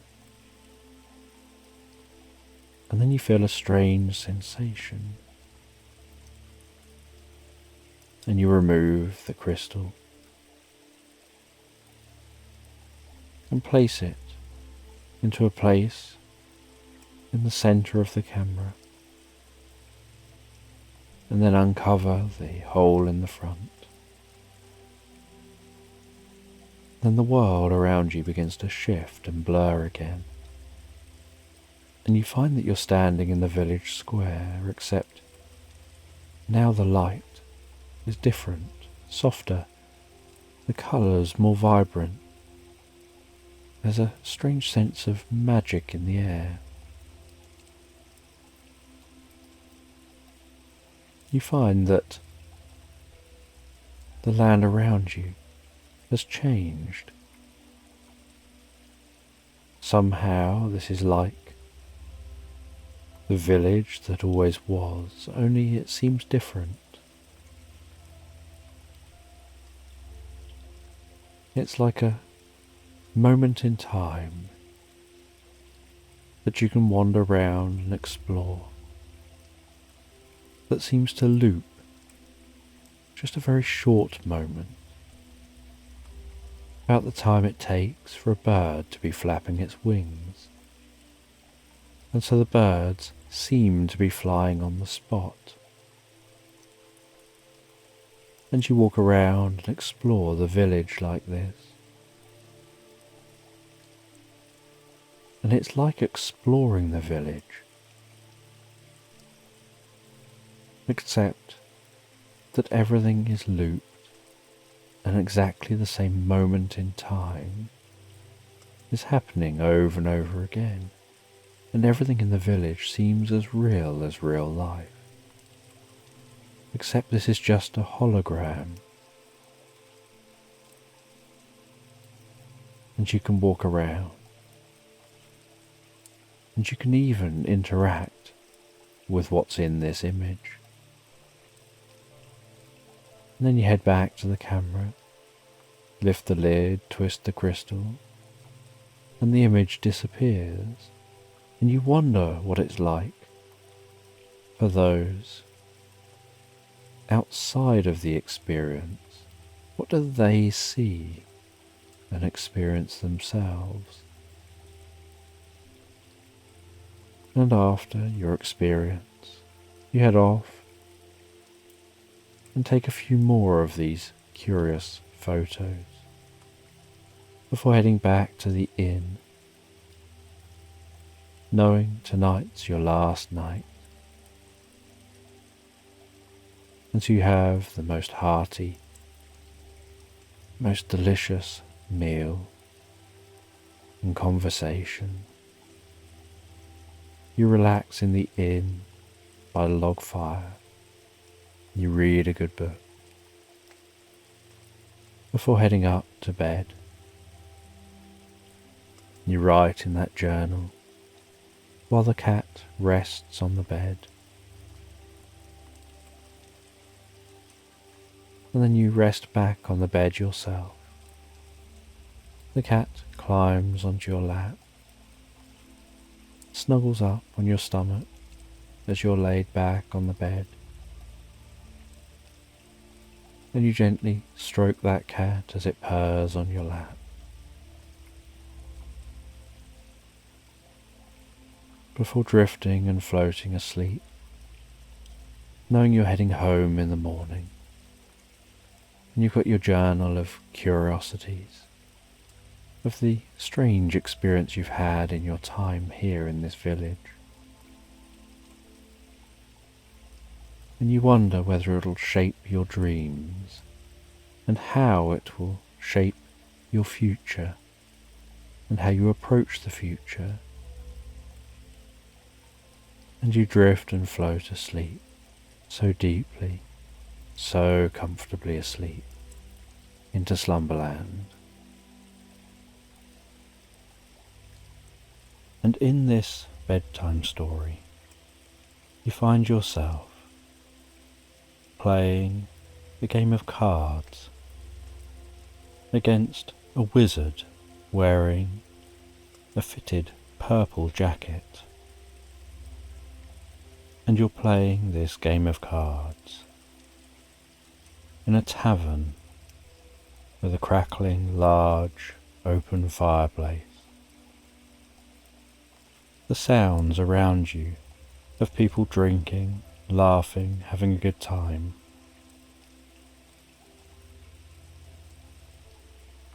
And yet you're all absorbed in this game against this wizard. And as you continue playing this game of cards against the wizard in the purple jacket, you feel you're approaching being likely to win. But just before the game can end,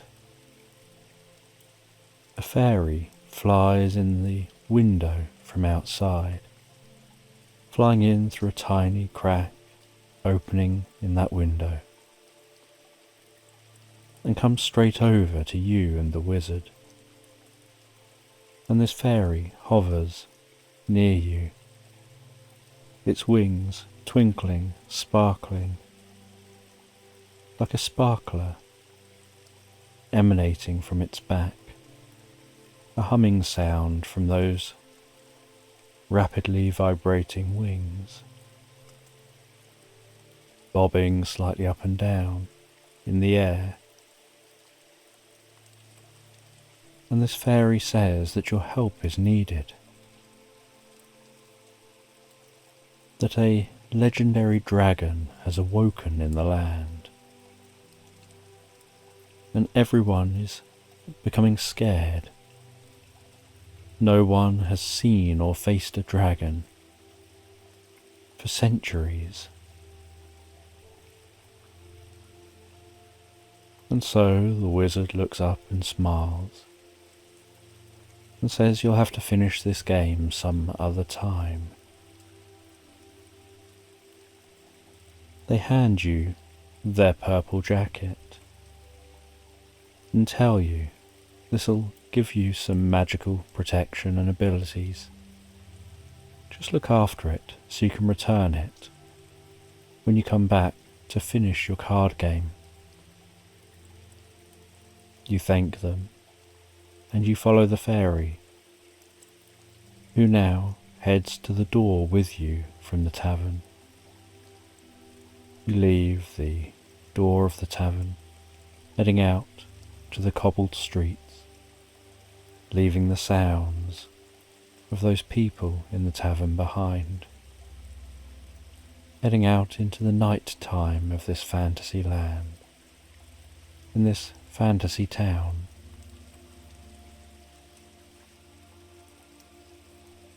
Being aware of the slightly cool air and the way you can breathe that air in and out and feel it passing through your nostrils. And the fairy is still rapidly talking to you, telling you where you need to go, the directions you must take.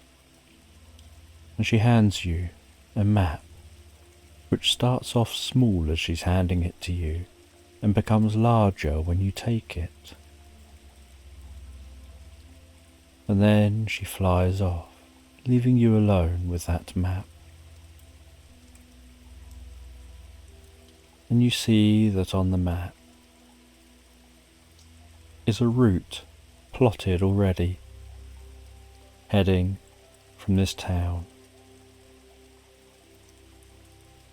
following the main road out of town, which heads around and along the edge of a river,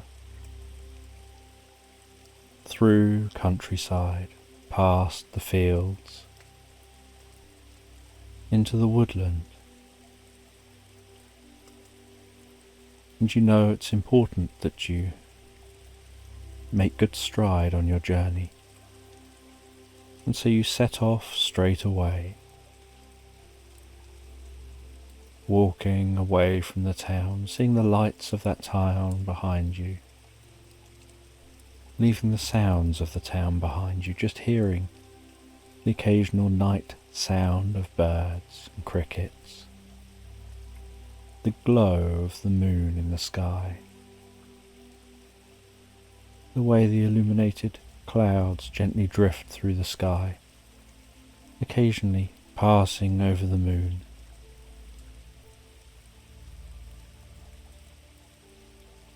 The silence which seems to set into the world around you, just the sounds of your footsteps as you move from cobbles to a stony, more gravelly path. And then from there, the further you get from the town, you find you're walking on a path made of more compacted mud. And you continue along this path through the countryside. And with night time continuing on, the moon continuing, passing across the sky, you can smell the scent of lavender fields, the scent of other flowers as you go.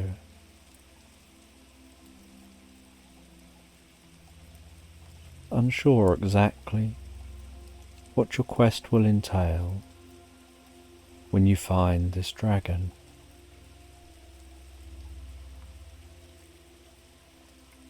But you obviously are trusted to just know what to do.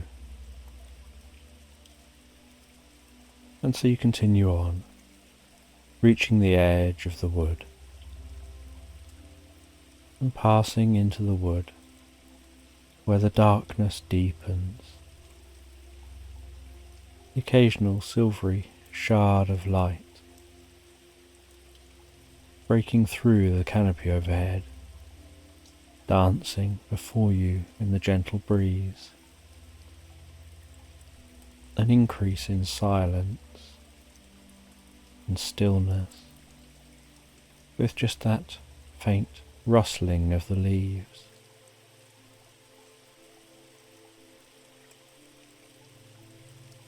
And you continue walking deeper and deeper through this woodland.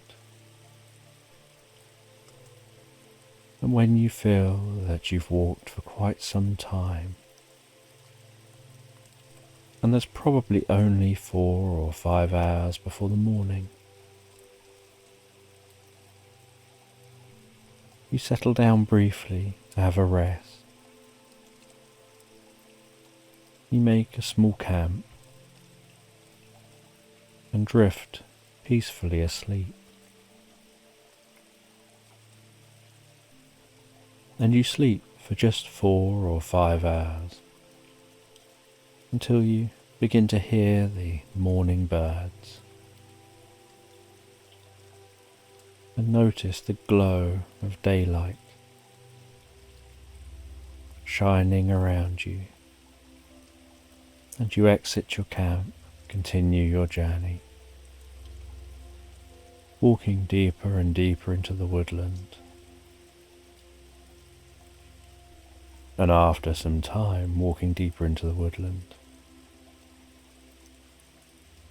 you see a small cabin, and you decide to approach the cabin, see if you can grab some supplies to continue your journey. You knock on the door of the cabin,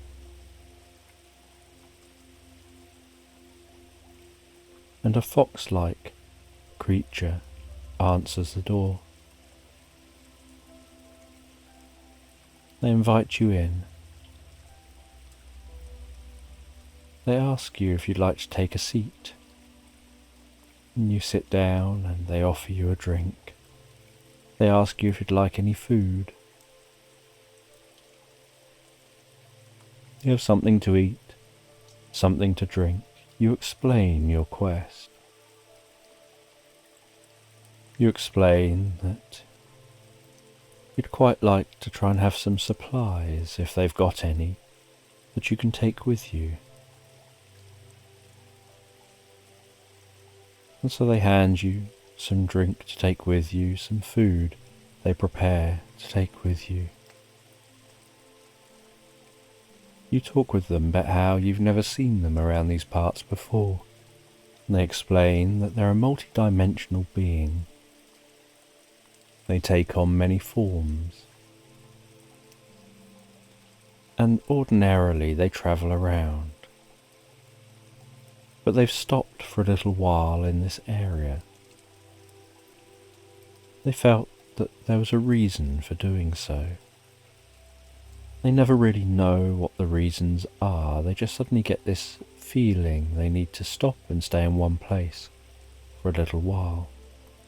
And so they do. And then when they feel it's time to move on, they move on. And so they stopped here. And then you came along.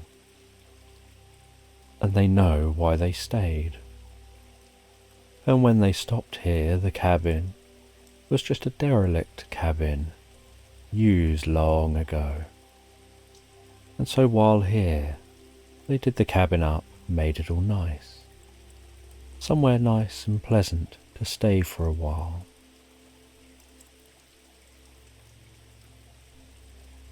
And you begin to think about moving on and where you'll go next. You've got your map, and so you look at the map and you can see the journey. And you can see how far you've come, and you see you've got so far to go. And this multi-dimensional being tells you that it can be a long journey there, but they can give you something that can make the journey back much quicker. And then they guide you through to a small room off the main area of the cabin. They dig around in a dusty box. And they take out what looks like a seal. And they break it in half. And they place half down on the floor in this old little room. And they twist it. And then slap it. And then hand you the other half. And they tell you, this is like a portable portal. If you place this down, when you're ready to return, you can put it on the ground, twist it, slap it like I did then, and it will create a connection with this half placed here, almost like a wormhole between the two spots, and a portal will open, and you can step through the portal and you'll find yourself right back here in an instant. And so you'll only have to journey back from here to your town.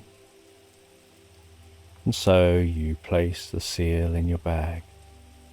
You place the supplies you've been given into your bag. You thank them for their kindness and help before leaving the cabin and setting off, continuing your journey. And as you continue your journey, so you walk through the woods before passing out the other side of the woods and finding yourself back into rolling hills and open countryside. You roam over those rolling hills, admiring the sky above, the way the clouds move so gently, birds circling up high. And so you continue walking through this countryside, enjoying the sense of the world around you, occasionally getting the map out, double checking you're still on track, following what's barely a path now over the rolling hills, heading far, far away from where you started. As the next night sets in, and you're still out in open countryside, and you can notice as the light dims, fireflies hovering and darting above the flowers and grasses. You set up a camp and a small campfire, and listening to the gently crackling campfire and admiring the stars overhead, the way they twinkle and blanket the sky like a million diamonds just hanging above you. You lie back watching the sky, feeling the cool breeze, and begin to drift and float, so peacefully, so relaxed asleep. And as you drift peacefully asleep, begin to hear the sound of a drum being beat. And as that beating drum continues, you start to see something in your mind's eye, a world forming around you, as if you're lying down in tall grass and hearing the beating drums get louder. You sit up in the tall grass and look around you, and find that you're in the middle of the ruins of what seems like a sanctuary, some ancient place, and sitting on an ancient rock in the middle of this space, surrounded by flowing water, appears to be the most peaceful person you've ever seen. And so you stand up and gently walk over towards them. And as you approach, they gently gaze up in your direction. They tell you that they're your guardian angel, that they're taking on this physical form in your dream to introduce themselves, to make you aware you've got a guardian angel who watches over you. And they tell you that you're unsure of exactly what the mission is you're on. You're unsure whether it's safe or dangerous, just that you seem to have been chosen, and you have magic with that purple jacket. But the only real magic you'll need is the magic of peace and calm. That they're there to let you know your journey will be safe. And when you reach your destination and you encounter the dragon, you'll know what to do, and all will be well.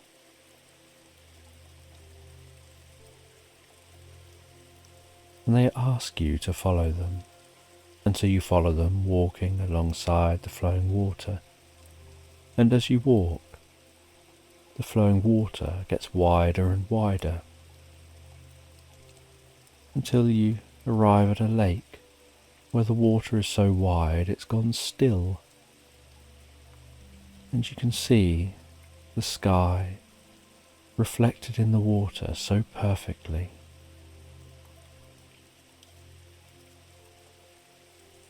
And then they tell you to come to the edge of the water. You walk to the edge.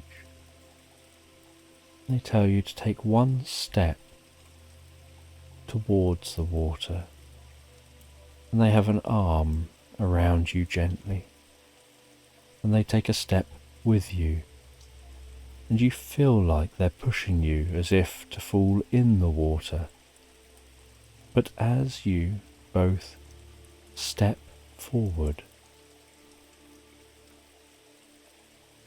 you rotate.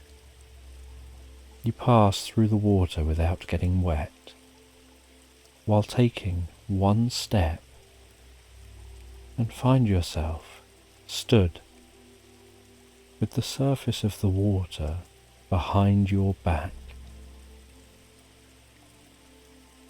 as if it's an upright mirror.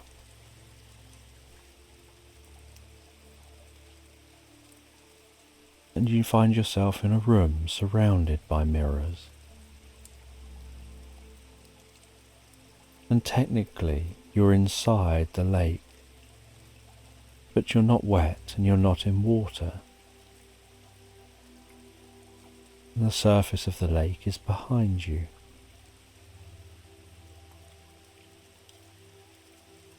And they say that this is a mirror room.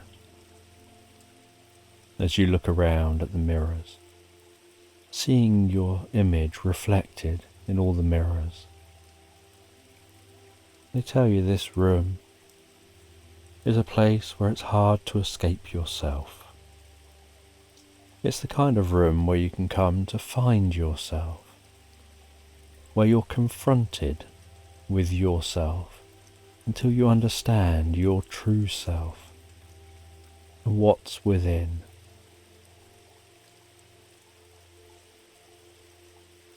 And they walk you around this mirror room, and you notice each mirror is very slightly deformed from each other mirror.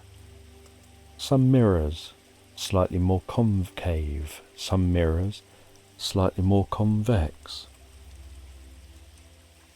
some mirrors warped in slightly different patterns. Each mirror presenting a slightly different version of you back to you. And yet you know it's you in each reflection. And they walk you around this mirror room. They tell you, on some level, you're going to learn what all of this means.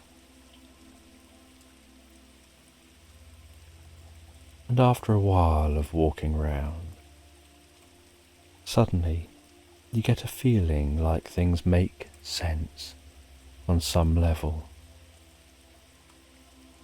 And with that feeling, they walk you back to where you started. And with a little bit of a push, they guide you back through the mirror. And you pass through the mirror, seemingly swinging round and stepping on the bank with the water behind you on the ground just as it should be, and you dry standing on the bank with the guardian angel. And they tell you need to be aware of what you learned in that mirror room. It'll help you on your journey.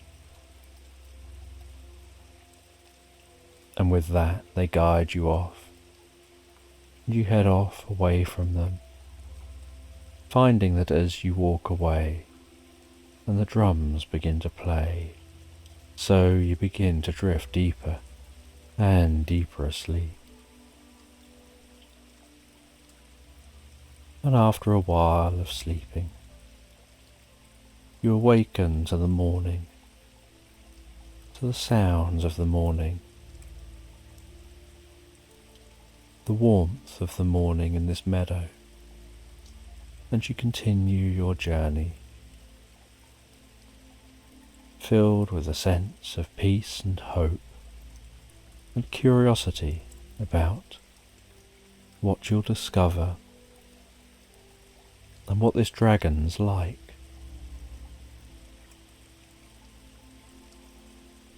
And you continue walking with just yourself for company, enjoying your own company.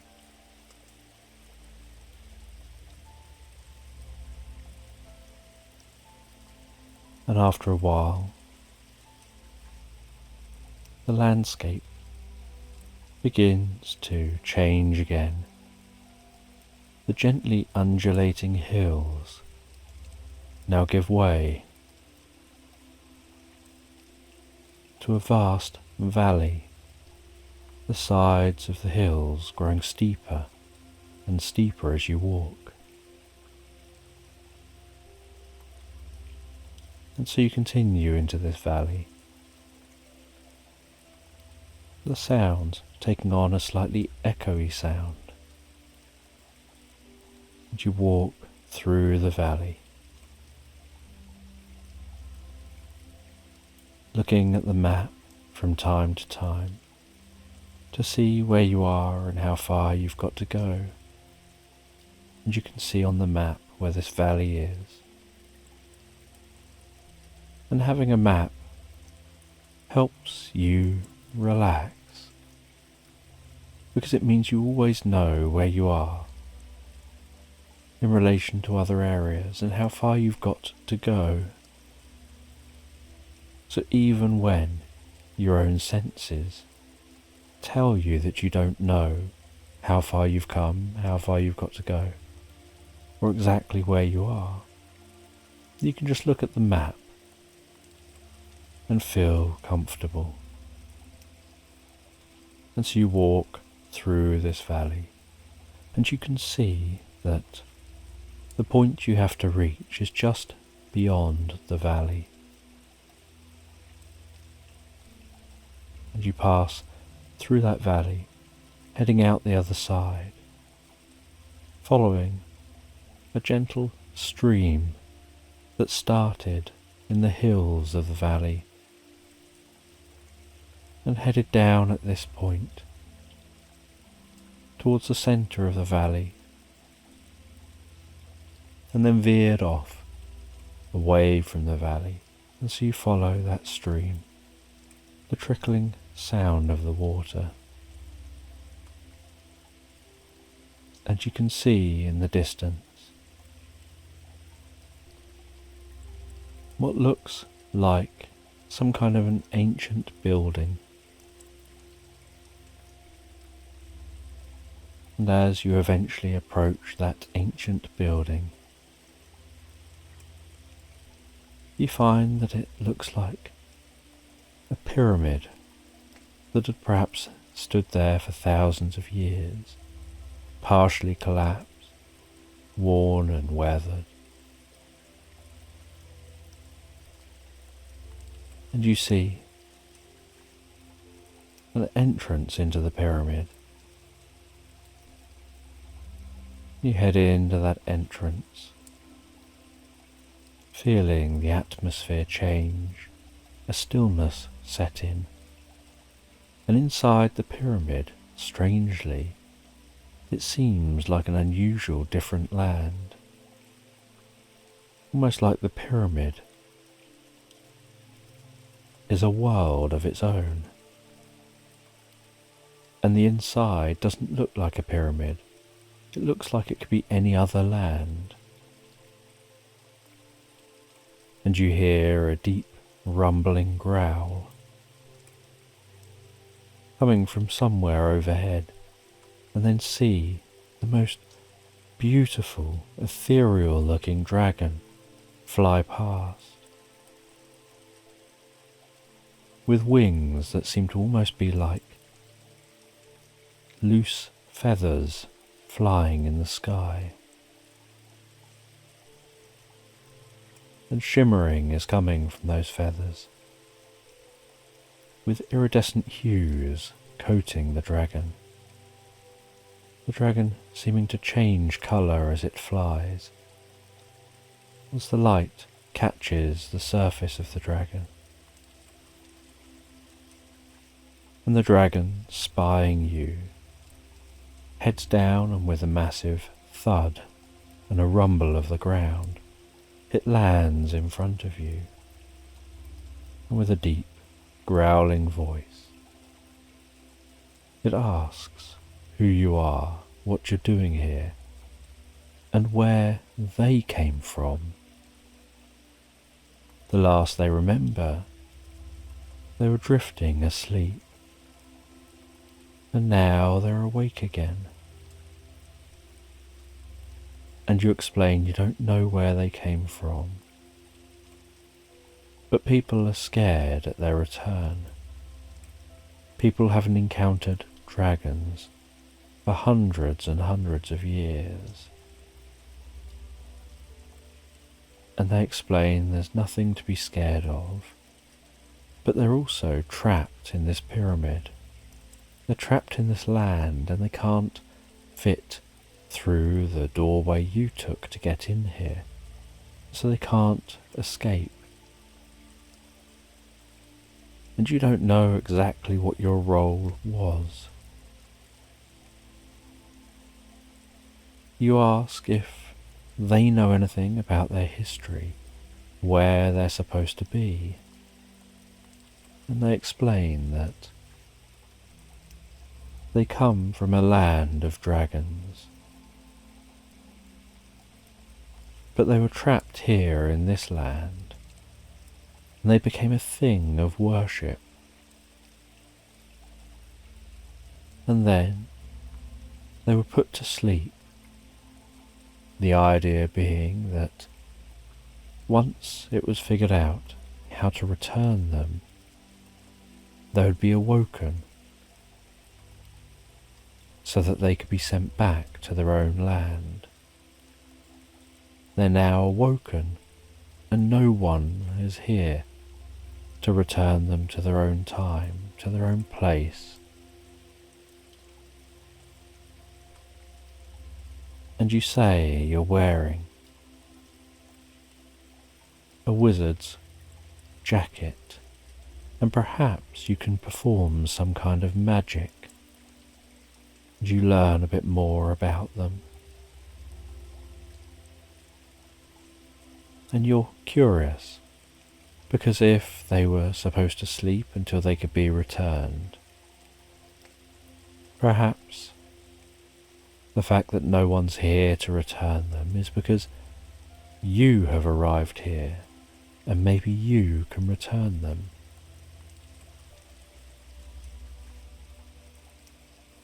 And you look around in this pyramid, which still just looks like a normal land,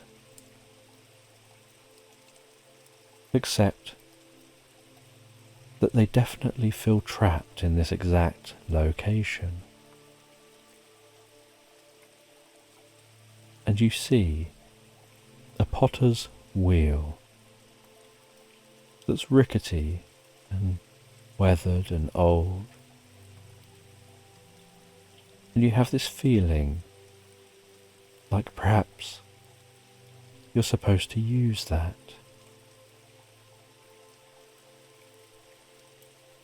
You see some crystals on the ground,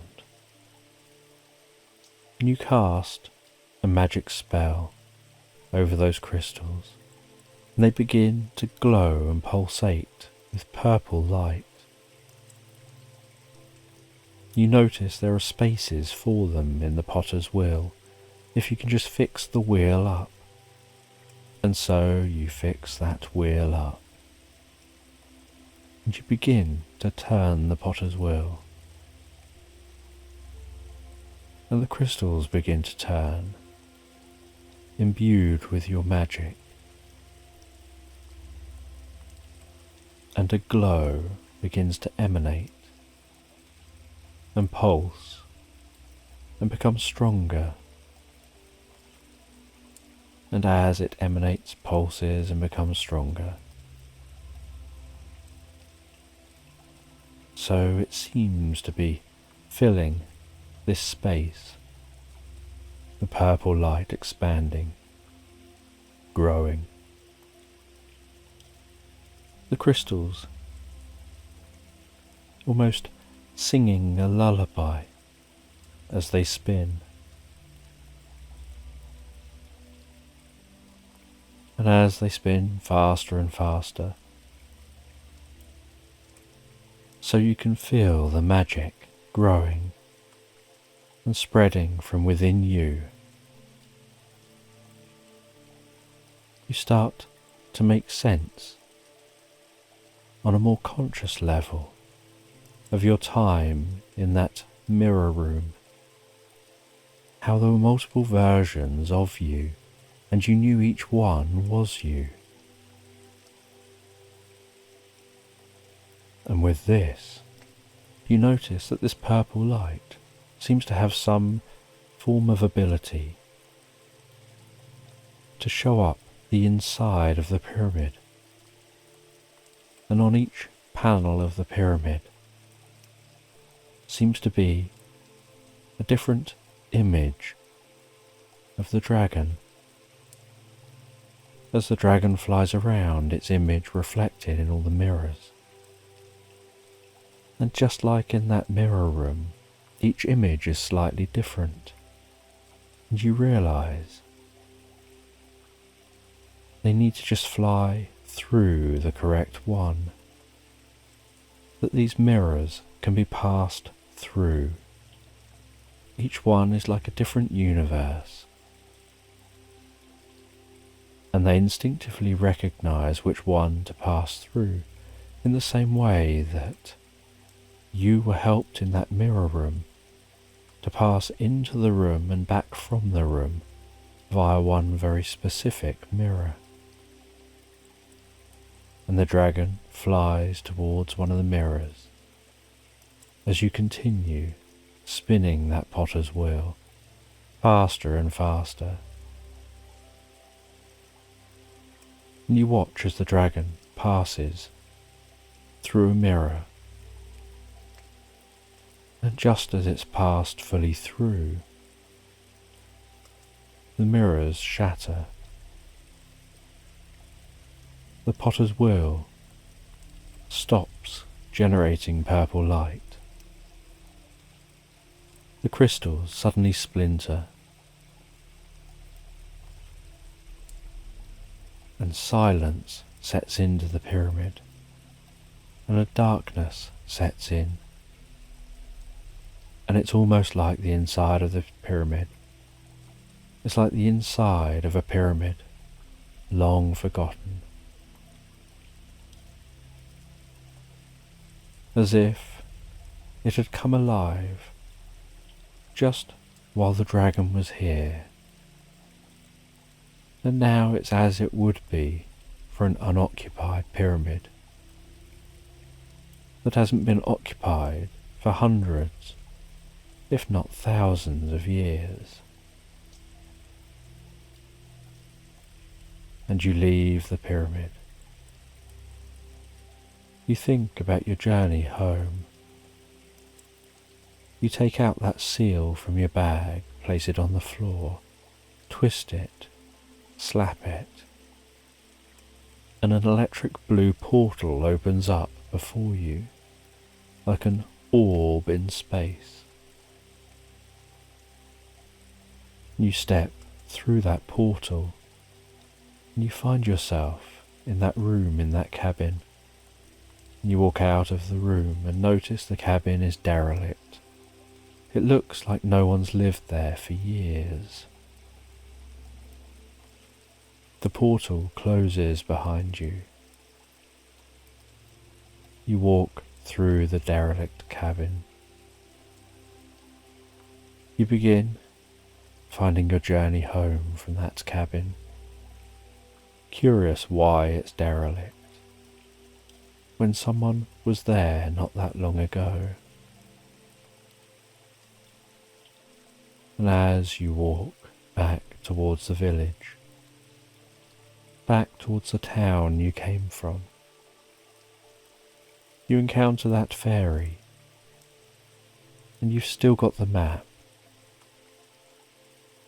and you hand them back the map, and they greet you and clearly know you and recognize you, and they thank you for what you've achieved, and you say that you've had a few strange experiences. You explain about the cabin that looked occupied and now looks derelict, and they tell you you met who you needed to meet, and the world around you was created for you as you needed to see it, for you to understand what you needed to do, and for you to understand how to make it there and back again. And for now, you can let go of the experience.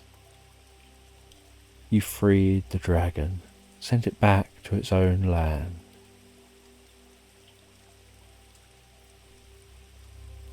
And you head back through the town back to the tavern, where you see that wizard sat at that table near the fireplace. They greet you and ask for their jackets back. You return their jacket. They ask you to continue playing the game, and so you continue playing the card game, and they get you a drink. And you enjoy that card game for a while. Sometimes you winning, sometimes they win.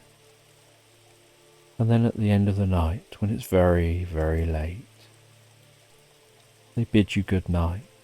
You head back home, and you look forward to settling down in bed, and you're greeted at home by your cat, who weaves their way around your legs. And they come to bed with you. They relax on the end of the bed as you settle down and drift so peacefully, so comfortably asleep into slumberland, thinking about the journey you've just been on and what it could all mean, drifting and floating so peacefully, so relaxed, asleep.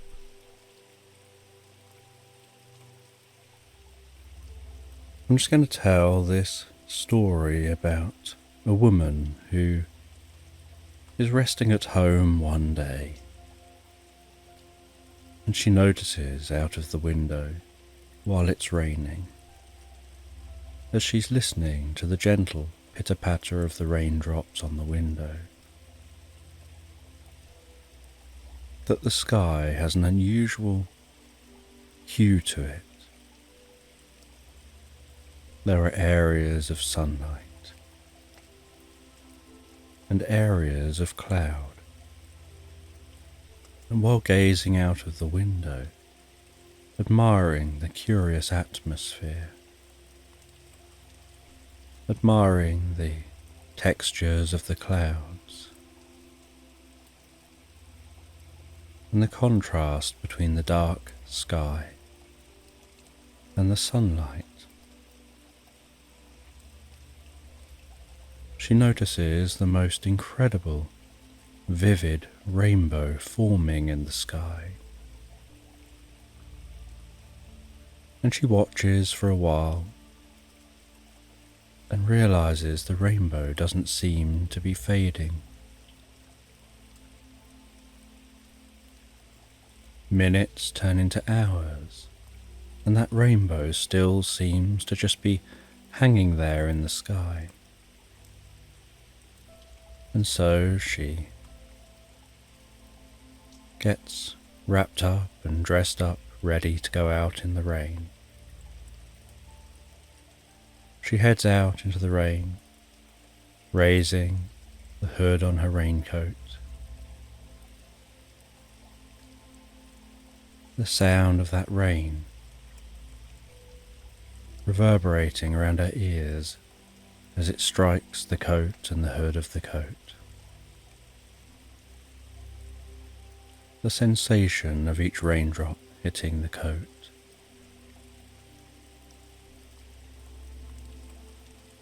And some of the spray from the rain catching her face.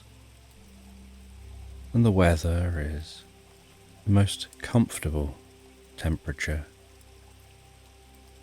As she's wrapped up, it's not too warm and not too cool. And nobody else seems to be out, perhaps all tucking away out of the rain. And she walks in the direction of the rainbow. And she's going in search of the legendary pot of gold that she hopes to find, where the rainbow touches the ground. And she doesn't know whether the pot of gold is at the left side of the rainbow or the right side of the rainbow. But she feels that the right side is probably correct because it's right. And that's where she decides to check.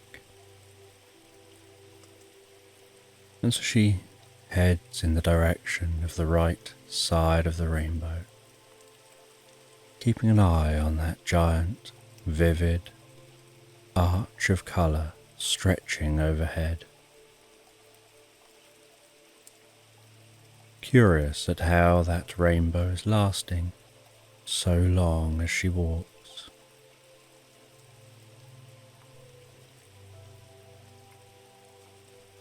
And as the rain continues, and the sun shines through the rain, casting that ethereal rainbow in the sky, she continues journeying towards where the right side of the rainbow touches the ground. And she heads through a town, heads out into countryside, and she can see that rainbow still way off in the distance. She continues following that rainbow, curious how it's staying where it is, heading deeper and deeper into countryside,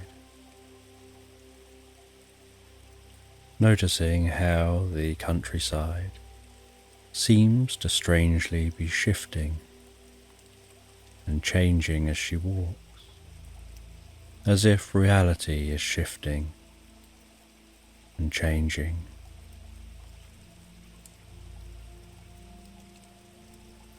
And yet, the one constant is that rainbow. She occasionally hears the sounds of birds, singing in bushes and trees, but is surprised at the stillness of the environment with just the sound of the rain, only occasionally being punctuated by other sounds.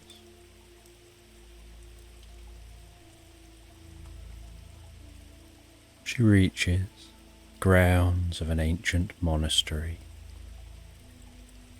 that seems so still, and the stonework of this ancient monastery casts the most incredible contrast to the nature, the greens of the grasses and the trees around. She cuts through that monastery, curious what it was like in the past long before it became ruins. She heads out the other side of the monastery, continuing to head towards that rainbow, which is now hung in the sky for many hours.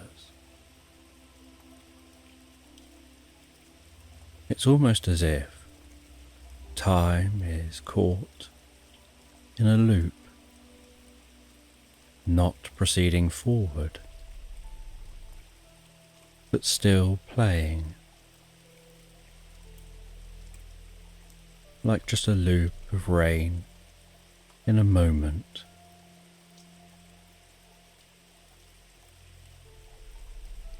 And she continues on through the countryside.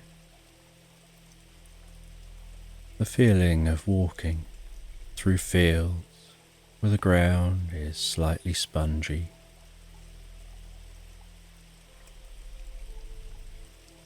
The smell of the air in the countryside, cleaned by the rain.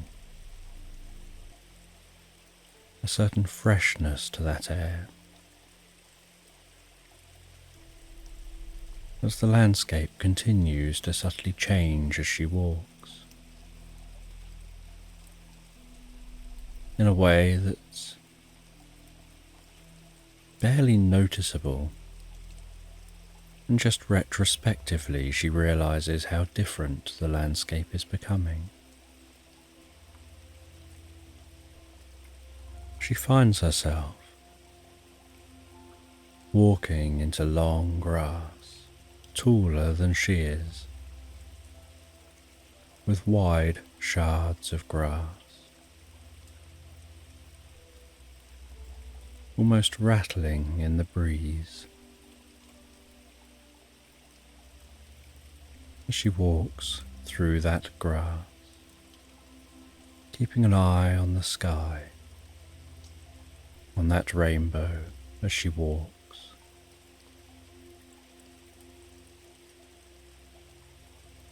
And she notices the rainbow getting wider and wider, and knows that she's nearing the base of the rainbow. And she hopes that she'll find the gold that she seeks.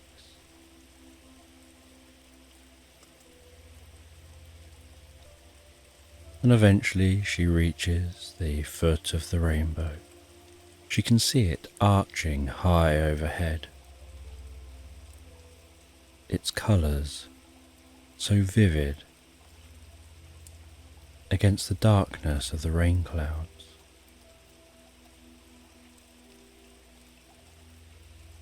But at the foot of the rainbow, instead of finding gold,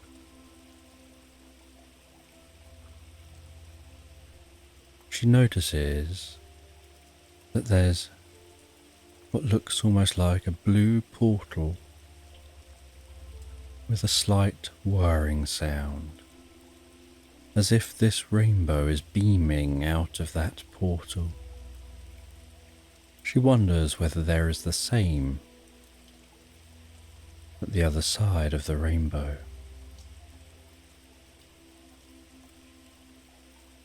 And this portal takes on the shape of an orb, and she pokes a stick into the portal, takes that stick out and decides to walk through the portal. And as she walks through the portal, so she comes out in a continuation of that long grass. But the environment is incredibly warm. A very different environment to the one she just came from. It seems much drier, and as she looks behind her, she can see the portal, but not the rainbow. And as she looks behind her, she notices the entire environment is very different. And she continues walking through this long grass, curious where she is. And as she walks through this long grass, so she starts to hear the faint, distant sound of flowing water. And she heads towards that sound of flowing water. And as she nears the sound, so it becomes louder and louder, and she can begin to smell the scent of the fresh water flowing.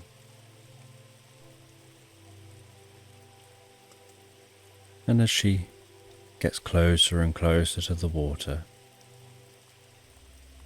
so the grass thins out, and she finds herself on the bank of a wide river. And she carefully follows that wide river,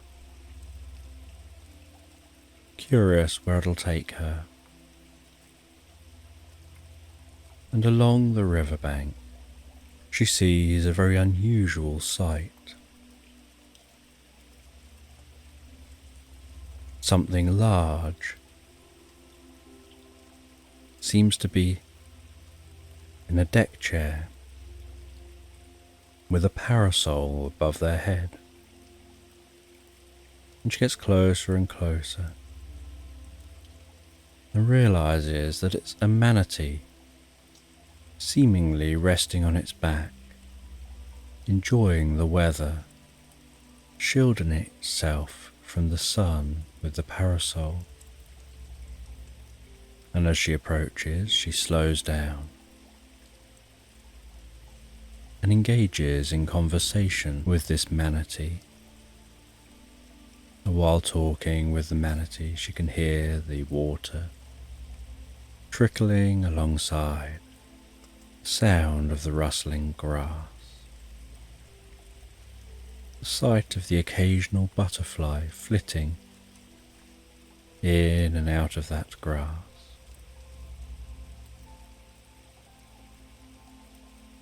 And as she talks with that manatee, she asks where here is. And the manatee tells her that she's in a land of elephant grass. And she asks what the elephant grass is. And the manatee says that elephant grass is all that tall grass that surrounds us, that's as far as the eye can see. And it's called elephant grass because if it ever rains heavily for 40 days and 40 nights, the grass flowers. And then following the flowering, an elephant is born at the base of the bits of grass, and the land becomes overrun by elephants, and the grass seems to disappear, and the landscape for a time is barren. And then the elephants disperse in search of food, travelling off in different directions to different lands, eating the remains of the grass before they go.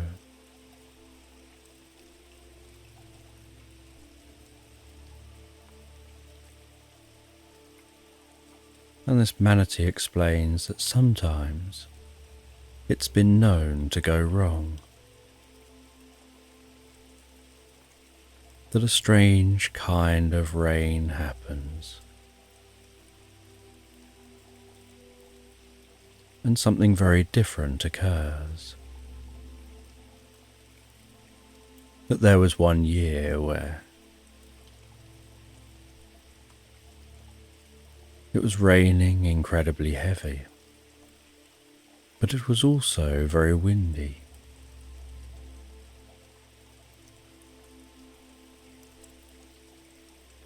And the wind and the rain mixed. The fronds of grass intertwined with each other.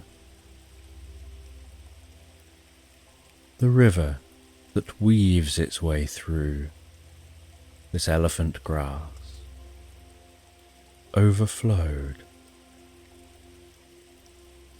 and this river contains elements from the distant mountains, which mixed with the soil.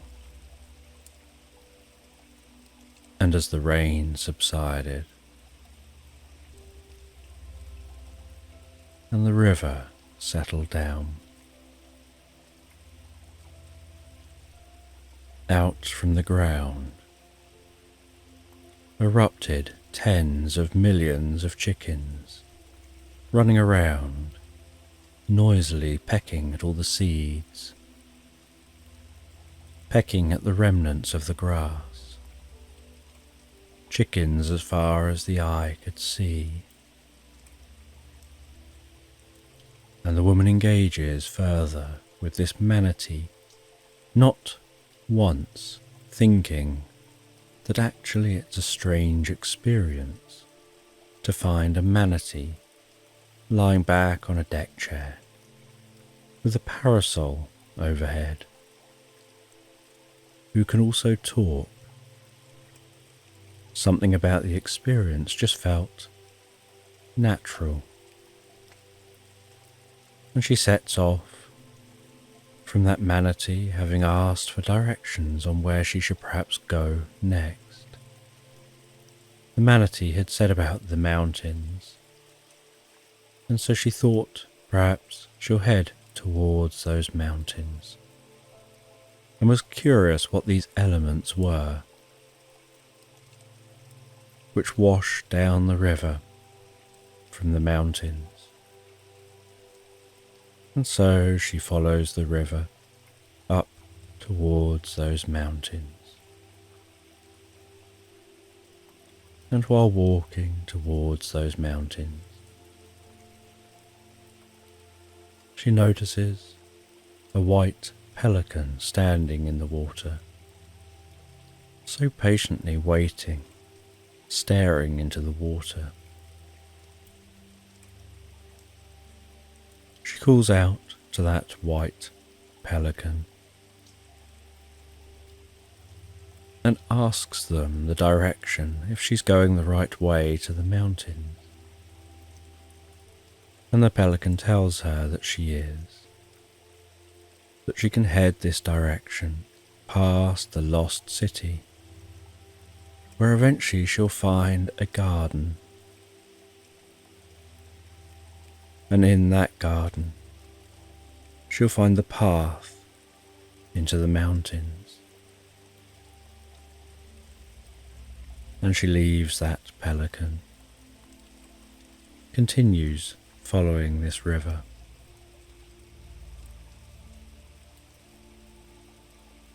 Until she thinks she can see the faintest hint of the peaks of the mountains on the horizon. And she continues to walk, and the elephant grass gives way, first to shrubs, and then to small trees, and then to woodland. And she heads into that woodland, and while walking through the woodland, she decides to stop, to take a break, to rest for a little while. And as she rests,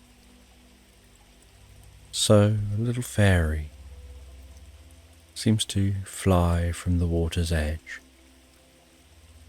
curiously investigating her, asking her about who she is, where she's from, where she's going. And she explains And the fairy says that the journey is going to get very difficult as you begin to ascend the mountain.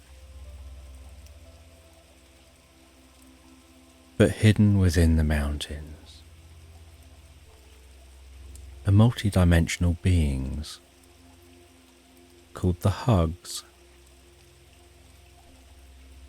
And the Hugs can't be seen, only felt. And they're incredibly friendly. Their aim is to help, to bring hope, to bring comfort. And you'll encounter them, but you may not even realize you've encountered them unless you need them. The fairy said there are little Hugs that are very small, would probably only come up to your knee. And then there are big Hugs that are about twice your size.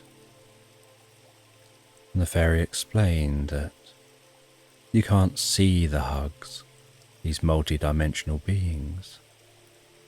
But if you could, you'd notice that they're almost like just balls of fur and fluff,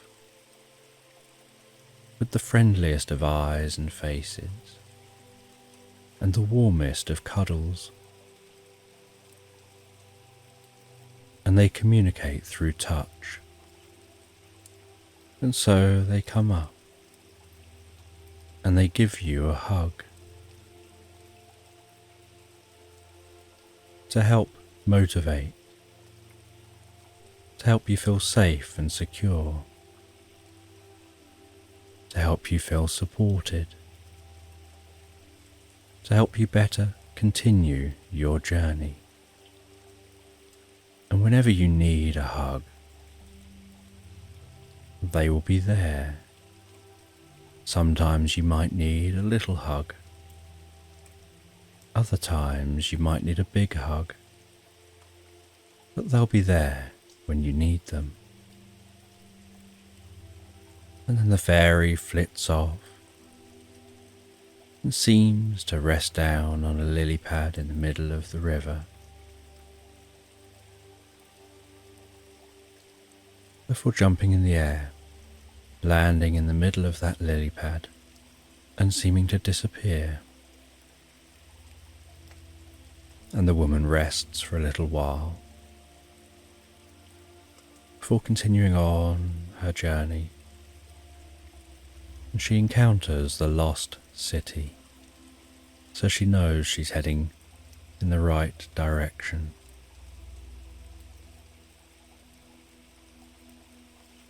And the lost city appears to just be rocks and ruins.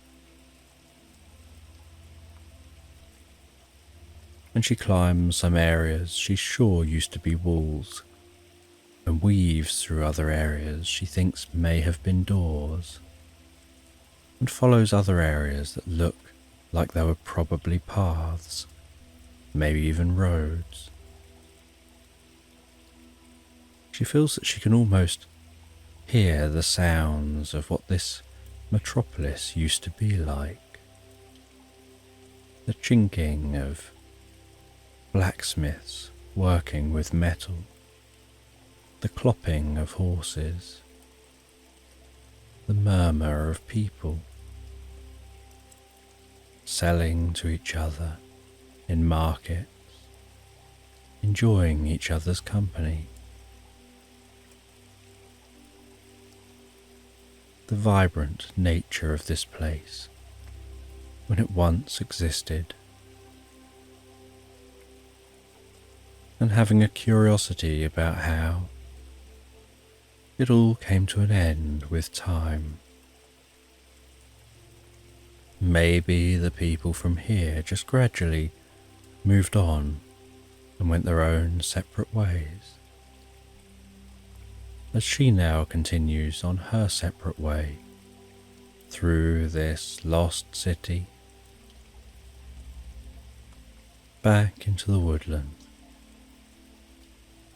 hearing the rustling of the leaves overhead as the wind blows a breeze, pushing past branches, feeling the bark of the trunks of trees as she weaves around them.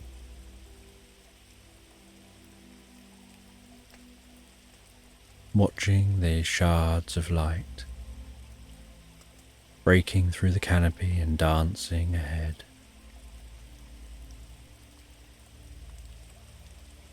In the dust of the woodland, glittering, sparkling, almost twinkling like fairy dust.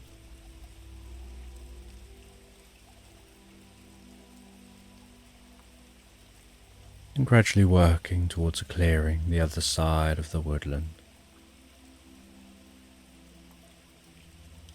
where she finds an unusual sight, a traditional well-kept garden, seemingly at the base of the mountains.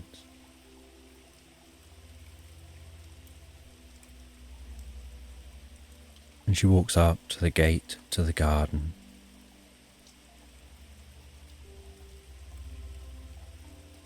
Peers over the gate to see who may or may not be in this garden, trying to work out who this garden belongs to. It's well maintained, so someone must be here at some point.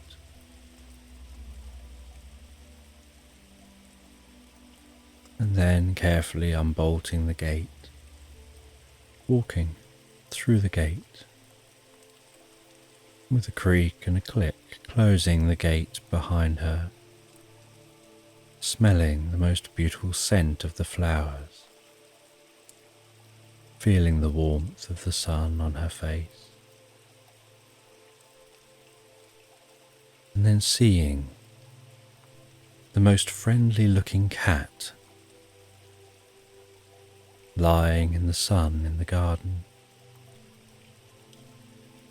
And as she gently, slowly, carefully approaches that cat, so the cat flops onto its side, gives a little meow, and she reaches out and scratches its belly gently, rubs its fur,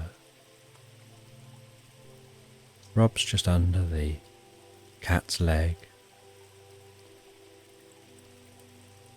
and the cat rolls onto its back, and she spends some time with that cat, curious who owns this garden, and notices while she's engaging with the cat that the sun is setting behind the mountains. And it wouldn't be sensible to climb the mountains in the dark. And so she wonders if it'd be okay to set up a camp in this garden.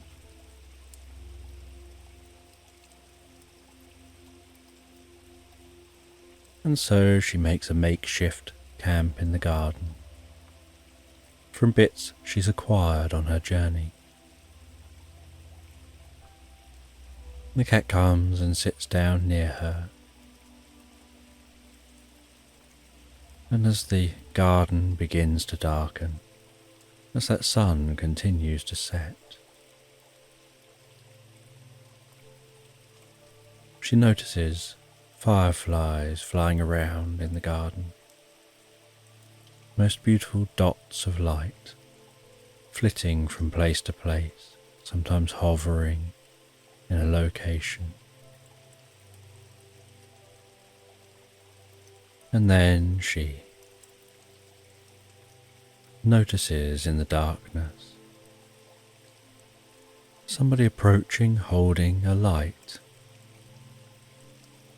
and as they carry that light, its flame gently flickering so calmly and beautifully. She's curious who this is, and they're a short, elven creature with smooth skin, gently pointed ears, the softest hair, and the kindest eyes. And they engage with the woman about how she's found this garden. She's met their cat. She's obviously demonstrated she's kind and friendly. And so in the morning, they'll show her the route up the mountain, because it isn't what she would expect, and says for now settle down and sleep. And then they turn and walk away, and the woman settles down. She watches the night's sky, the stars in the sky, the colours of the sky, and drifts peacefully asleep.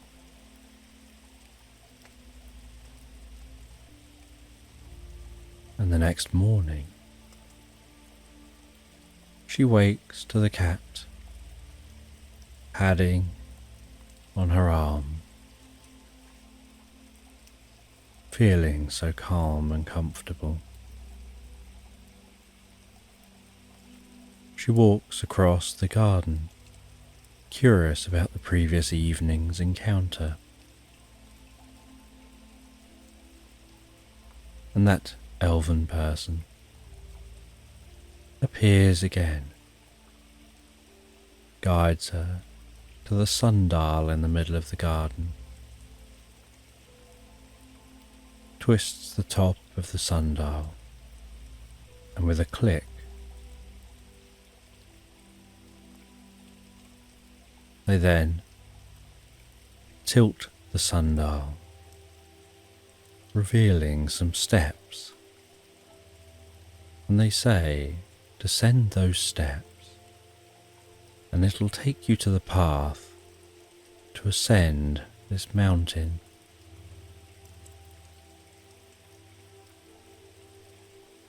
And so they descend the steps. They light a torch as they go. You can hear the occasional drip of water down here. And they walk along a tunnel under this garden, and then find some steps before them.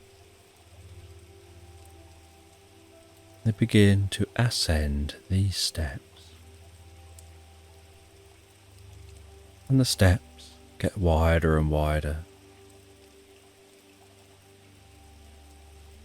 and the roof above the steps gets higher and higher, until the roof is so high the light from the torch no longer reaches it.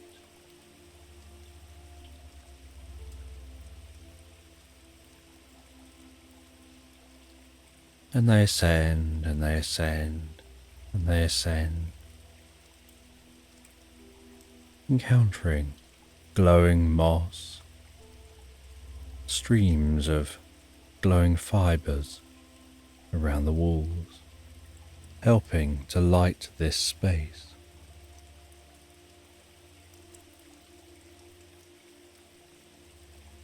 They reach a point where they begin to struggle with the constant ascent, and then feel a sense of being hugged and filled with strength and motivation, kindness and support, and encouragement to keep going. They continue a while longer before stopping to take a break, and then continuing again some more. And after they feel like they've been ascending for hours, they start to think to themselves they can't go on, they can't keep pushing themselves like this. They don't know how much further they have to go. And then they feel a big hug. And they continue on after eating and having that rest, until eventually finding themselves at an oak door with ornate carvings. And they open that door and realize they're in a room looking out from the top of the mountains, carved into the mountains with windows. And in this room, they see multiple elements, different powders, seeming to be worn directly from the rocks. And carefully feeding in to the trickle of water from up here, and watching as that water trickles across a thin path in the floor of this room before beginning to trickle down the side of the mountain. Those elements merging, mixing, being like the lifeblood of the entire landscape below.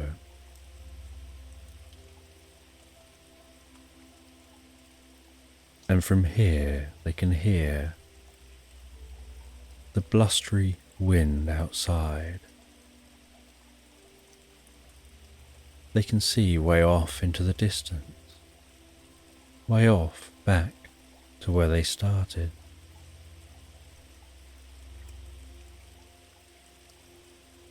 They see the faintest hue of blue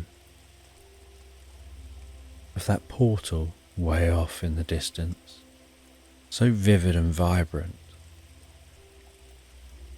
From here it just looks like a pinprick of light, and yet it's still visible. And they look around this space,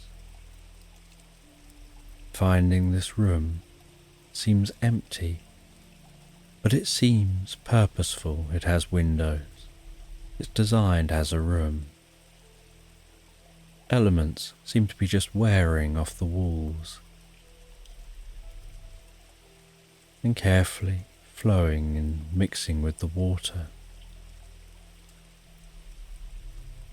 And then they see from the corner of a room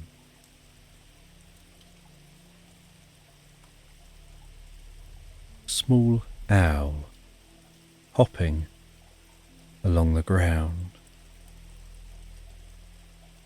and then walking towards them, greeting them, introducing themselves, explaining that they're the wise one of this land. Everything works here like clockwork. Everything has a purpose. The mountain grows. The elements wear down. Those worn elements pass into the water. The water flows down the mountain and feeds the valley below. And life forms all round. And as that water evaporates in the distance, the wind blows the water towards the mountains again, where it rains down on the growing mountains evaporates more of the elements, and the cycle continues. And as the wise one, they're responsible for making sure that this continues day after day, with no break in the cycle. There's some variation in the cycle. Sometimes some elements mix more than others. Sometimes it rains more than other times and for longer than other times. And this creates a certain level of uncertainty and change.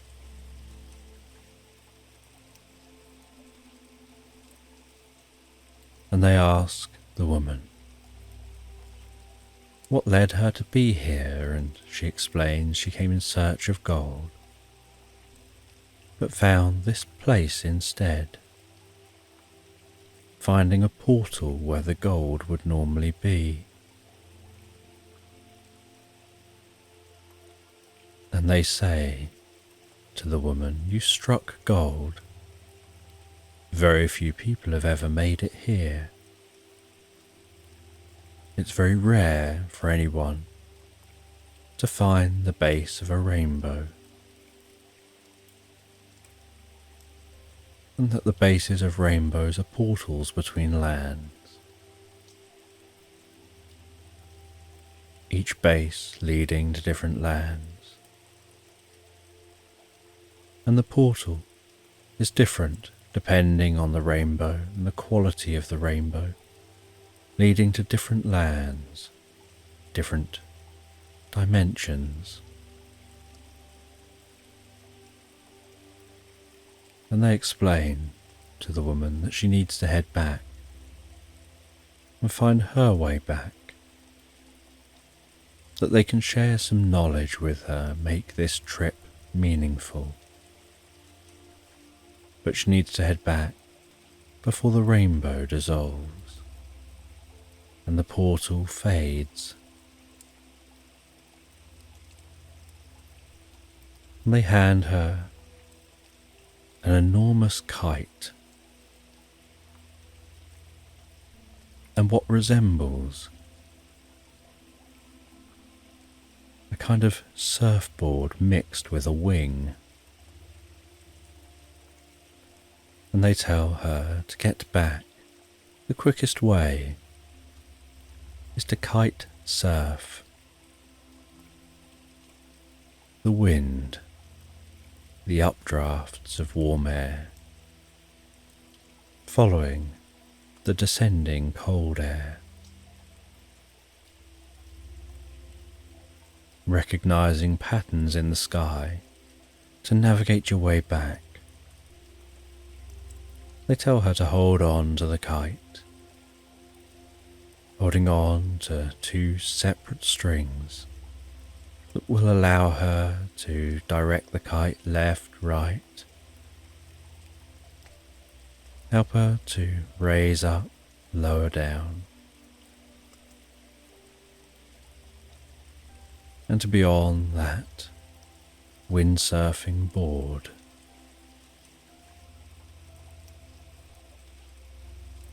And with a sense of uncertainty, she heads out of this room onto a ledge here at the top of this mountain. She then feels a big hug giving her a hug and feels comfortable. And the owl says, "You can trust us. You can trust yourself. This is no storm in a teacup.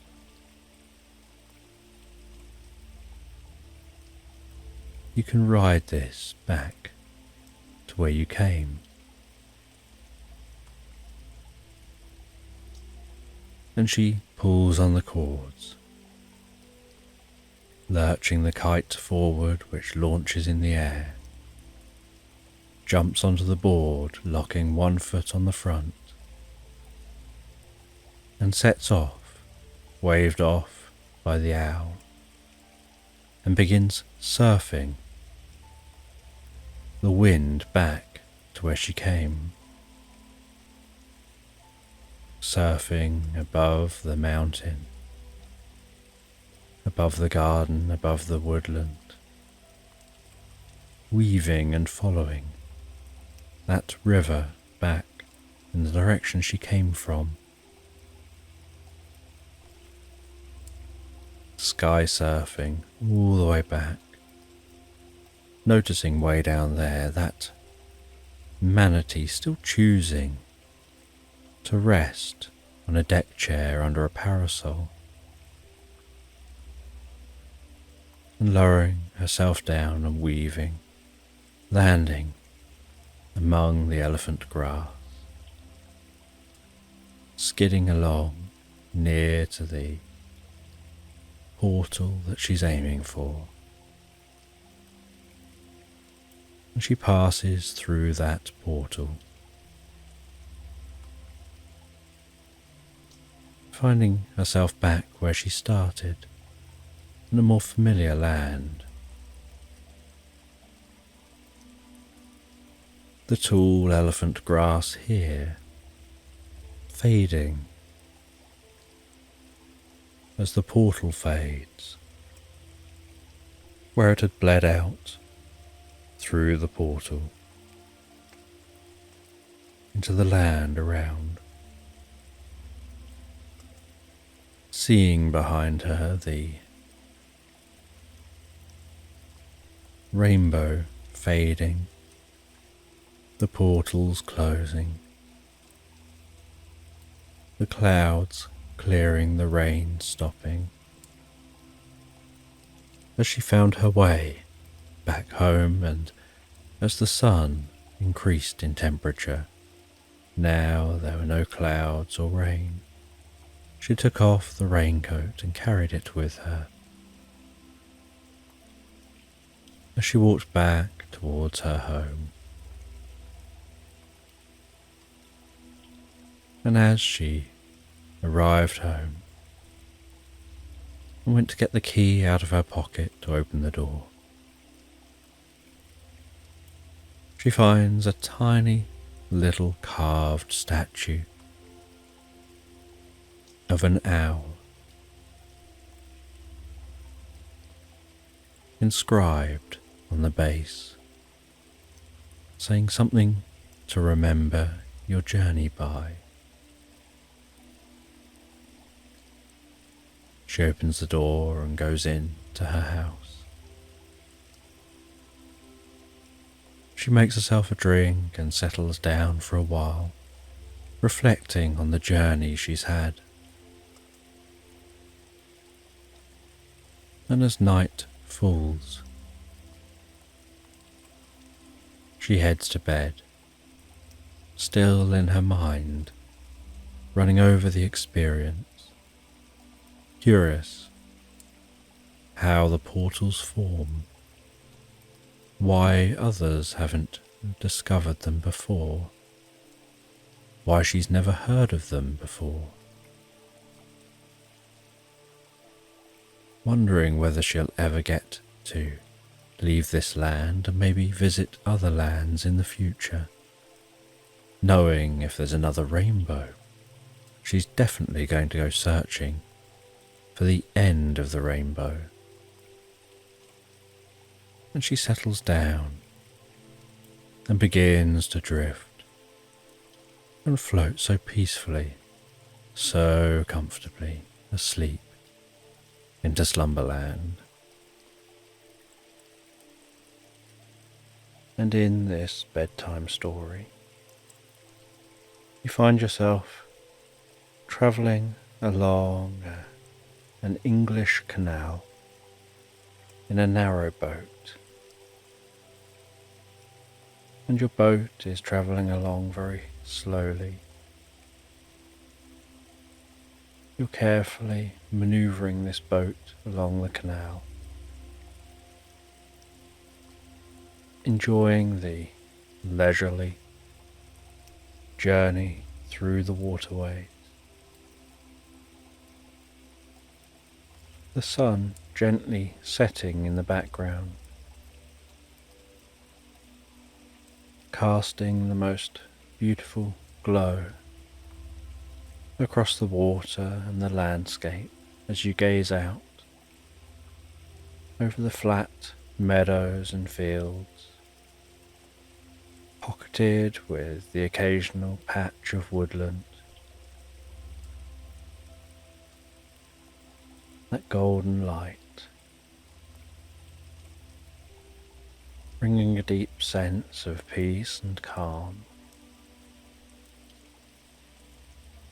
The sound of the motor of the narrowboat chugging away gently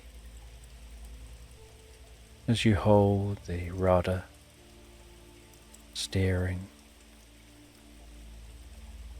making small changes to keep that boat on track.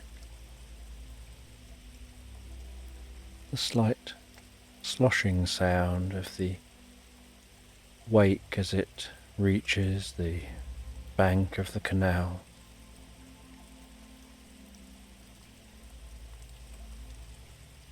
Perhaps noticing the sound of ducks some distance down the canal taking off, sound of their wings flapping as they build up speed and run on the surface of the water,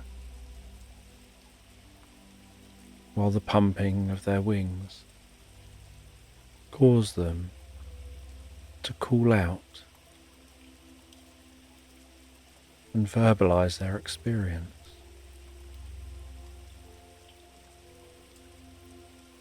Maybe even noticing the occasional person walking a dog on the bank of the canal, perhaps seeing the excited face of the dog, its tongue hanging out, panting, its tail wagging, maybe occasionally chasing after a bull.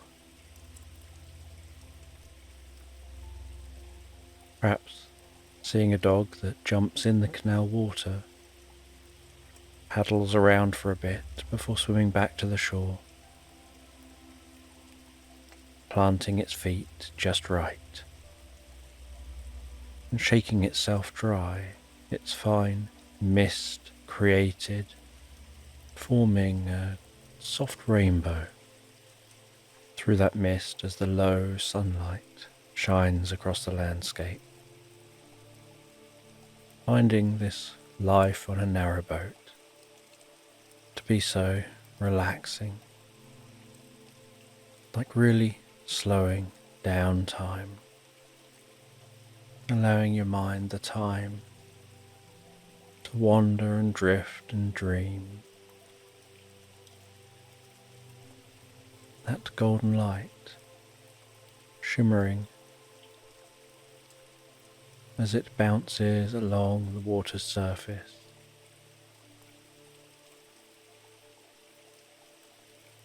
The early evening birds announcing their arrival as you continue along in search of a place to moor up for the night. And after some time, beyond the sunset, when the heavens are dappled with twinkling stars, like diamonds hanging in the night sky from ethereal threads, each one twinkling ever so slightly, dancing ever so gently, like a celestial mobile above your head. You see a place to moor up. You slow down from the already slow speed cutting the engine and gliding gently into the mooring, throwing the rope onto the dock as the boat comes to a halt, tying the boat to its home for the night, appreciating the silence. Now the engine's turned off, where you can hear the gentle sloshing of the water against the side of the boat, so gently, such calm water. You can breathe in and feel the freshness to the air, a certain calm stillness, and the scent of nature, and the delicate watery fragrance of the canal as you head into your narrowboat. Turn on a light, descending those steps, hearing on the sides of the boat that rapping of the gentle water, almost lulling you to want to sleep before you're ready. As you cook yourself up some food and then sit down on the most comfortable sofa you've got within this narrowboat. And this narrowboat has a bedroom at one end, and just above the bedroom at the front of the narrowboat is a slightly raised roof with a stained glass window, and half that window is above the bedroom itself, but it moves beyond the bedroom with the other half the window, allowing light into the living area. And you have a kitchen area on one side. You have a bathroom and some storage on the other side.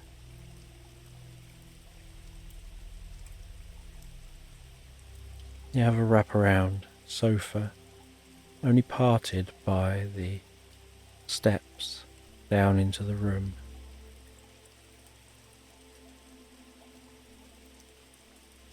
Finding this area so cozy and so snug. And although you've got some spotlights in the ceiling of your narrowboat,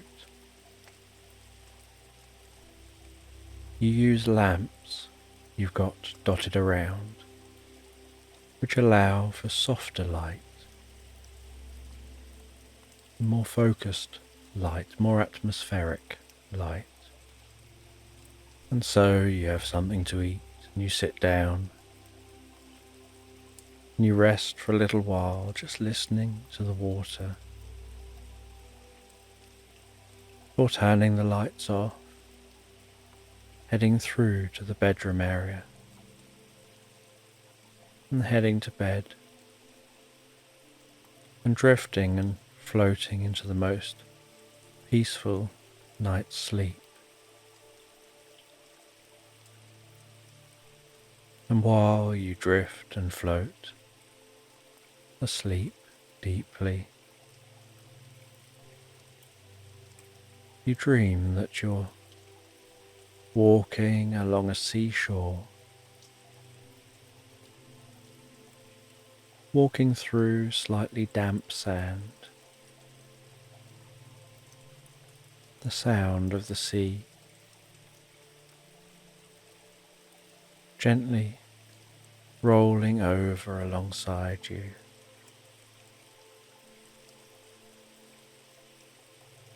Trying to decide whether it's more like a gentle hiss or a gentle rumble.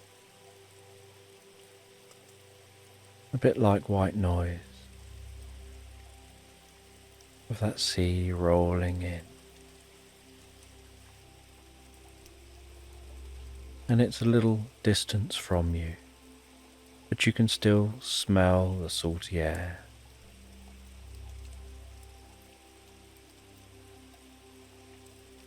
You can see as you walk barefoot across the sand,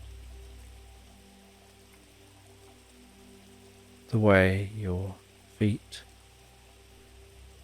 leave their mark on that sand, the way the sand changes colour with each footstep.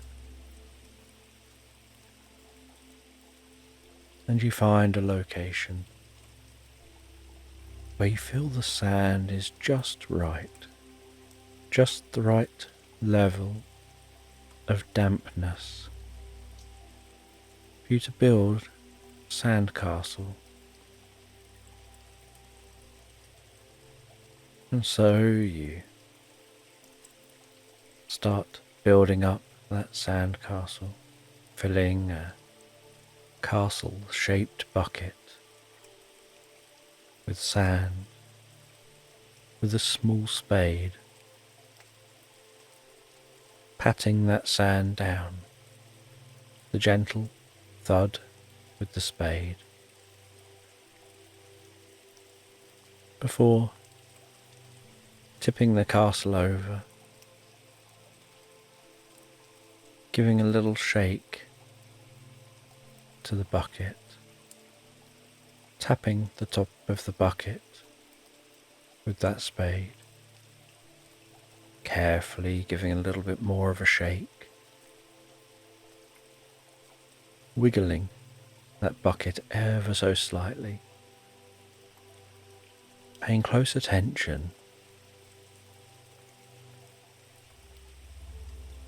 to the information you're receiving through your fingertips, to the subtle changes and feeling from the bucket, where you notice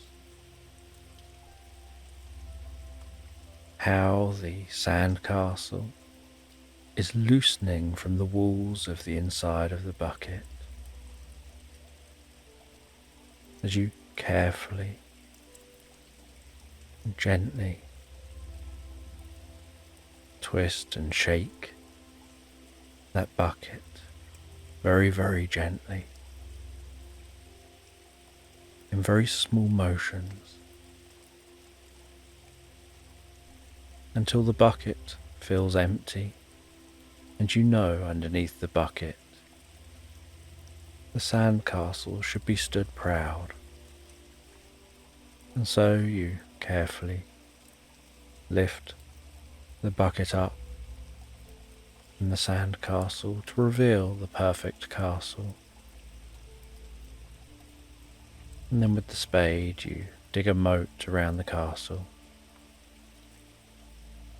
You rub around that moat with the spade to neaten it up.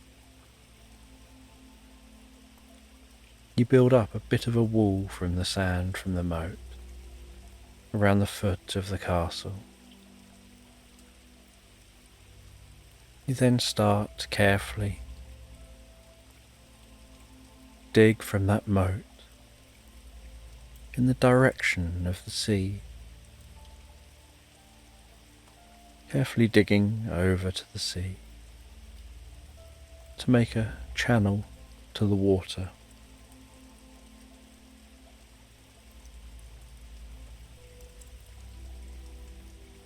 And you dig that channel close enough that as some of the waves gently roll in and slide along the surface of the sand, they start to flow into your channel, and you watch as that water rolls gently down that channel and starts to fill up the moat and you watch as that moat fills.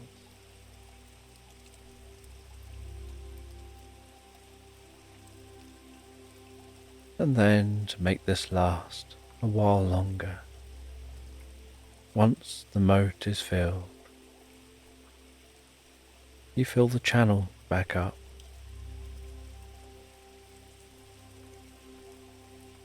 And you dig a secondary moat, an empty moat, a little bit closer to the sea, with the sand from that moat piled up behind the moat, between the moat and the castle, so that as the tide slowly comes in, the castle will have an opportunity to last a little bit longer before being washed away as just something in a moment.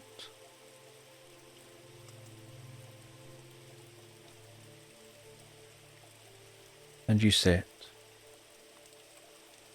on the dry sand some way back from the seashore, gazing down towards that sand castle you've built, feeling the radiant warmth of the sun as it tickles your cheeks, breathing in the warm air, smelling the gentle scent of the salt, hearing the distant sound of the waves lapping on the shore.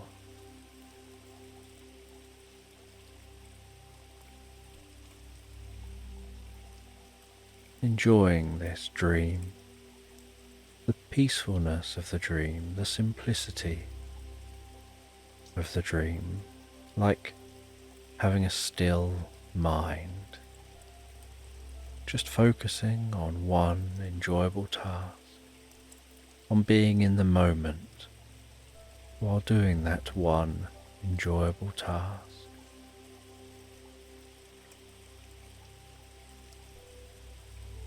And you watch as the sea gradually comes in and starts to overpower your creations and begins the process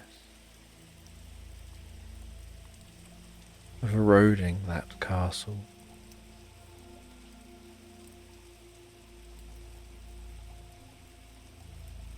of wearing down the physical structure, leaving behind just the memories. And while the castle wears down to just a smooth mound of sand, and gradually that smooth mound of sand softens and becomes flatter and flatter. You close your eyes on this beach, enjoying being in the moment, enjoying drifting and floating deeper, more peacefully asleep.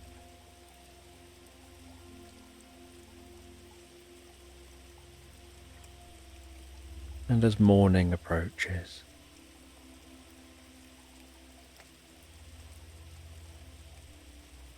you're awoken by the soft light filtering through the stained glass window, the various colours, arousing a sense of peace and calmness within you.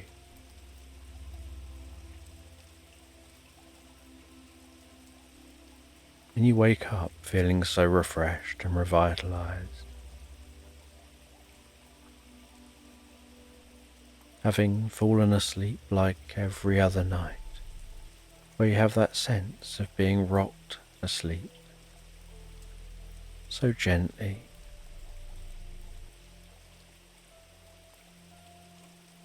And you have yourself some breakfast before continuing your journey, unmooring, continuing to travel along the canal.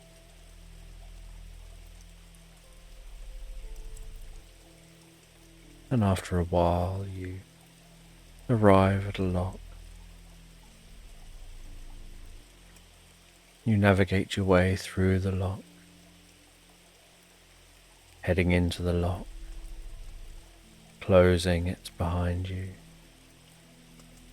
changing the water level, waiting patiently for that to occur before continuing on your journey and then closing the lock behind you again.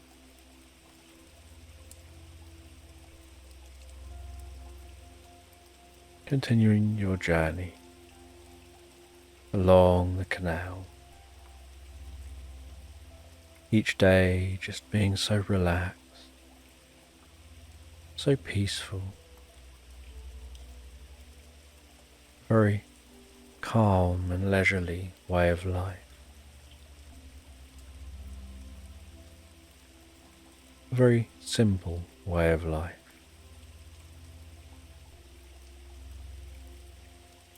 And eventually, as the next evening begins to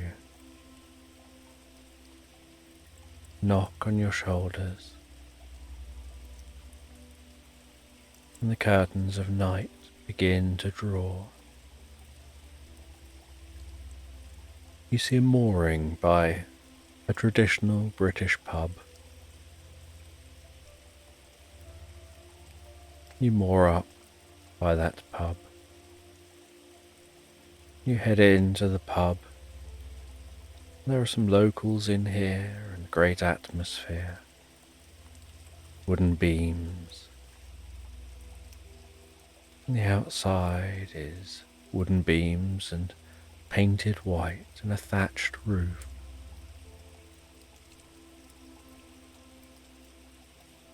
And this pub is the Crow's Nose.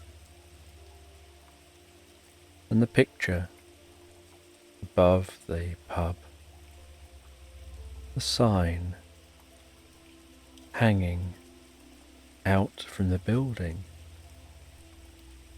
it's like a shield with a crow's beak on that shield and crow's wings coming off the side of the shield. And you head into this pub and you order a drink and some food. And you go and sit down out the back in the pub garden.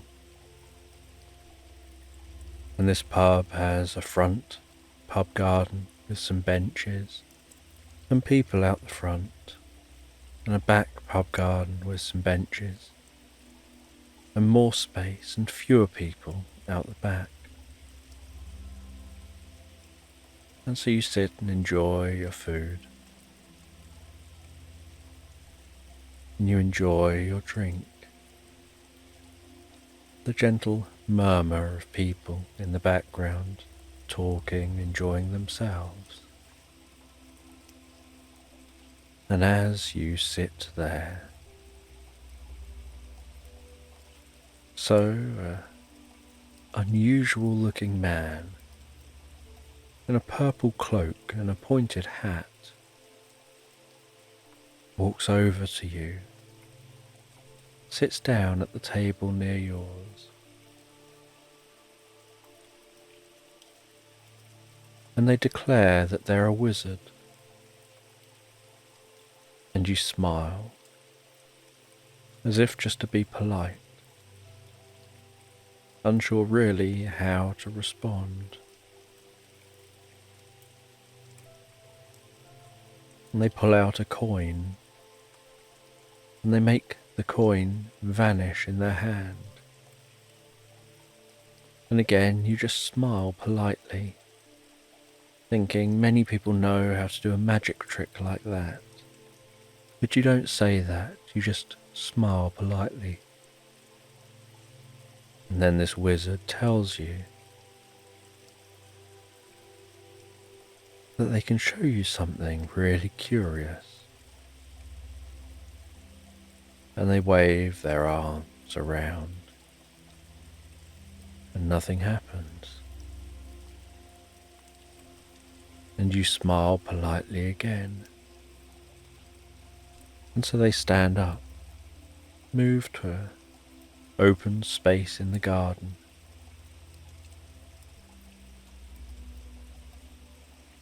They flex their arms and their fingers as if to psych themselves up. They straighten their pointed hat on their head. You watch with curiosity, little intrigue, unsure what they're trying to do.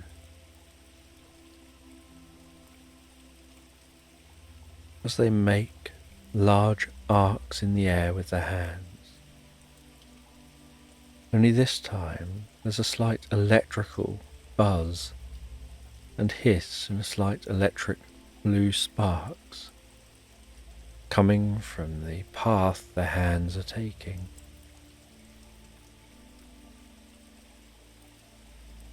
Then they move their hands faster and faster, before pulling their hands in opposite directions, as if to pull open some curtains.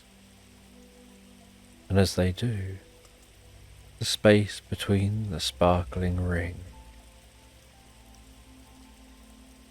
opens out to show a different environment. And this gets more than just a polite smile. This gets you to stand up in shock out of your chair and walk over to them, looking more at the gap that goes somewhere else than at them. And they gesture to the gap. They say, I told you I was a wizard and I would show you something interesting. And they take their hat off. They walk through this portal they seem to have created. They gesture back for you to join them. You look around and see there's no one else in the garden. No one else to defer your decision making to. And so you shrug your shoulders. You follow behind them and walk through this portal. You find yourself in a clearing, surrounded by woodland. And it appears like the Mad Hatter's tea party is taking place from Alice in Wonderland. And you watch on with curiosity as these characters have afternoon tea in this strange clearing in this woodland. And the wizard, not even acknowledging the tea party, walks to a tree, opens a door in the tree, and gestures and tells you to come on. And so you follow them, looking back at the tea party. You find yourself entering the tree, discovering you're heading down a spiral staircase, and the wizard is counting themselves down the spirals, down the steps, 20, 19, 18, 17, 16, 15, 14, 13, 12, 11,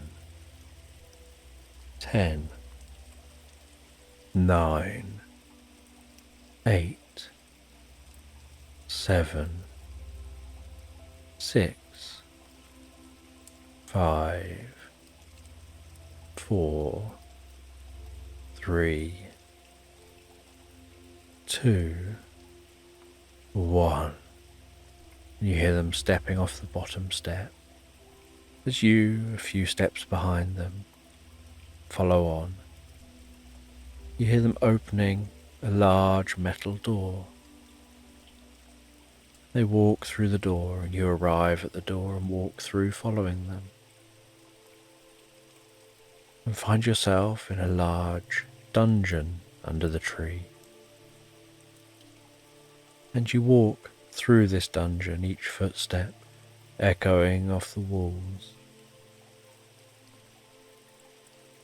And you head all the way to the far side of the dungeon, where the wizard taps on a few specific points that you would never remember. And with this, the back wall of the dungeon falls away to reveal what looks like the inside of a stone building with a staircase rising up. And you follow this wizard up this staircase. And after quite a climb, you notice hanging down at this point is a pendulum of a clock, and you continue to ascend. And near the top, you can hear the loud ticking of the clock, and eventually you arrive at a room at the top and find that you're surrounded by the inside of clock faces, looking at the reverse image of each of those clock faces and the hands on the faces, surrounded by the mechanisms, all the cogs of the clocks, all attached to the pendulum to keep time. And the wizard tells you that they're actually an advanced being, but advanced technology often appears like magic to significantly less advanced civilizations, and everything you're seeing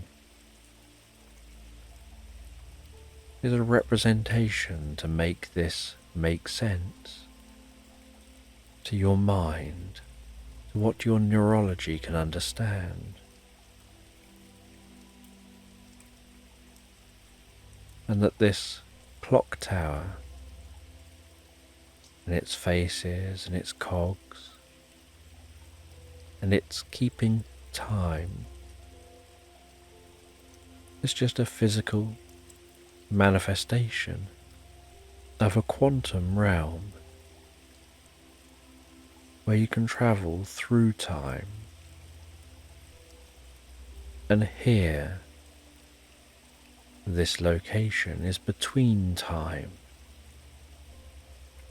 It's a point out of time where in every direction time runs in different ways and different spatial locations, and beneath each clock face is a door, and they gesture for you to walk towards one of the doors. And so together You walk towards that door. They gesture for you to go ahead, and so you walk through the door and the other side of the door. It's as if you're looking over space from a point of nothingness, as if the clock tower is floating in space, independently of anything else. And you head back into the clock tower and you walk to another door. You walk through that door, and as you look, it's as if you're gazing over a fantasy landscape.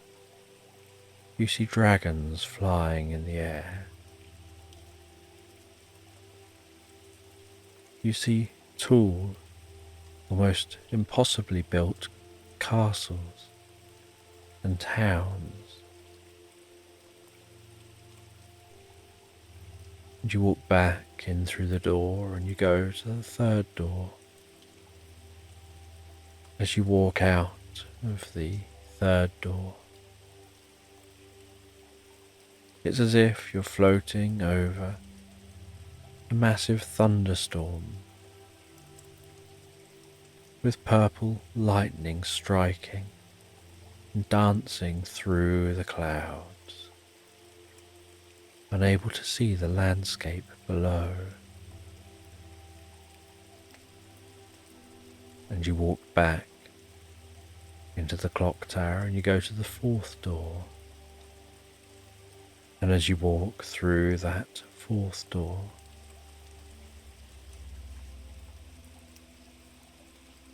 you seem to be on the strangest looking planet, with pink clouds, golden landscape, and strange sounds of animals. And you head back into the clock tower. You go back to that first door. You walk back through the first door. Only what you see this time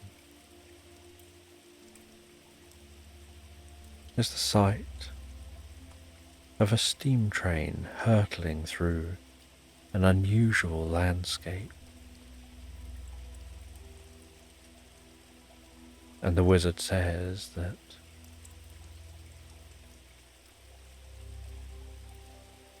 because the clocks are ticking and time is always changing, what is through one door when you walk through it once isn't what's through that door when you return to it.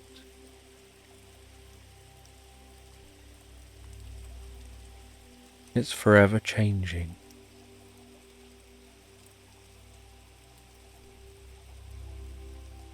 And a reality collapses into reality at the point of you walking through the door.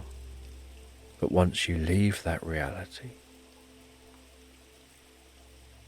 it's as if that reality now passes.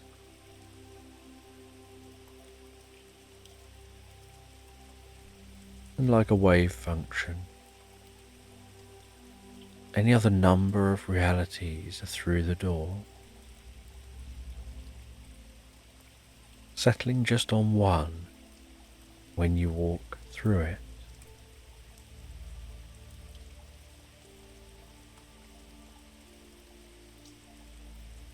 And then in the centre of this clock tower,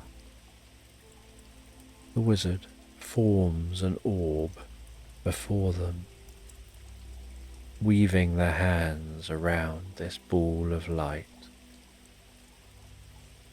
They then seem to almost pull that ball of light wider and larger with their hands. And once this ball of light is the size of them, they tap it with one finger and instantly you feel a deep sense of peace and tranquility.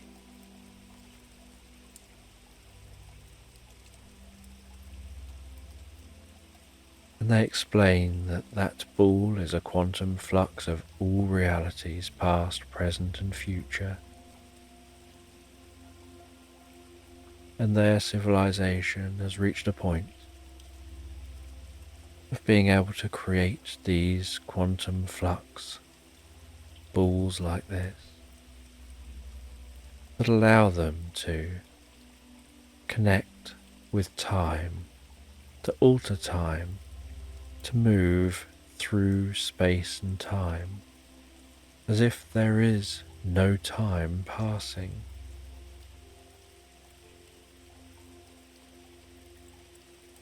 And after they show you this experience, you decide that it's time to return back to that pub garden. And you take the slow way back, descending the steps, heading through the dungeon, finding your way all the way back and out the portal as they follow you. Before creating another portal, stepping through it, closing it behind them, leaving you alone in silence in this pub garden, where you know no one would believe you if you said what your experience was. They'd probably think that you're making it all up. Maybe you've had too much to drink, even though you know that's not the truth. And you wonder why this wizard appeared before you, why they chose to show you the things that they did, why they chose you.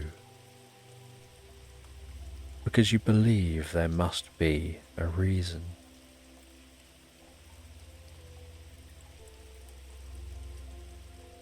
And so finding your mind going around and around that idea that there must be a reason, that must have been a real experience.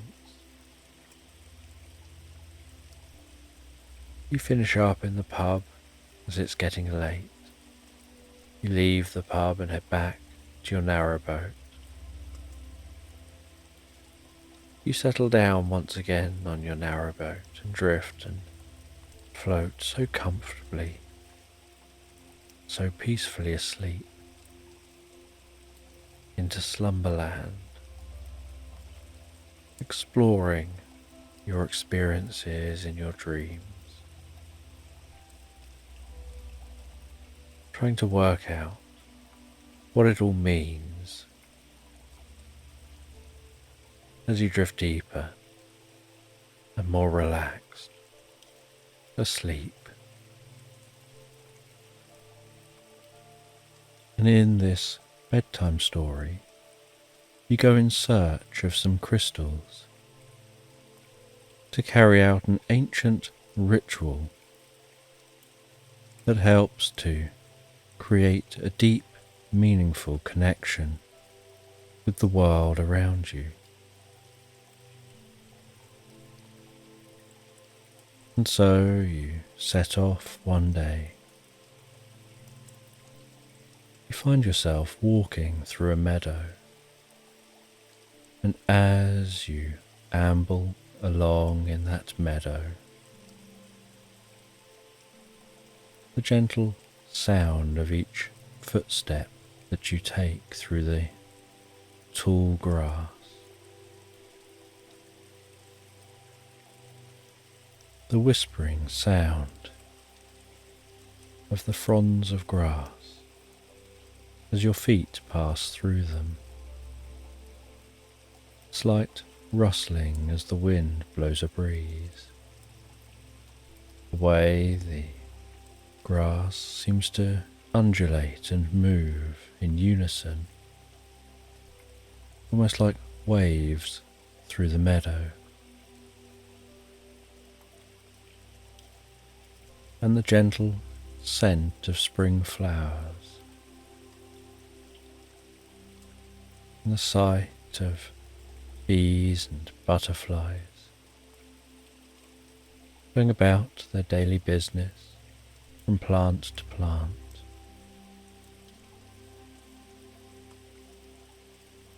Breathing in that fresh meadow air, breathing out any stress and tension as you continue ambling through this meadow, seeing in the distance a tree line of the most beautiful woodland, and being able to gaze up at the sky, noticing what the sky looks like, whether you can see any clouds, and if you can, what those clouds look like, whether they're wispy, whether they're more bulbous, whether they're like cotton wool drifting through the air, and whether you can notice any birds high up in the sky. And as you continue walking through the meadow, on your journey to find those crystals, to be able to carry out that ancient ritual, you begin to get closer and closer to the woodland. And while walking closer to the woodland, so you begin to hear the distant sound of a stream, and you notice that sound of the stream increase gently in volume as you approach. Then you start to smell that scent of fresh water, hearing the bubbling babble of that stream. Stopping at the stream for a little while,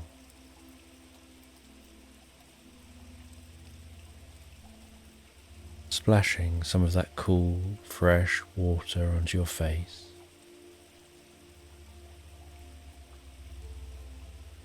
Feeling that water as it flows through your hands, your fingertips. Coolness, how fresh the water feels. The sight of some small fish seeming to almost swim on the spot, and yet, whenever your shadow moves over those fish, they suddenly dart in different directions away from the shadow.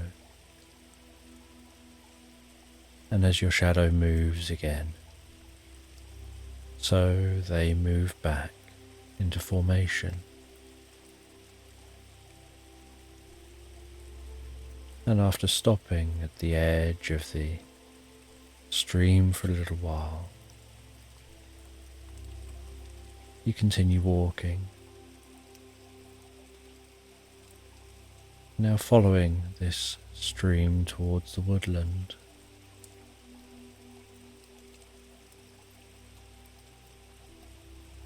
Still admiring the beauty of the nature around you, curious about the journey to those crystals and the ancient ritual you'll be performing.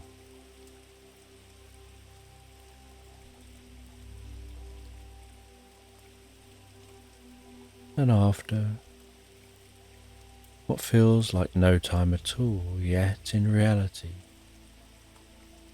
has been most of the day, you arrive at the tree line to the woodland, and the sun is beginning to gently set over the horizon, tucking itself up in bed for the night.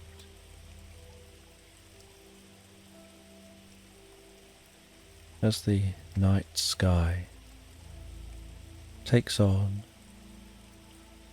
the look of a diamond-encrusted blanket, twinkling, sparkling overhead,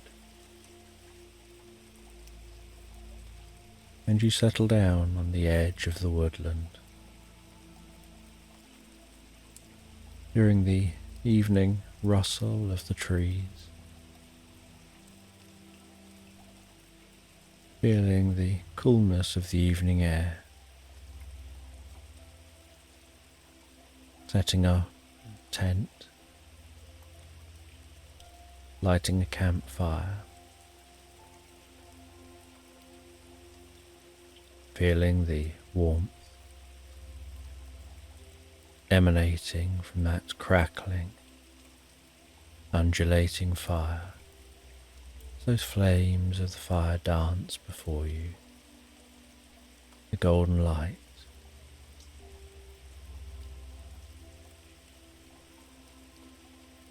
caressing the meadow at the base of the fire. Shadowy fronds of grass, dancing with each flicker.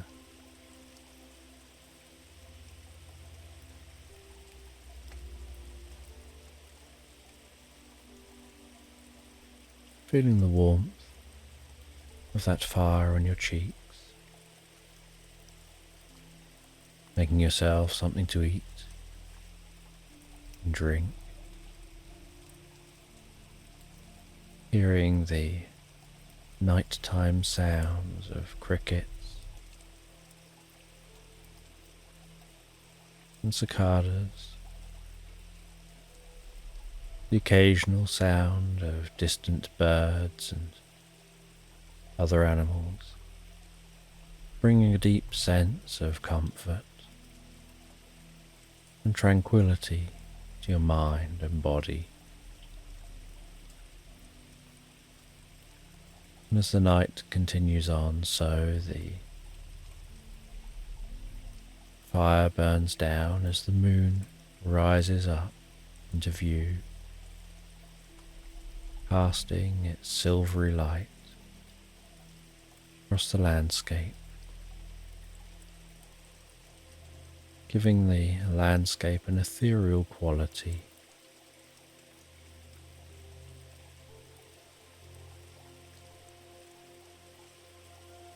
As the fire continues burning down to embers,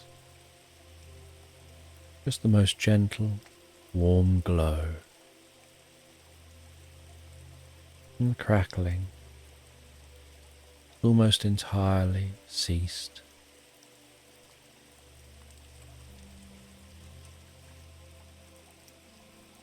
And with that, you decide to settle down for the night in the tent and drift and float peacefully asleep. And while you drift and float peacefully asleep, you drift into the most pleasant reverie, lying there so comfortably in that tent, initially aware of the sound of the sides of the tent moving gently in the breeze,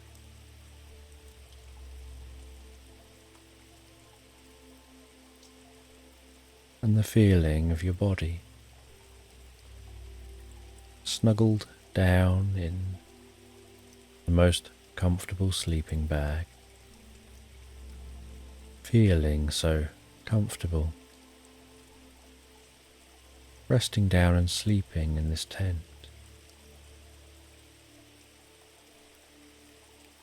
almost like receiving a hug from nature. Those sounds outside the tent, nature's symphony, lulling you to sleep.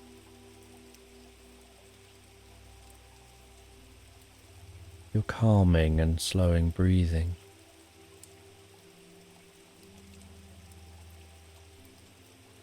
as the curtains of sleep descend on your mind.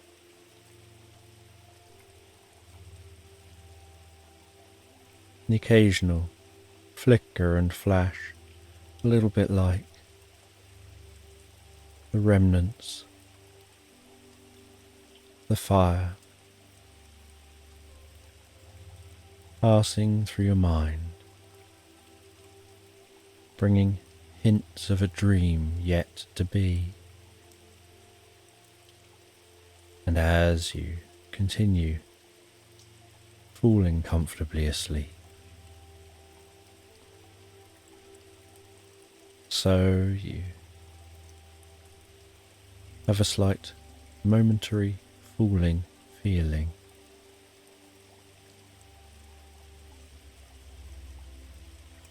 like you're dropping asleep comfortably.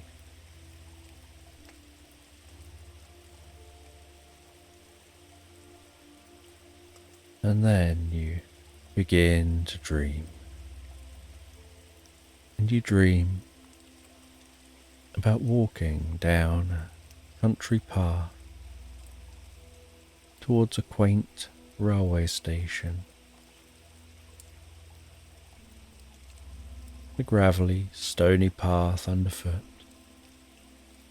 crunching with each step. The path blowing up some dust with each small breath of wind.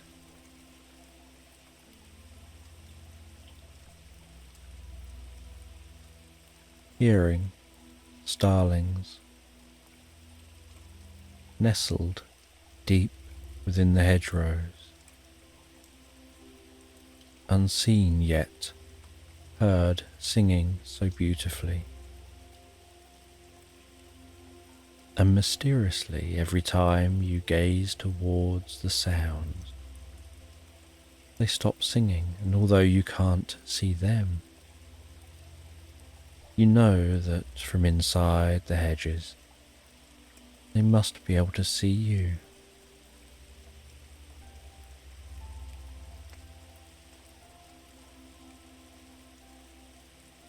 As you run your hand along the hedge, feeling the twigs of the hedge, the leaves, how cool they are despite the warm sun overhead.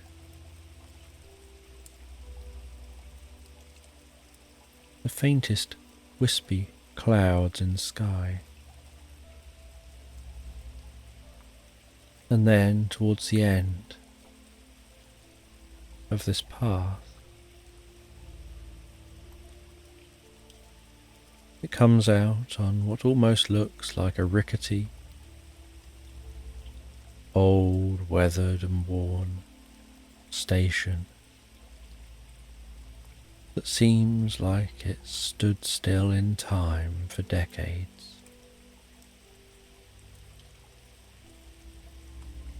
And you head up onto the station, and you can smell the wood of the station. As the only person stood on the platform, the silence while waiting for the train, gazing up the track and down the track, and you see the train approaching. That faint, low clickety-clack, clickety-clack, clickety-clack of the train on the track, way off in the distance.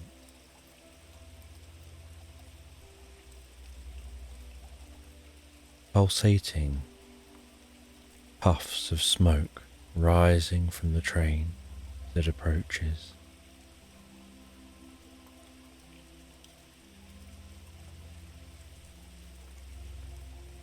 the sound of the engine of the train becoming audible,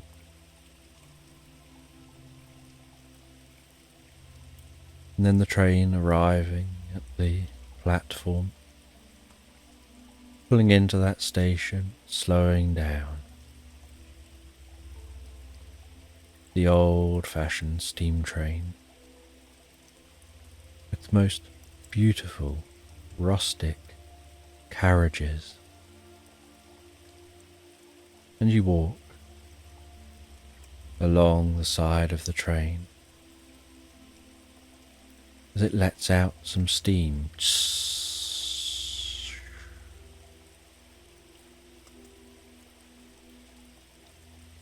And then you hear a slight clicking coming from the train as it idles. You walk to one of the carriages.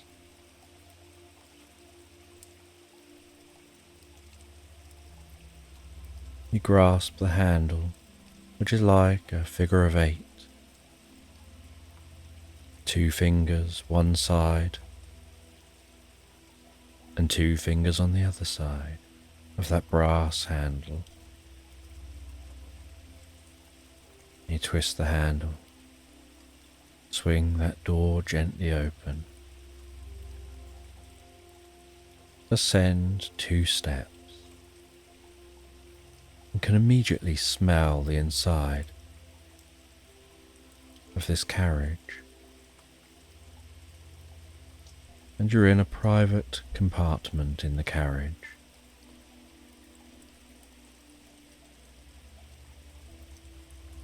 You close the door behind you with a clunk clunk as it closes. You pull down the window in the door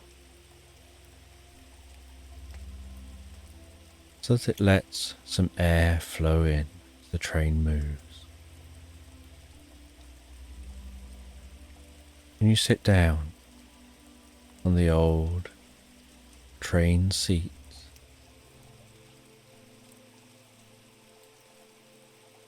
And in this carriage there's curtains hanging up over the windows by the door. The door has a pull-down window that half opens. The seats are 2 long cushions facing each other with a comfortable backrest, enough room for 6 passengers, and some overhead space above the seats. And then opposite the entrance is a wall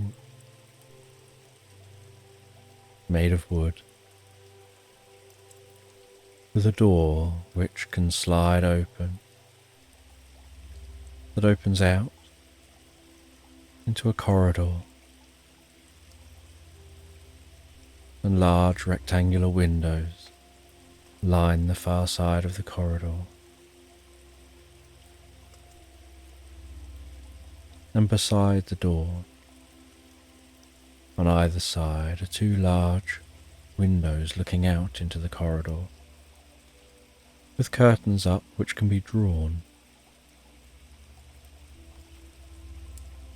And the chairs have a slight dusty, musty scent to them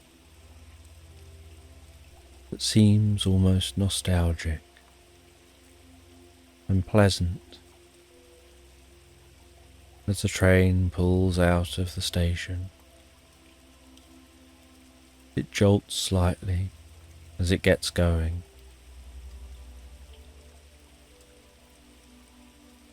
The shunting begins slowly at first, and gradually as it leaves the station, that shunting speeds up. As it increases in speed through the countryside, and the air blows so comfortably and pleasantly through the window,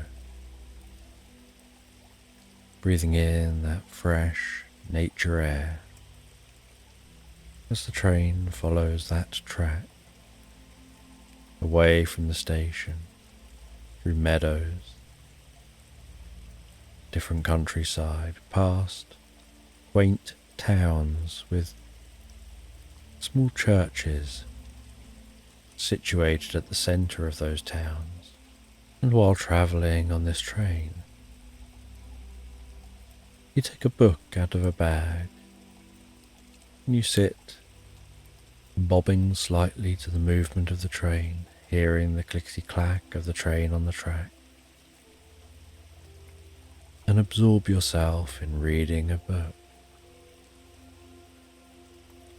And you enjoy this most pleasant, relaxed dream of going on an adventure on a train. And at some point during this journey on the train, the rocking and movement of the train seems to deepen the sense of wanting to fall asleep. And it rocks and moves as you place the bookmark back in the book. You close the book and decide to close your eyes, just for a moment, as you find yourself then drifting and floating so peacefully asleep on this train. And while you fall asleep comfortably on the train, so you start to hear the sounds of morning birds, and you awaken feeling so refreshed and revitalized from your night's sleep. You leave the tent with a stretch and a deep breath of the fresh air, seeing the meadow gently dew-covered, cobwebs in the grass glistening under the morning light, faint mist undulating through the landscape like waves creeping up the shore of a beach. You have some breakfast before clearing everything away, ready to continue your journey into the woodland. And you work your way into that woodland,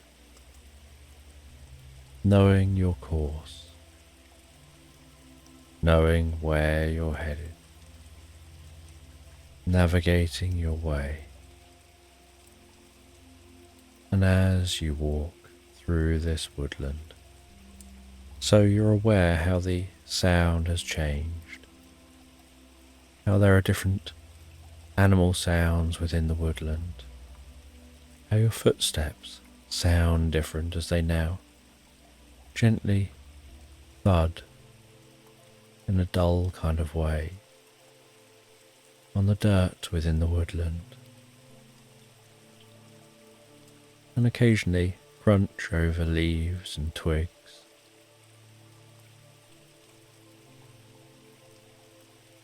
And the rustling of the leaves from the canopy overhead, seeming to be coming from all around you. And as you continue walking through this woodland, occasionally brushing past trees, feeling the sensation of the bark under your fingertips, the smell of the woodland, the mossy smell, the scent of sap on some of the trees, and the smell of the leaves. And while walking through the woodland, you're greeted by the most spectacular view. As the woodland opens up a little, so the light increases slightly, and you see the most incredible carpet of bluebells, each one seeming to ring the most beautiful tune of peace and harmony. And you carefully navigate through this woodland, being careful to avoid stepping on the bluebells and sticking to paths mapped out by deer and other animals who've trodden this landscape thousands of times before. You pass through the bluebell woodland, and then the woodland begins to become more dense again. Canopy closing in, the woodland darkening a little more.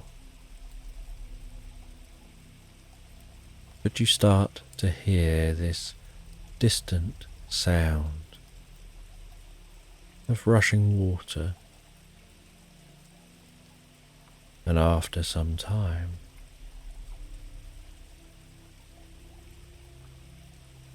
you exit the woodland at a slight clearing, and at the far side of this slight clearing is a cliff. Flowing down the face of the cliff is the most beautiful waterfall.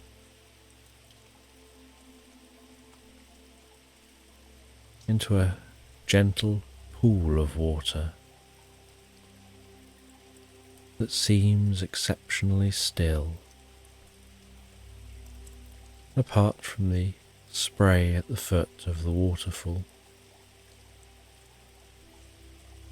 And you stop at this pool of water, at this hidden lake in the woodland. You know you're going to be ascending the side of this cliff alongside the waterfall. And so you decide to stop, take a look, work out the best route to take up the waterfall.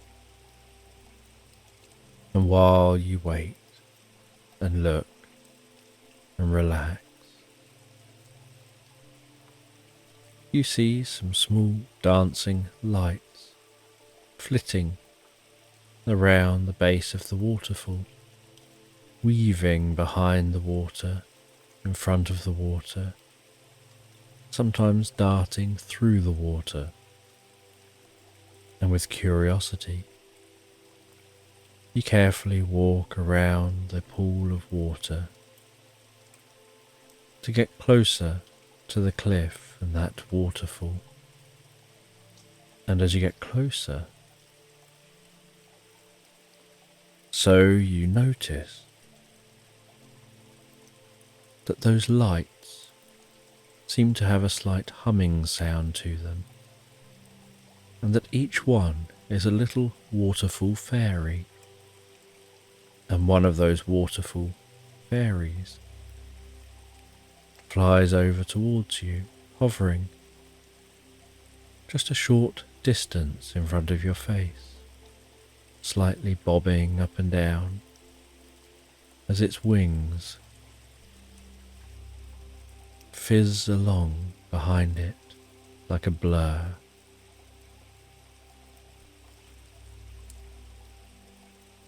And the fairy begins to talk to you and seems so happy and pleasant, so friendly,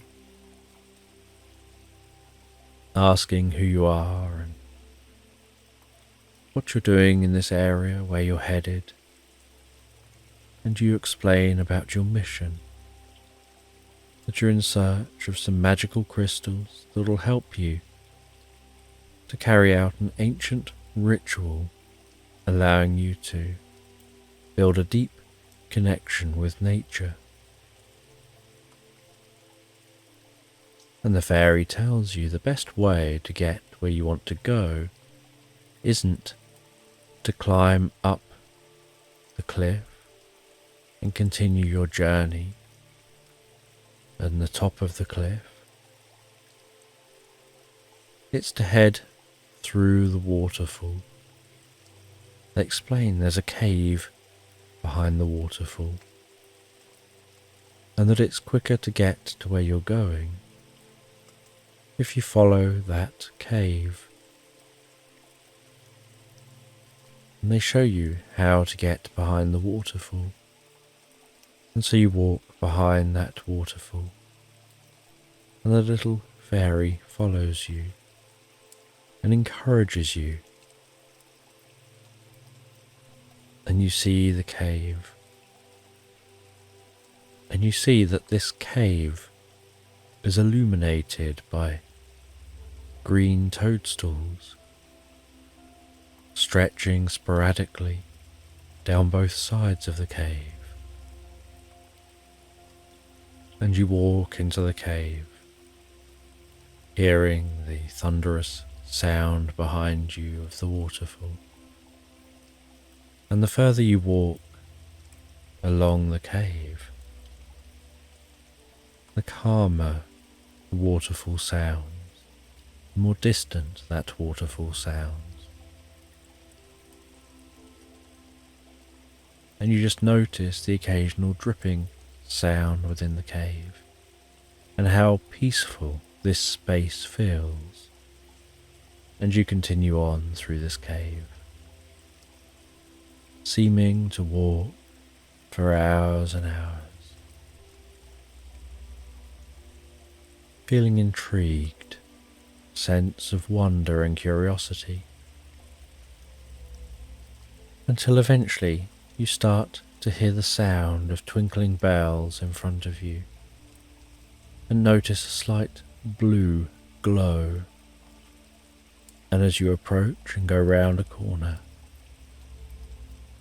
you see that there's a portal at the end of this cave, a blue, pulsating, glowing portal, a little bit like a mix between mist and water, pulsing like waves on a wall. And you walk towards that portal,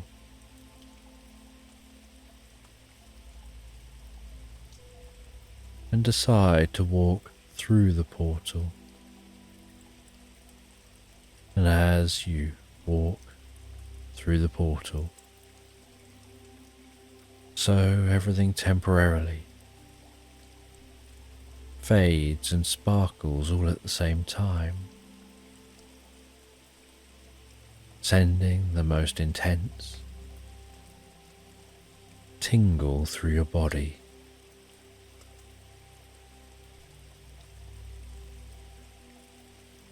Like when you get that excitement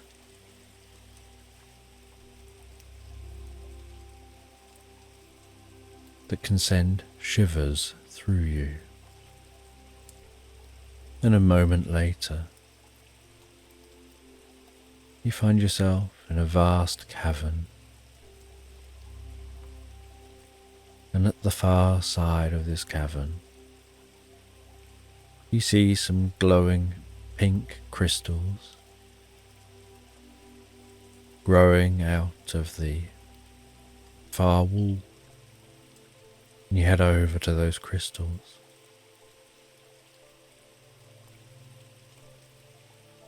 You see that some of the pink crystals have already snapped off and are lying on the ground, and you realize these are the crystals you need for your ancient ritual.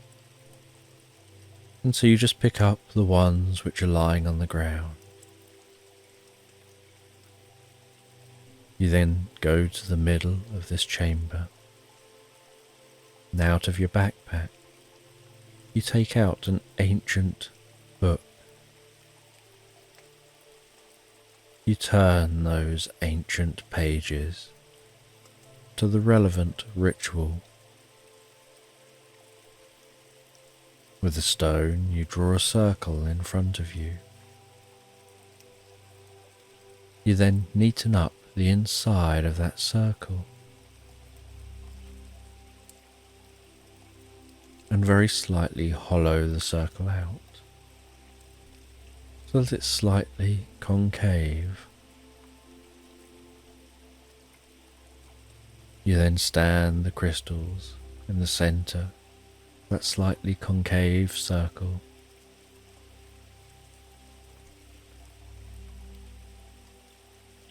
You take some water you have in a bottle,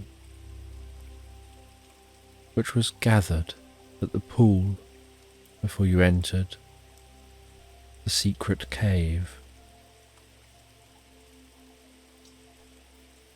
You pour a little bit of that water into the concave circle, and the dirt in the center becomes slightly moist, and you can then push those crystals in just slightly, and the moist mud holds those crystals upright.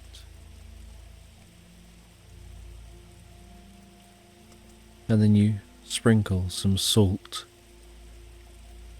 over the top and around the edge of the circle, and then refer to the words of this ancient ritual. You begin to recite those words while holding yourself in a focused, almost meditative state.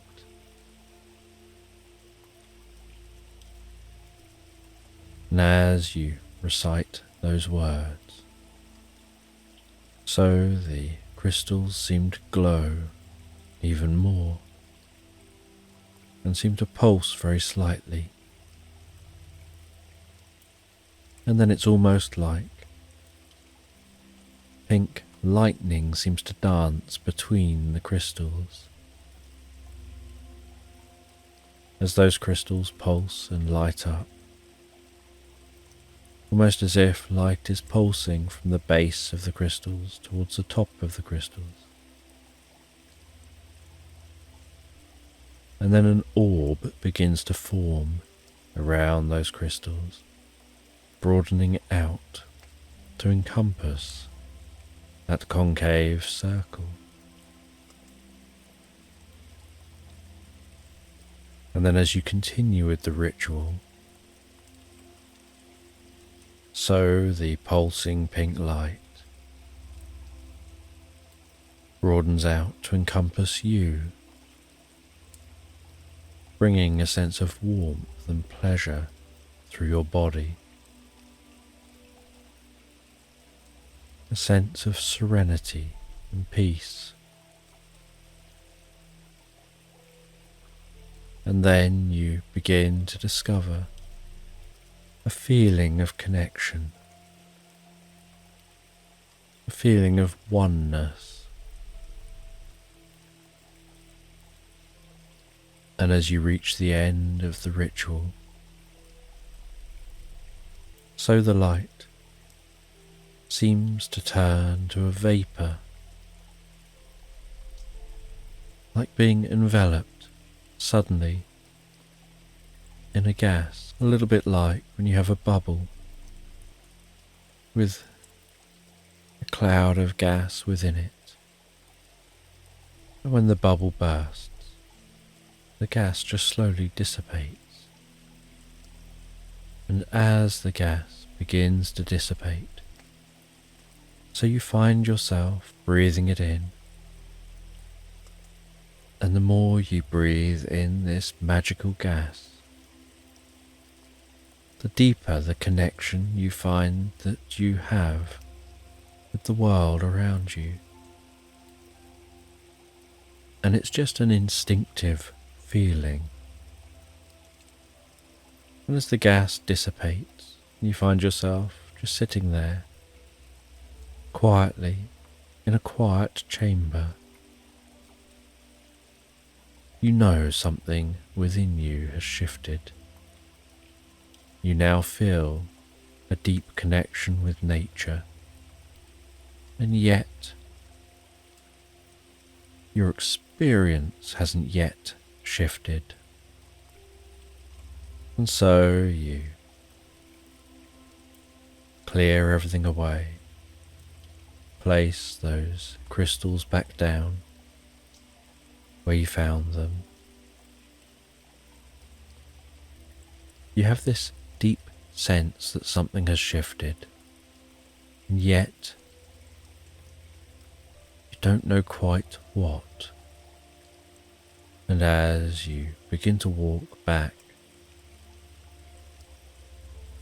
through that portal, and then back along that tunnel, you run your fingers along the cave wall, where the fungus are illuminating this tunnel. And although you can barely see it with your naked eyes, touching the cave wall, you feel that connection with mycelial network, feeling the experience of the life of the fungus which spreads throughout this entire environment. Everything it's in contact with. And as you exit the cave, back to the waterfall, you find you have a deeper connection with those waterfall fairies. And the same fairy flies over again, tells you she can recognize you found what you were looking for, and says that to fully utilize this skill, head to the stone just over a little way around the side of this pool of water. Sit on that stone, cross your legs, close your eyes, and meditate for a little while, expanding your consciousness out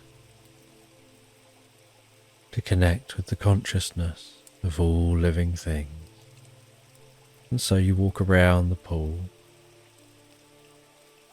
you rest down on that stone, close your eyes, and relax deeper and deeper. And as you relax deeper and more profound,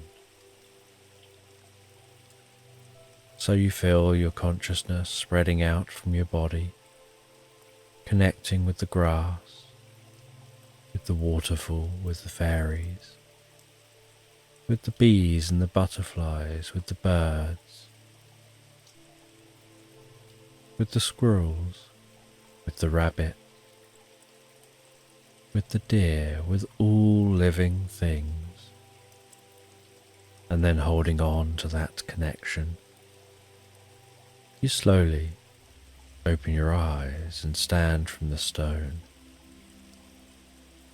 still feeling and holding the connection,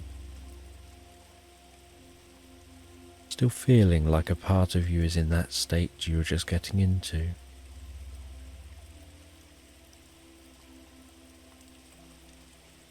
And the fairy speaks once again to acknowledge your skills, what you have achieved, and that to truly connect in this way,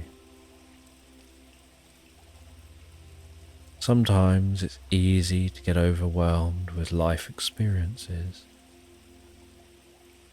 So it's just about bringing your attention back to the little things, holding your attention on that, so that you can hear this connection, that it's a faint connection, so it's all too easy to be drowned out if there's lots of other stuff going on in your mind, or lots of distractions. And so she advises to practice this multiple times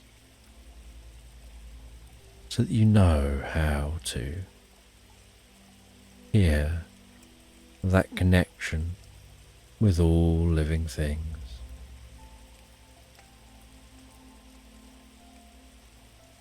And as you hold on to this and navigate your way back through nature, back to home,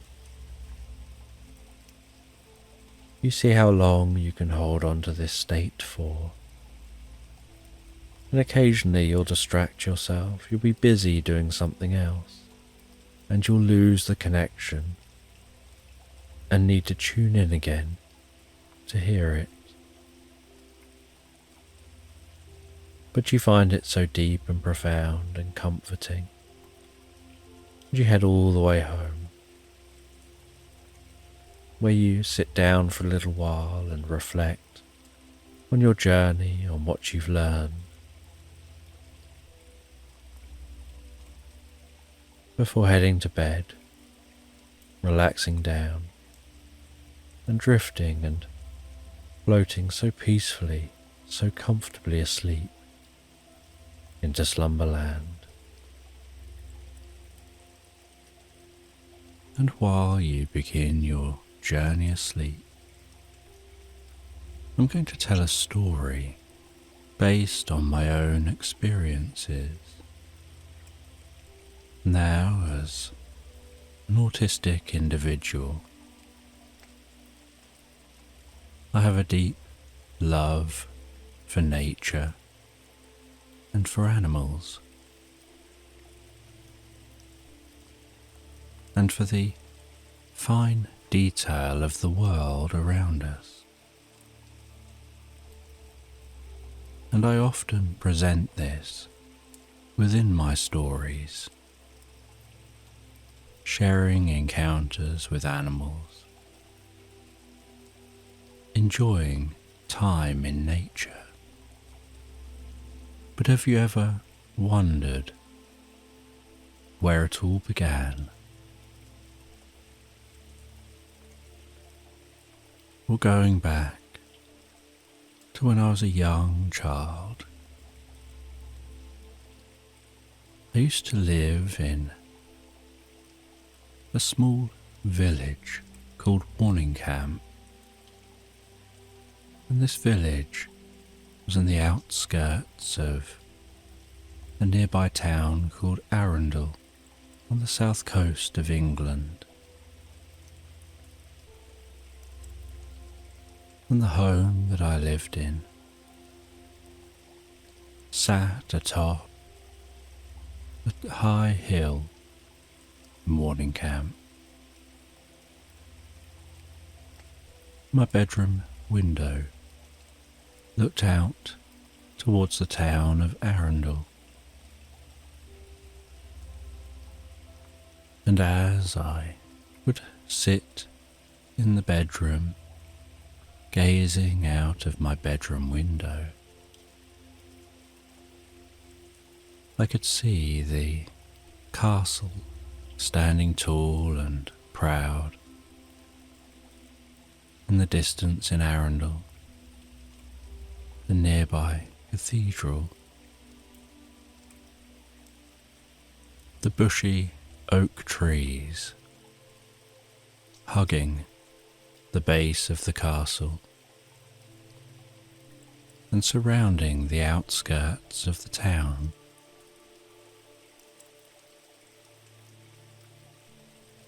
And then, as you gaze from the castle down across the trees, gazing down the scene a little further.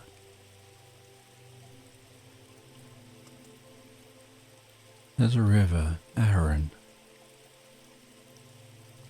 glistening in the light as the water moves on its journey from source to sea.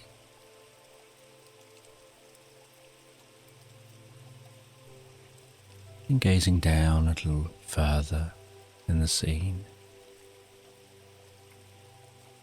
is a railway track, and I remember one day as a young child gazing out of the window when a steam train passed through, chugging past the cathedral and the castle. Its elegant brown and beige carriages, the distant sound of the chugging of the steam train, sight of the smoke puffing up out of that train, trailing the steam train as it moved, the whistle of the steam train as it approached Arundel train station, acknowledging that it was just passing through and wasn't going to stop. And as you scan down the scene,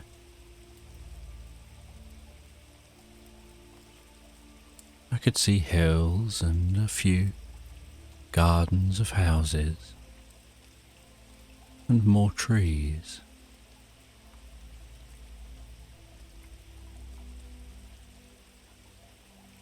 And this, to me, was the most beautiful place to live, the most serene place, a place that even today I think of as home. As an autistic child, I struggled with sensory overwhelm, and so I would often gaze out of a window, looking at a view like this. Sometimes there would be birds of prey flying high, circling above the fields. If I looked through binoculars or a telescope, I could even see peregrines perched on turrets of the castle.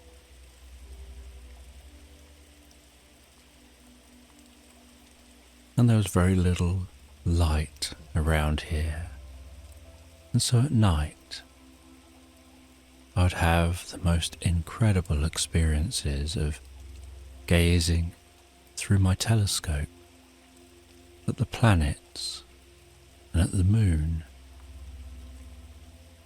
And one of the most awe-inspiring experiences that anybody can have, and that every parent should share with their child, is that first time you set up a telescope and you point that telescope at Jupiter or Saturn,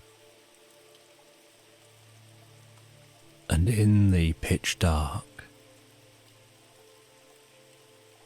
you put your eye to the eyepiece, the gentle silence of nature around you,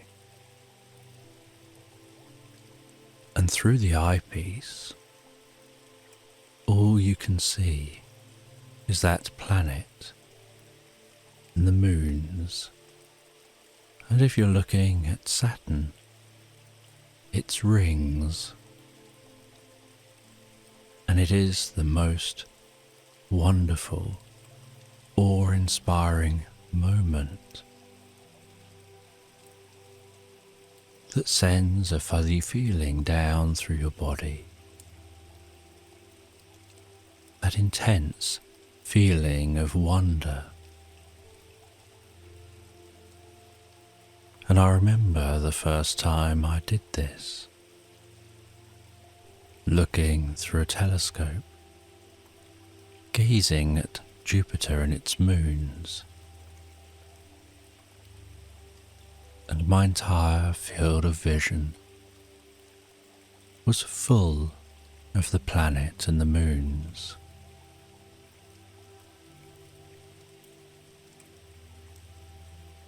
And I could make out the circle of the view through the telescope. And it felt like I was in a spacecraft in space, all absorbed in that view, as if looking through a window from that spaceship, approaching Jupiter, seeing those moons, seeing the planet, the incredibly gentle movement, becoming so absorbed in that experience of the inky black sky and the striking sight of the planet and its moons.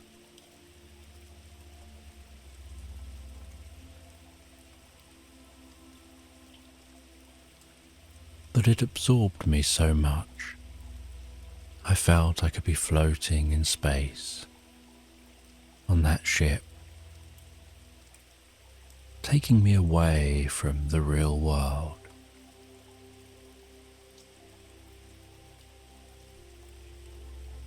And the stresses of the real world. And as a young child, that is such a profound experience, and one which stays with you and helps you to appreciate the scale of the universe, and the amount of wonder which is out there.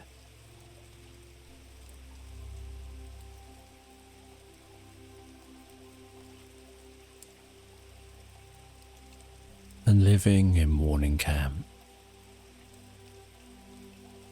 when it would snow,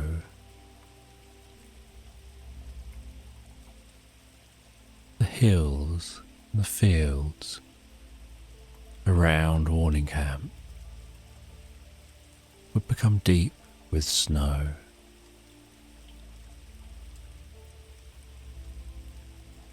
I remember one year seeing a white stag walking through the snow, and this stag was often rumoured to exist around Warning Camp. But I think there was only one, and so it was rarely spotted.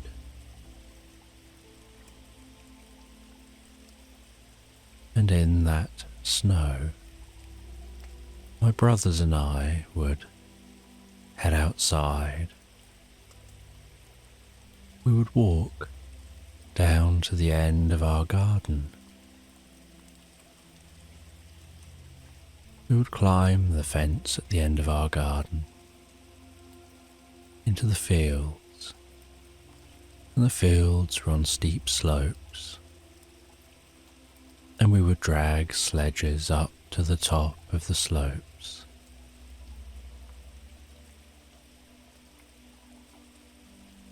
Crunching through that snow, and we would sledge down the hill,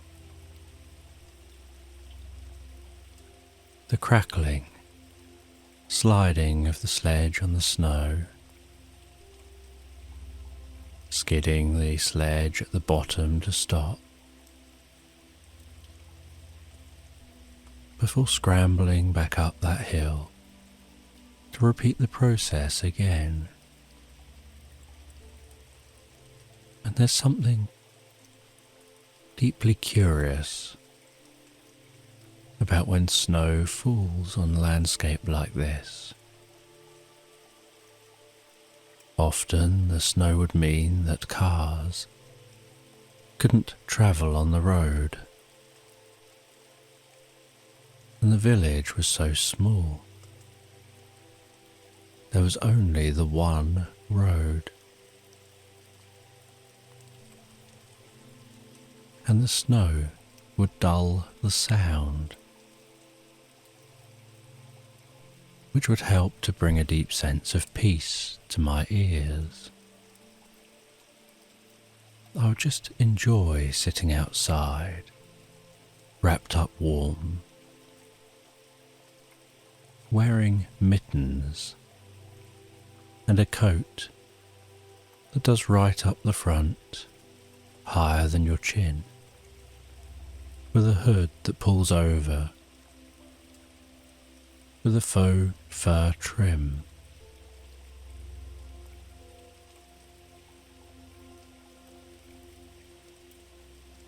And just sit there peering through my faux fur portal. The sensation of breathing in the cold air and then breathing it back out warm.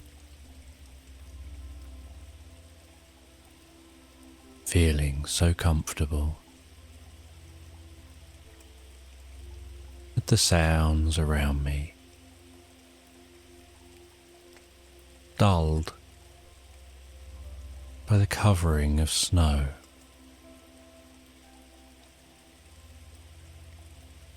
And I'd often go walking through the snow.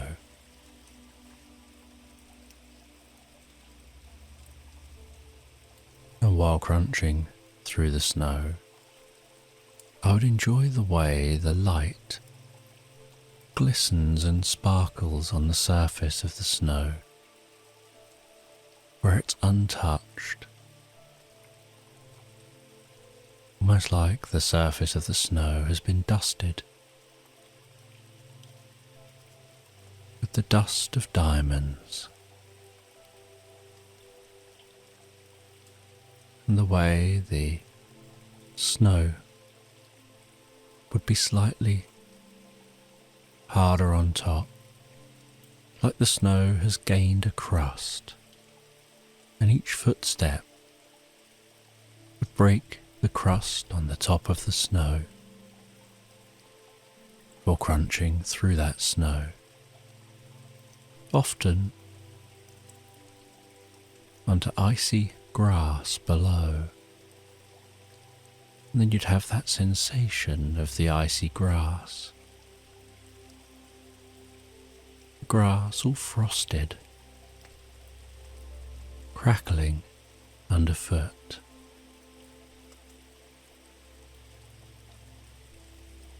Sometimes stopping to roll snowballs, to build a person out of snow, rolling it up, making that snowball larger and larger, adding a snowball on top, creating a face, using my hands to rub down the sides, and add some shape with some additional snow patted onto the sides.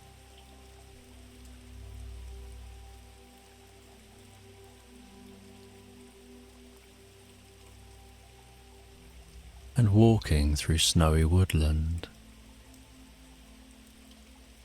and the silence within the woodland,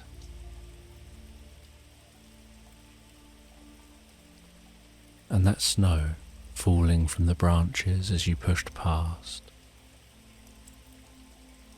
sometimes getting just a little bit of snow down the back of your neck,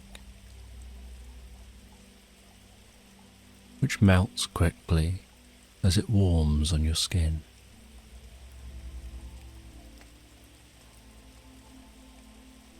And sometimes, growing up in this environment,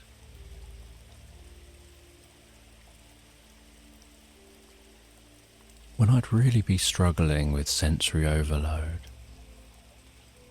where everything just seemed too chaotic, where there was too much going on at home. As a young child, I would walk into the woods. I'd climb a tree, and I would attach myself to the tree with a belt system that I had. And while attached to the tree, I'd close my eyes, focus on my breathing, on calming my breathing, on deepening my breathing, on relaxing my muscles, and helping myself to have a sense of inner peace.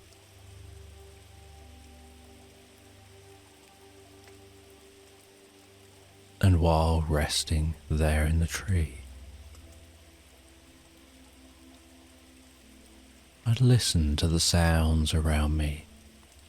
I would hear the rustling of the leaves above me, below me, and around me from the other trees, as the wind gently blows a breeze. I would feel the sensation of the bark against my back, and underneath me, the coolness of the branches, the scent of the trees, the feeling of the bark under my fingertips. And with my eyes closed, I would listen out for one specific bird. And often there'd be a few birds singing, but I would single one bird out. And I'd begin to focus on that bird. I'd focus on where in space I think that bird is. Whether the bird is in front of me, behind me, round the left side or the right side. Whether the bird is higher than me or lower than me. I'd have a sense of what that bird might look like singing where it is. Do I imagine it standing on a small branch, perhaps with some leaves around that branch? Maybe a branch that's bobbing up and down in the breeze. Does it seem like its singing is wavering ever so slightly to hint that it's on an undulating branch? Or is it singing steady, like it's on firmer footing? And I didn't know at the time, just as a young child trying to cope with some of the challenges of being autistic, that I was learning meditation. I had never at this point heard of meditation. So I didn't realize that this was meditation, To me, it was just me trying to cope, me finding a solution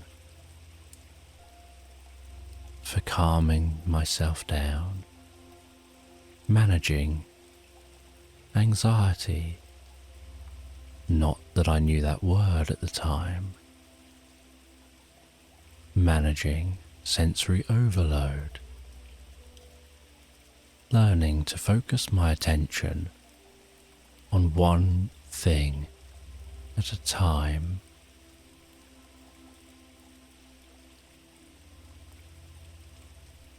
So that I'm not focusing on anything else. So that I can relax.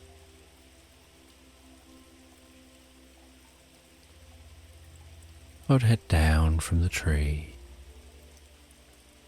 and I would walk in a mindful way through the woodland.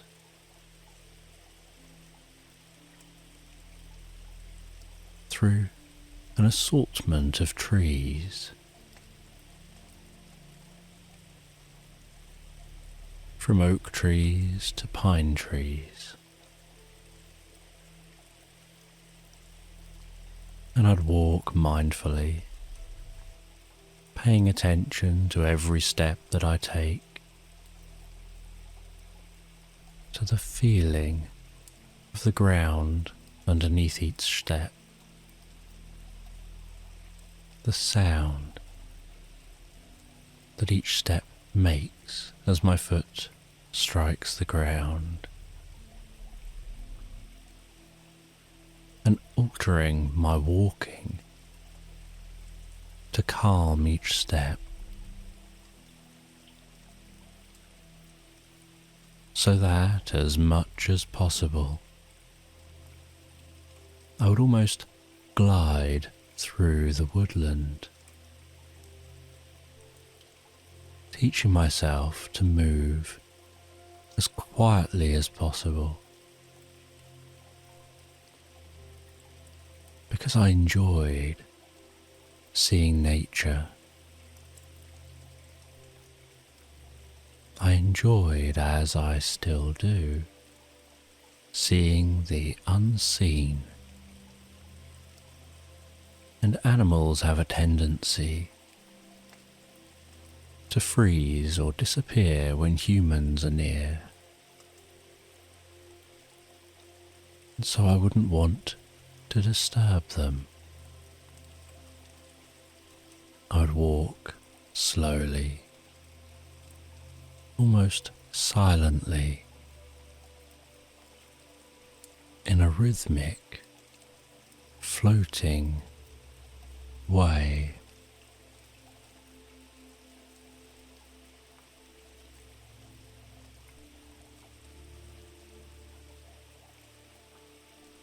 And I'd breathe slow and calm and quiet. I'd have my body loose and limp and relaxed.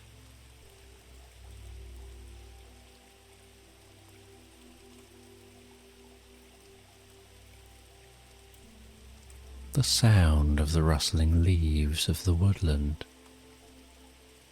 would be much louder than any noise that I'm making while walking through the woodland.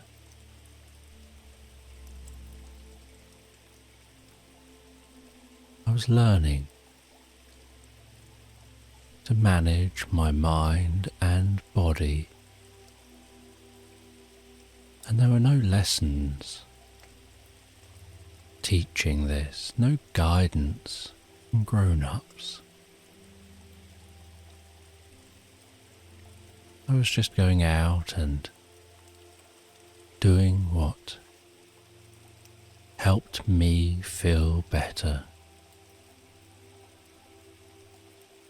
and making my own learning and discoveries. And I would stop, because my vision seemed to be able to pick out things that people don't see. An owl way off in the distance, through the trees. Just a slight glimpse of a pattern of an owl, an eye, a slight side of a head, crisscrossed with branches and leaves, undulating gently in the breeze. I recognize that tiny glimpse, the partial sight of an owl, and know to stop and observe. And I feel like the owl is looking back at me. And so I hold my position and my breath for a moment as I calm myself down.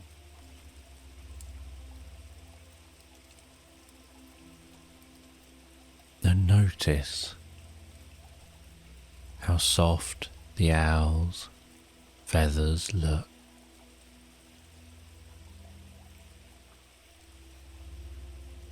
How focused that owl looks. Being still in the woodland.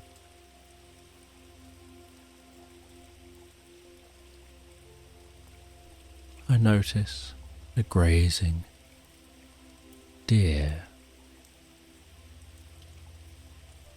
Just a young deer. Looks like it's quite newly born. And then hear the slight crackling as other deer come into sight, and see there's a family of deer grazing in the woodland.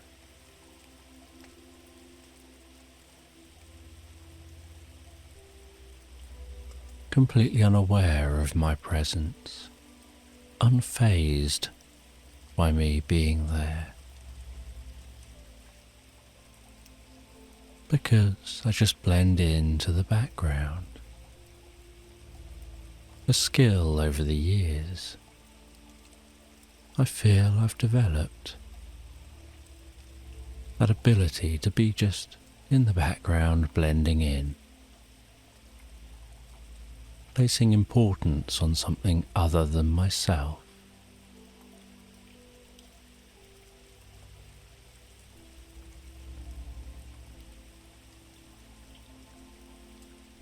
Being in woodland would bring me such a deep sense of peace and calm, would help me to focus, help me to manage the world around me and the chaos within the world. And as I've grown up, I've held on to this learning and continued to develop this learning.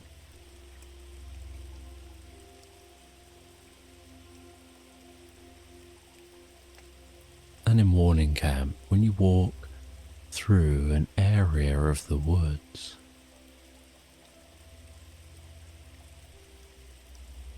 you're surrounded by just trees. You can't really see anything but the trees.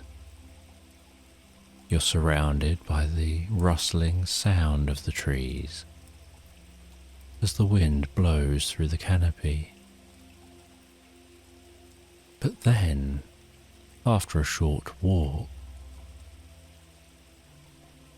you reach a gate, and when you pass through that gate, the landscape opens up into a large valley with hills either side.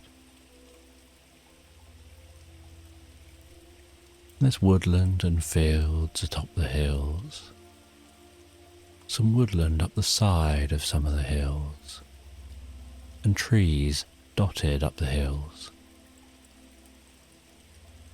the view is of the grass blowing in the breeze. You can see the wave of the breeze as it moves and undulates that grass. There are often cows grazing in the valley. There's often a multitude of different birds, including birds of prey flying and circling high overhead.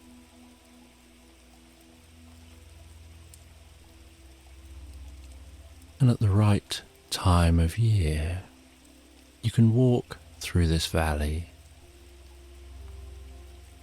and ascend to some more woodland at the top of the valley. And as a child, I used to gallop on the most beautiful white horse called Snowy. We used to enter the woodland, ride through that woodland, come out in the valley, and then gallop through the valley, following a route to the top.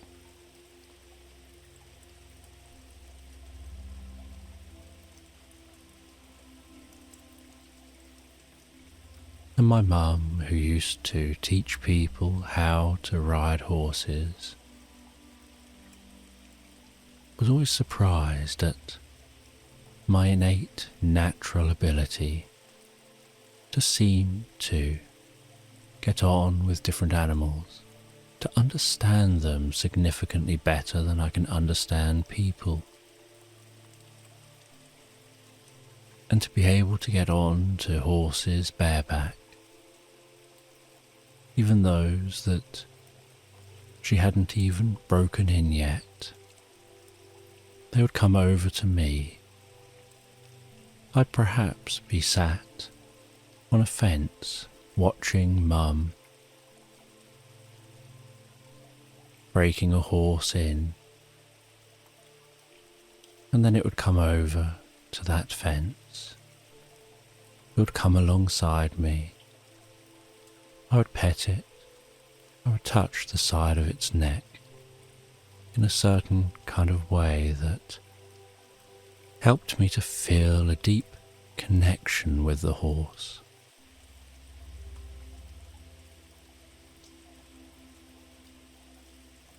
And then the horse would seem to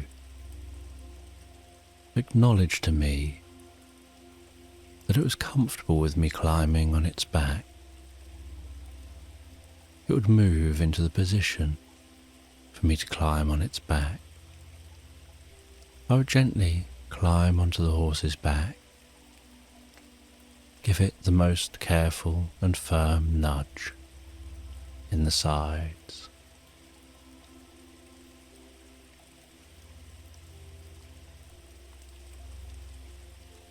Using the pressure of one leg or another to indicate to it which direction to go. It would move away from the side. It would walk around the field. Give it a little more nudge, it would trot. A little bit more and it would canter. Change the pressure on the horse, and it would slow and take me back to that fence and pull up at the fence where I would dismount, thank the horse for being so kind, allowing me to ride on its back, before it would continue on, with Mum's training breaking it in.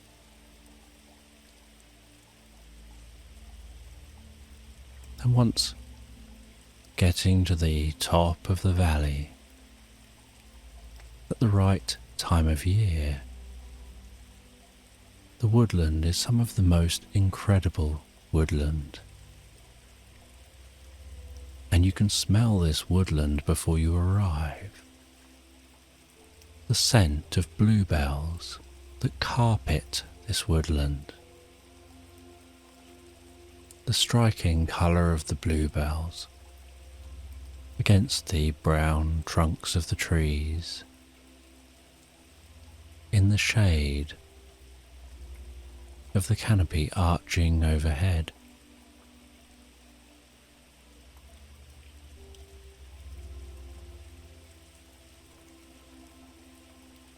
And you'd walk into that woodland and see that blanket of bluey purple bluebells, so delicate, carpeting the floor of this area of the woodland.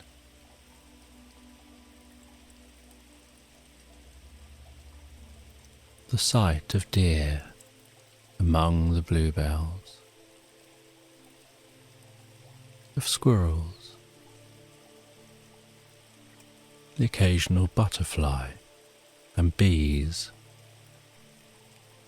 and birds in the trees, and the sounds of the songbirds echoing through this area of woodland, and that waft from those bluebells, that scent, relaxing you, calming you. And I would take a camping chair with me. I'd set up that camping chair in the middle of these bluebell woods. I'd rest back on that chair, close my eyes, and allow myself to be drawn away and absorbed in the experience of this moment, feeling myself relaxing deeper and deeper, with the sound of the rustling leaves overhead. At other times I would take photographs of the bluebells that only appear for a very short period of time.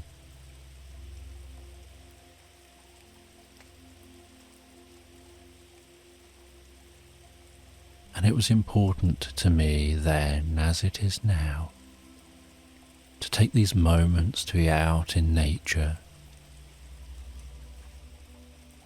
to help me relax, to help me continue to learn how to manage sensory overwhelm, to learn how to manage emotional overwhelm, whether it's anger or anxiety, whether it's panic or some other emotion, where I just need to be able to calm myself.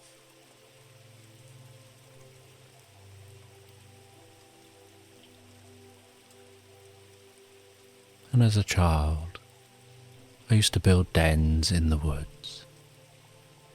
There was a storm in the 1980s, and many trees in the woodland fell down.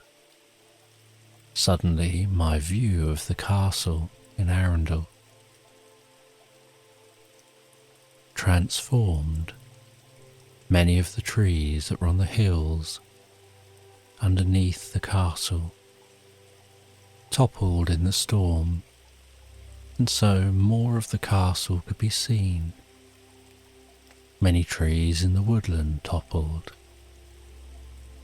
but those toppled trees are great for children.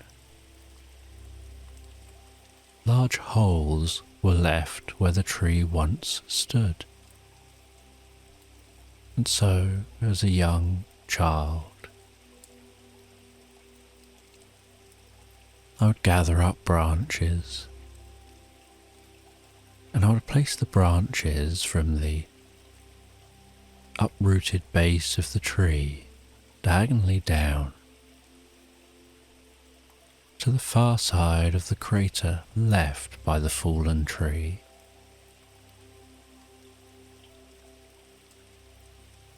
Then cover those branches in leaves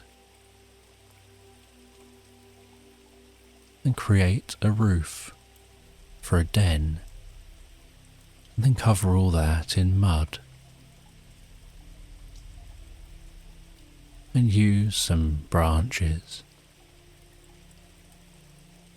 on the inside into the ground to hold that up a little more securely, and then we'd dig out the hole a little bit more and begin to shape it some more so that it's no longer just a natural hole, but it has seats.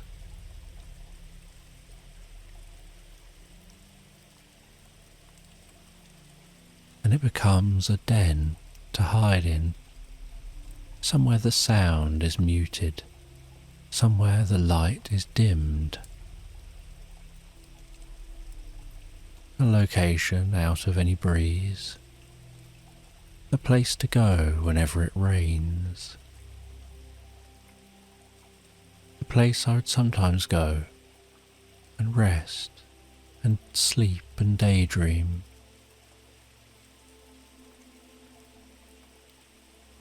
Other times, being in a woodland full of trees, I would build tree houses and different tree camps and link these together with rope bridges among the trees so that you can travel from one tree to the next without having to go down to the ground. And these would be great places to come to find peace and solitude, a deep sense of calm, relaxation.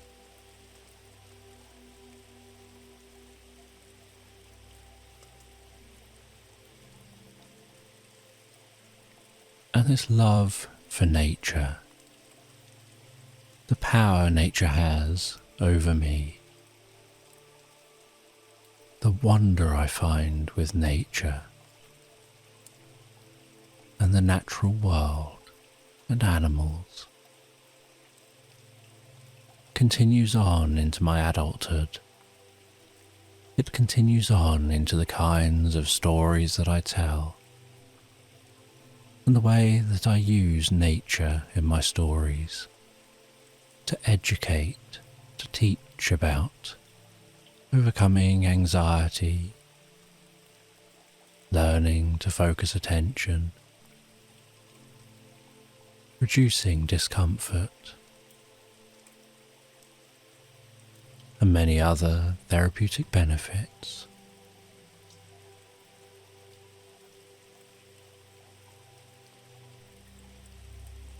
Because I believe in the power of nature to heal,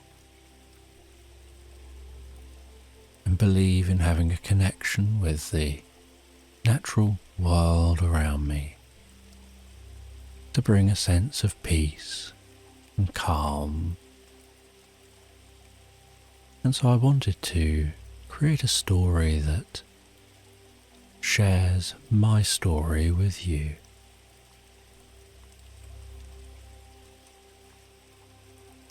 That will help you to deeper understand why my stories are the way they are. Perhaps better understanding me as a storyteller, creator, and therapist.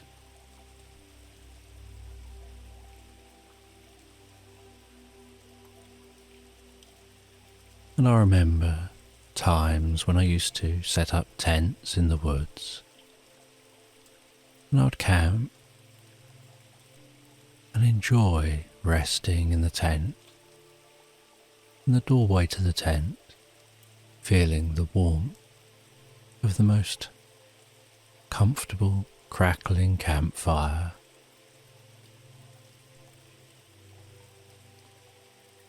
smelling some jacket potatoes which have been cooked with the campfire and other food, enjoying that food, and the campfire burning down to embers, seeing the beauty, the majesty of the night sky overhead.